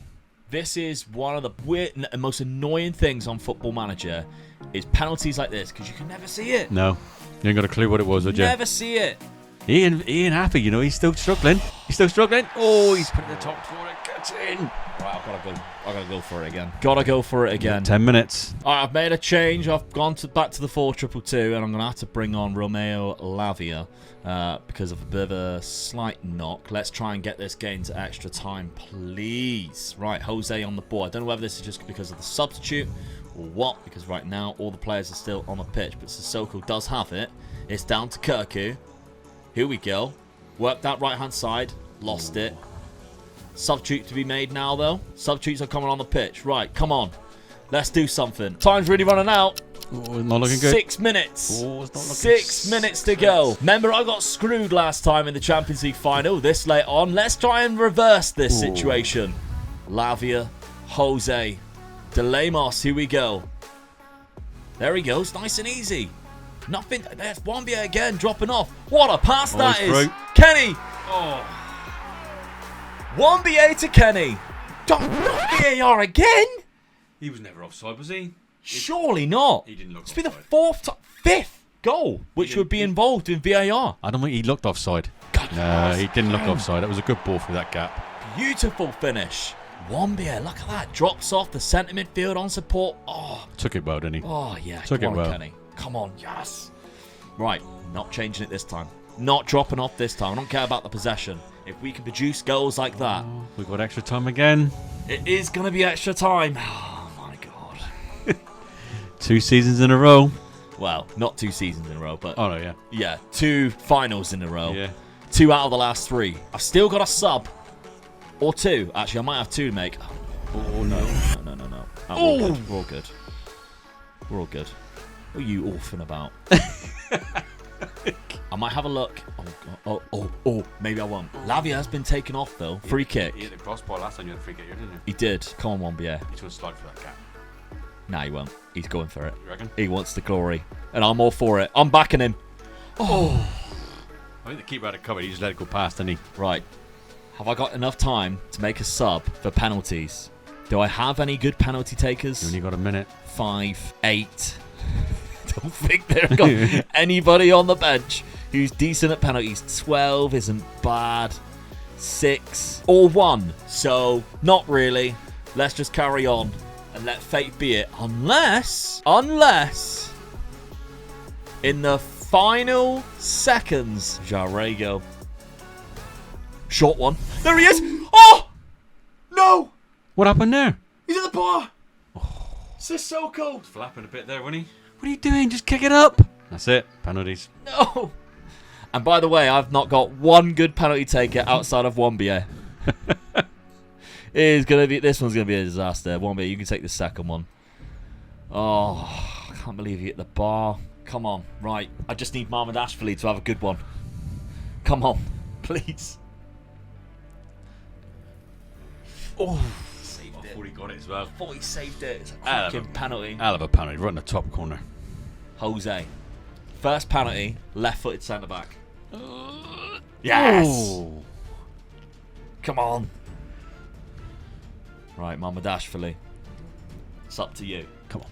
Savio Oh. puts it in. Took that one easy, didn't he? Send him the wrong way. Yeah. Right, if anyone's going to lose, if anyone's going to miss, it's Wambia, isn't it? After the unbelievable game he's had, the only good penalty taker in my team. He's running sideways at the moment. He's going to take it! Hey, what did he do there? Who placed the ball for him? Mind games. What was that? Oh, I took it. Never mind. Love it. Beck. Oh. A lot of left footers. Oh no, I've got no faith in my own team to score all the penalties. That's the trouble. If someone put on a spot for me like that, I'll just run up from the half line and just smash it. I dicked it. You naughty treacle. Yeah. That is lovely. Filth. It's not even 9 o'clock. Actually, it's probably gone past 9 o'clock now. Oh, he's got an hamstring. Therian. Oh! I thought he Why are put they it so wide then, good didn't at penalties? he? I thought he put it wide then. Jorego. Come on. Come on. This is it now. Won the kid for a This is reason. it now. Won the kid for a reason. Yes. Yes. Come on, Mohamed Ashfali. Sudden It's death up now. to you. Yeah, here we go. Dad's favourite keeper. Make a save for me. Raya or Mohamed Ashfali.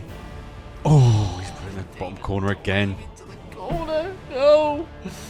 Who is it? Who's next? Keeper's I can't crying. The remember. keeper's crying Yeah, now. he's like, oh. I've got to take the God, next it's penalty, so- did you say? God, it's so crap. It's Kenny who scored the equaliser. He did score the equaliser. The French winger. Come on, Kenny. You can do it, boy. Here we go. Oh, dear. That was a bad penalty. Champions League winners. On Man Manchester City. Premier League winners. Champions League winners. If you think about it, I didn't even lose a game all season. No, so you game along. Well, no, you didn't lose that game, No, did you? that's what I mean. Yeah, unbeaten. I deserve that. Look, their feet are even through it. I know whose fault that is. Jorgensen. Still, this has got you written all over it to win this. The Champions League, the race to the Champions League continues, and unfortunately, at the second time of asking, I've lost in the final. Because you've got a hell of a team to carry on. The only blemish on a near-perfect campaign and what would have been a perfect way to end the season and the challenge. But now the race is back on once again, and there's a couple of jobs that have popped up that Dad has taken interest in, and both Spurs and Chelsea, a move there would mean no Champions League football next season. From unemployment to the Champions League trophy, it's crazy how this challenge hasn't been completed yet. But from a goalkeeping howler in one Champions League final to penalty kicks 2 seasons later, luck has not been on my side. And this is despite me creating the most dominant team in the world, going unbeaten in all competitions. But after Dad just about qualified for the Champions League with Brentford this season, he is distracted by 2 new shiny jobs in the Premier League in Tottenham and Chelsea. Despite neither side having Champions League football next season, Dad still entertained the idea of moving to Chelsea because their team is very good. And it might be 1 step back to take 2 steps forward, and he applied for the role. What has a big impact on Dad's decision is that Brentford's finances are so bad, and he has 60% only of the transfer revenue split with no money to spend. Meanwhile, the biggest problem I was facing was my goalkeeper was retiring. But after applying for just the Chelsea job, Dad was then invited for an interview for them, Spurs and Napoli. But the other 2 were just a lot less appealing. And after the Chelsea interview went so well, he turned down Spurs and Napoli and is set to join. And just like that, Dad is offered the role at Stamford Bridge and is happily accepting in what he thinks could be a big step up for him. Chelsea are, after all, willing to back him, and he's already bringing in world-class players. Well, Dad, you found your way to London, Chelsea this time round. Yes, big thank you to Brentford, but I just don't think Brentford can go all the way to the Champions League final. So I'm taking a big chance here, and I'm taking a season out of the Champions League, and hopefully that you don't win the Champions League while I'm out of it. Well, that's fingers crossed that I can get Chelsea back into the Champions League next season. Yeah, because last season, of course, Brentford finished in 4th place. Yes. Got a Champions League finish. Chelsea were down in 9th. Yeah. I think when you look at the 2 squads, gamble. It is a big gamble. When you look at the 2 squads, though, it's hard to believe that Chelsea are out of the Champions League. Yeah, that team is unbelievable. Yeah, so it's a big gamble because I'm taking the season out, and you could win it in the season, and I might look silly then, but I just can't see Brentford. Finances were terrible. Yeah, they weren't giving me no money, so No. I think I took them as far as I possibly could. We done well. Thank you very much. But you spent £163 million at Chelsea. You sold £83 million, but Yep. the players you brought in, you can see, are next level. Left-footed centre-back here in Lonsdale, £90 million. £5 million for actually a really good 20-year-old Mexican midfielder. That's a good pickup.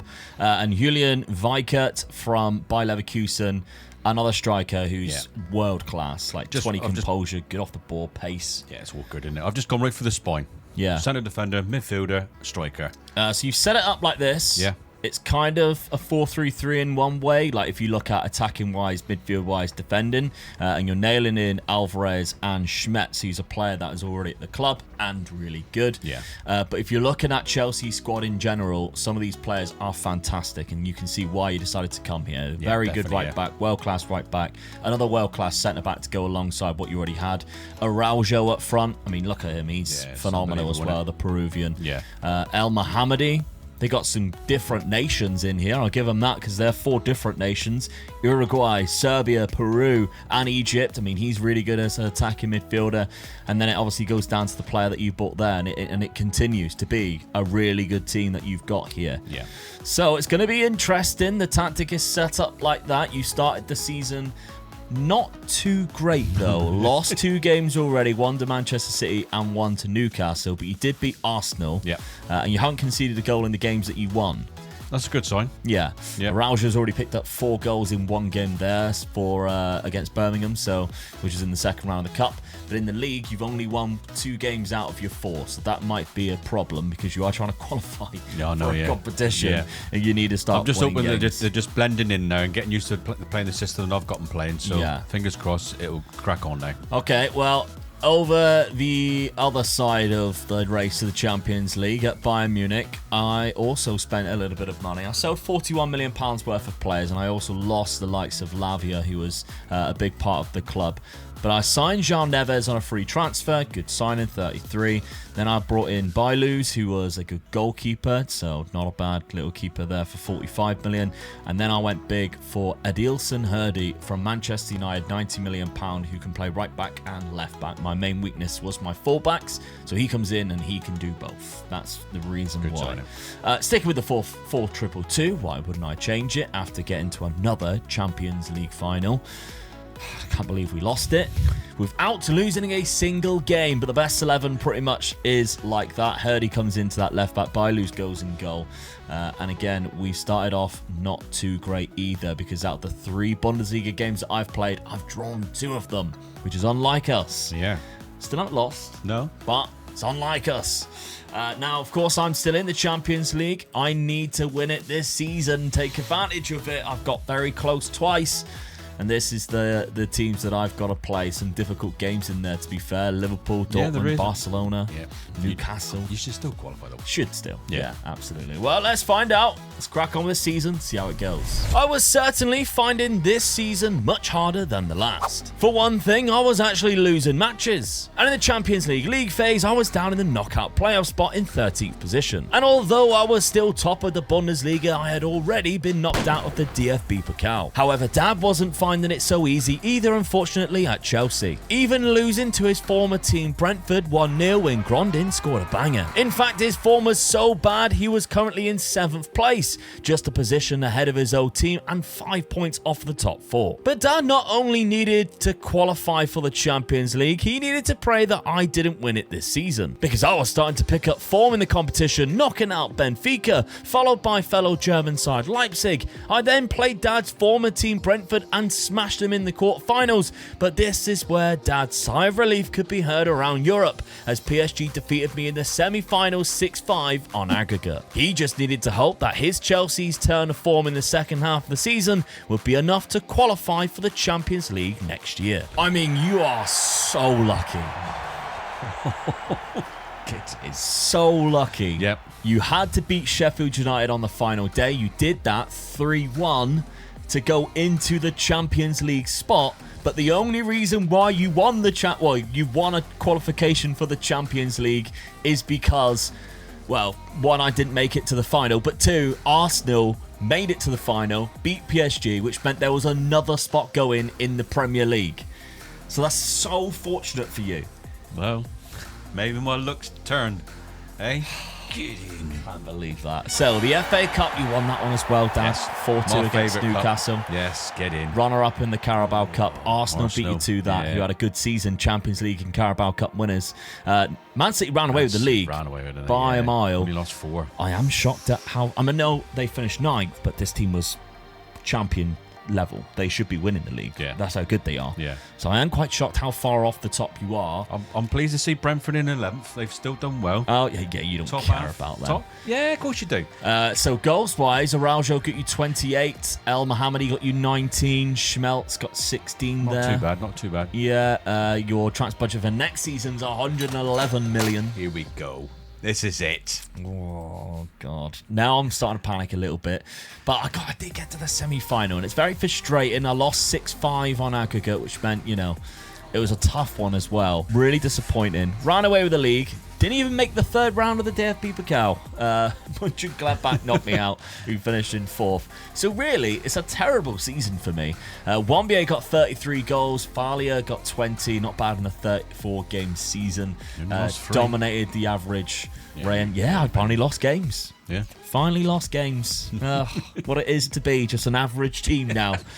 Now, goals-wise to me, Wambier got 44 in 44 games with 13 assists. Unbelievable. Outrageous when you consider he cost me 25 million. 30 goals from Falia as well. It's like, Falia also got 30 goals. I mean, you'd too. be happy with that with 30 goals for your top striker, wouldn't you? Yeah, and he's got 20 goals. 13 more. So, unbelievable stuff. 40. Musiala still going strong and signed a new contract. He's sticking by us for another year. I can't believe it. Jamal Musiala is going to be another Champions League final next season, hopefully.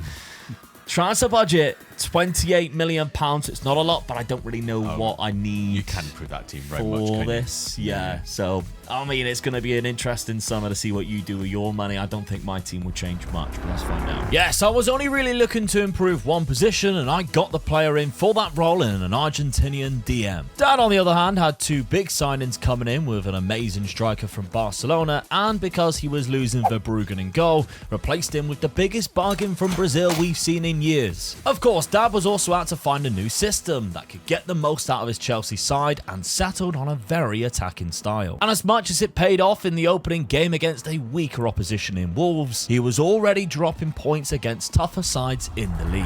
Well, as I said, I didn't really need to do too much. So with installments, I bought Manchester City's DM, and I thought I'd make it easy for you in the Premier League that way. Thank you very much. I'm happy with that. But Reynoso joins, 29-year-old Argentinian. Really, the only position I kind of needed to improve was that DM position, and he goes in there. João Neves slipped out of the team after he's had a great career, but he's 34 now, just starting to age a little bit. So he now comes into the team, and the team looks very good going into this season. Does look good. So I am excited to lift the Champions League. Schedule, we've started off well as well, so that's been absolutely gravy. And the Champions League games that we have got ahead of us only really got Real Madrid and Arsenal. Yeah. I should be pretty much top. Comfortably. And you're finishing on 2 home easy games, I feel, as well. Yeah, absolutely. Yeah. So I'm confident of getting at least to the round of 16. Dad, let's have a look to see what you've been up to this summer, because you have again spent a lot of money. £45 million went out. There was a couple of other players as well. But the big signing, I think, was a keeper for £10 million. What a keeper this is. I mean, my keeper was going to retire, I think he was. When he was leaving on a free contract, Verbruggen. So I found this keeper for 10 million. What a keeper to replace. Mental. I was expecting to spend probably about 60 million on a keeper to get him that good. Yeah. 10 and million. the rest. I'm pleased with this. And the rest. Yeah. He doesn't really have a weakness. He's that good. Then you got in Anthony Sol, £107 million on a striker. I've got 2 good strikers, and I'm playing 2 up front. I need a reserve striker. Yeah. Oh, I've paid 100 million for this guy, but let the 3 of them fight it out. He's still good. Yeah. And then finally you got Paulo Eli Dalfos. I just wanted to put a player in midfield that if I got any injuries, in the defence, if I get any injuries, he's going to be helping out. So really, I've just felt as reserve players, I had a bit of a weakness there. Yeah. Okay, so tactically, you have changed it round. This is bold. I'm going for it. I got it, haven't I? Very bold. I might only get 1 chance at this. I mean, the team you got are a hell of a good. I've got a good side, but I've got to go for it. Yeah, but I just think over-attacking tactics just don't seem to pay off that well in the Champions League, but we'll see. I'm trying. I'm going for it. It's been a bit of a ropey start too. Yeah, it is, Lost the second game of the Premier League 1-0. Drew to Liverpool at Anfield in bad. I'm not too bad with that result. He did beat Arsenal 6-2, who just won the Champions League. Yeah, so that's give them a right hammering. Yeah. That's sort of like a little tester for me, and I came through that one. Yeah, because I think the Community Shield, all right, it's nice to win, but you just don't know whether they're putting their best team out, or it's just only it's not a kind of a non-competitive game, isn't it? But the Champions League fixtures that you have, Celtic and Milan to begin with. You got PSG in there as well. That's my hardest game, really. So yeah, I'd be disappointed if I don't qualify. Yeah, PSG made the final last season. I mean, I finished with 2 away games, but you've classed that as 2 easy away games. Yeah, definitely. So. But there we go. It's finally the first season that we're both in the Champions League, which I think we have contenders. When your Brentford team was in there, it was like, oh, it's nice that Brentford's in there.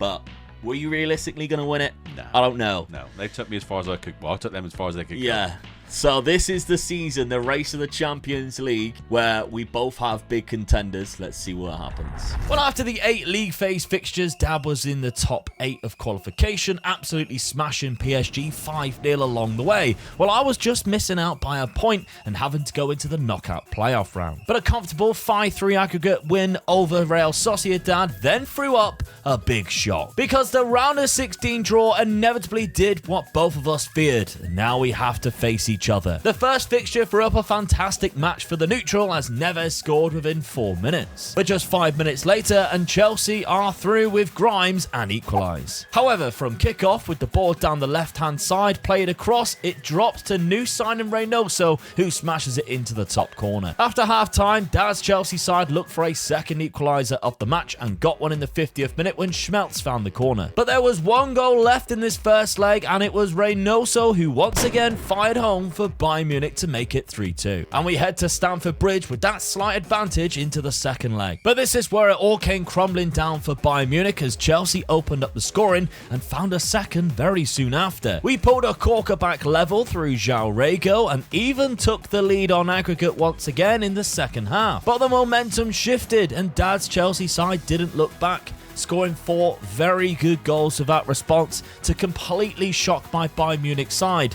And Dad's attacking system was simply too much for us to handle or control. And Dad's Chelsea team truly deserved their spot in the quarter-finals, where an AC Milan side await them, managed by Vincent Kompany. But they were no contest for Dad's Blues as he defeated Milan 4-1 and 4-3. A semi-final tie against Manchester City could be an interesting one, and Dad takes a second half lead in the first leg, only to be pegged back by a 91st minute equaliser. But somehow Dad kept the champions of England at bay quiet in the second leg, scoring the only goal of the game, meaning Dad will play in a Champions League final this season at Wembley Stadium against Club Brugge of Belgium. Okay, I won the league. I'm not going to beat around the bush. I also won the cup, but Dad has reached the Champions League final and has Club Brugge in the final. What? Club Brugge? Well done, Club Brugge, for getting to the final. I mean, yeah, fair play. You don't really see that very often. But I feel proper stitched up at the minute. Well, problem is, mate, when you come up against the best, you got to beat the best, and I feel that I've beat the best already to get to the final. I mean, this is an absolute sham. You finished second in the league, miles behind Man City still. Yeah.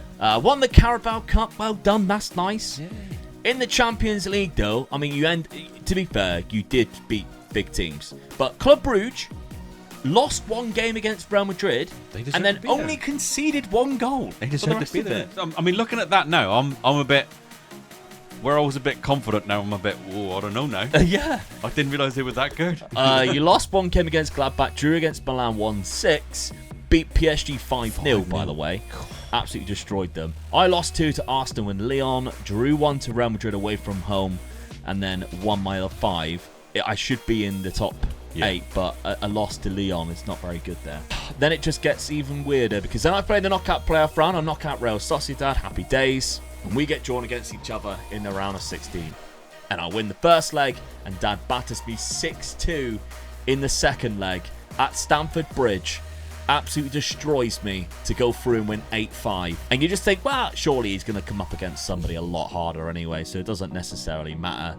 Quarter-final, and I seen you were pulling up against AC Milan. I was like, oh, 8-4 win. Okay, semi-finals, got to be somebody difficult. Man City, lovely. They're running away with the Premier League. You beat him 2-1. I think, okay, final, who is it? Club Brugge, who, as you can see, beat Real Madrid 3-2 in the semi-final. In the quarter-final, if you weren't following, they beat Arsenal. Arsenal, who won it last year, by the way, 3-2. And in the round of 16, where obviously they didn't play in the other bit, the knockout player bit, they already got past that bit. Newcastle on penalties. So now you play against Club Brugge. And I bet you're all wondering, oh, they must have an unbelievable team. No, not really. This is their manager here. I mean, he's quite bang average, if I'm honest. I think my assistant manager has better attributes. This is their key player. Won't even get into either of our sides, I don't think. I'm getting worried now because you're down in this team that are a really bad team and they could beat me. I mean, to be fair, you look at how many goals he's been scoring. It's stupid amounts of goals. But this is... I don't know how they've done this. I really don't. They got some actually good players. Yeah. We are being a little bit harsh. They've got here for a reason. And they play a 4-2-3-1, which, yeah, you never know. But... you should be battering. Not far the same line as I'm playing, really. Just one player, innit? Moved around. Leonardo Araujo got 28. Sol got 21. So my three strikers banged them in for me. So, yeah, I'm pleased with that. Yeah. But we're going straight into the Champions League final now. Dad's first. The 3rd overall in this race, the Champions League. And he's got to play Club Brugge in the final. All right, so your lineup, Dad. You've only got a couple of players out injured, including Schmetz. Yeah, that was a bit disappointing. Plays on the left. Yeah, but this guy's just as good to come in, so I'm quite happy with that. But the rest of the team... full strength side, I think. Picks itself. Yeah, definitely, yeah. Oh, it's an early highlight as well. Ooh, first 10 minutes, you're picking the ball up. El Mohammadi. Oh, has he found her? Oh, back into the keeper's hands. But it's not going to end there. No. Something will happen for this. Now, Club Brugge have the ball. We must say, if Club Rouge managed to win this, I feel like both of us should just retire and we just... neither of us ever win the Champions League. Closing down. Yes, well. Wins it back. Grimes wins it back. Back to Antonio. What a steal he was. Yeah, definitely. Yeah, what a keeper. Arguably one of the reasons why you got to the final. I believe so, yeah. Because a good goalkeeper can really change things. Oh. There's Araujo. Oh, he nearly picked up the ball again. But, oh, yeah, on it. My defence is doing well here. Gonzalez. Yeah. The Venezuelan picking the ball up. Grimes again. Find the gap. There's some space. There's through a the middle. couple of guys in the box. That was out. Back That was out. post. It's in. I think that ball was out. I mean, I'm hoping it's Julian not. Vickert. I think it was out. No, it would have counted. It would have said. They would have said. It's a goal. It's a goal. It's a fantastic goal as well. That What ball a cross from this Kires. was. What a cross. El Mohammadi. I mean, it was on the line. It's close. What an header that is. Especially since he's jumped backwards Yeah. to get to it as It well. looks like it's going to be Gorbunov who's going to come in and header that. No, he leaps higher. It's 1-0. Come on. Oh, a free kick though. You can't help set pieces. And it's a goal. Maybe this is how they got to the final. Yeah. They Set got pieces. Austin McPhee as their set piece coach. Oh, no. It's a cracking header at the back was, post. Somebody falls asleep and doesn't jump. And who is that man?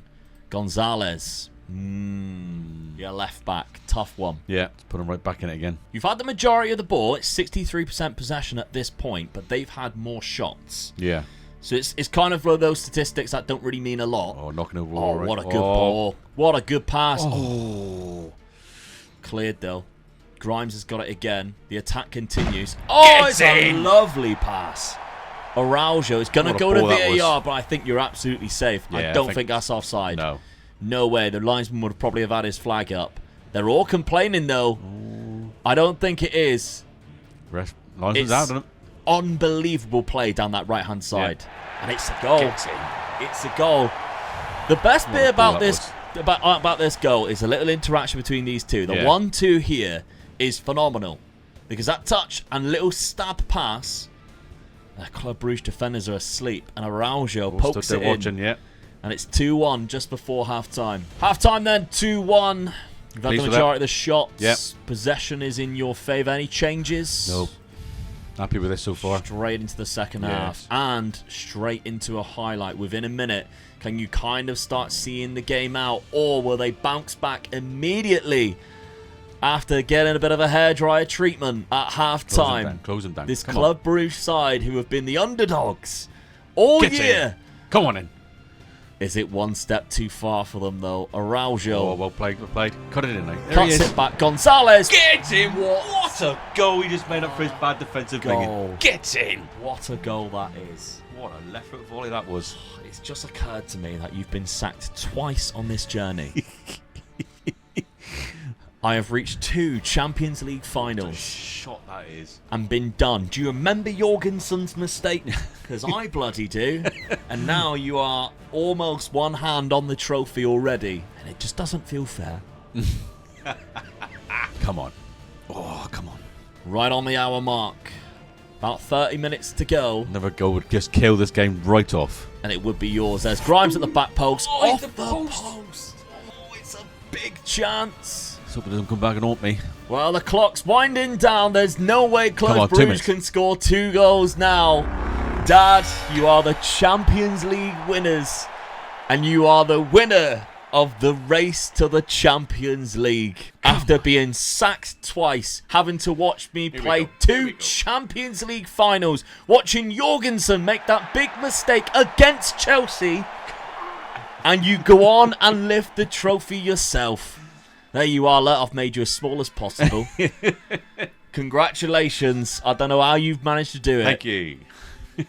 I mean, I do know how you did it. You played Club Brugge in the final. Well, you just got to take what's put in front of you, you know. I'm going to beat you.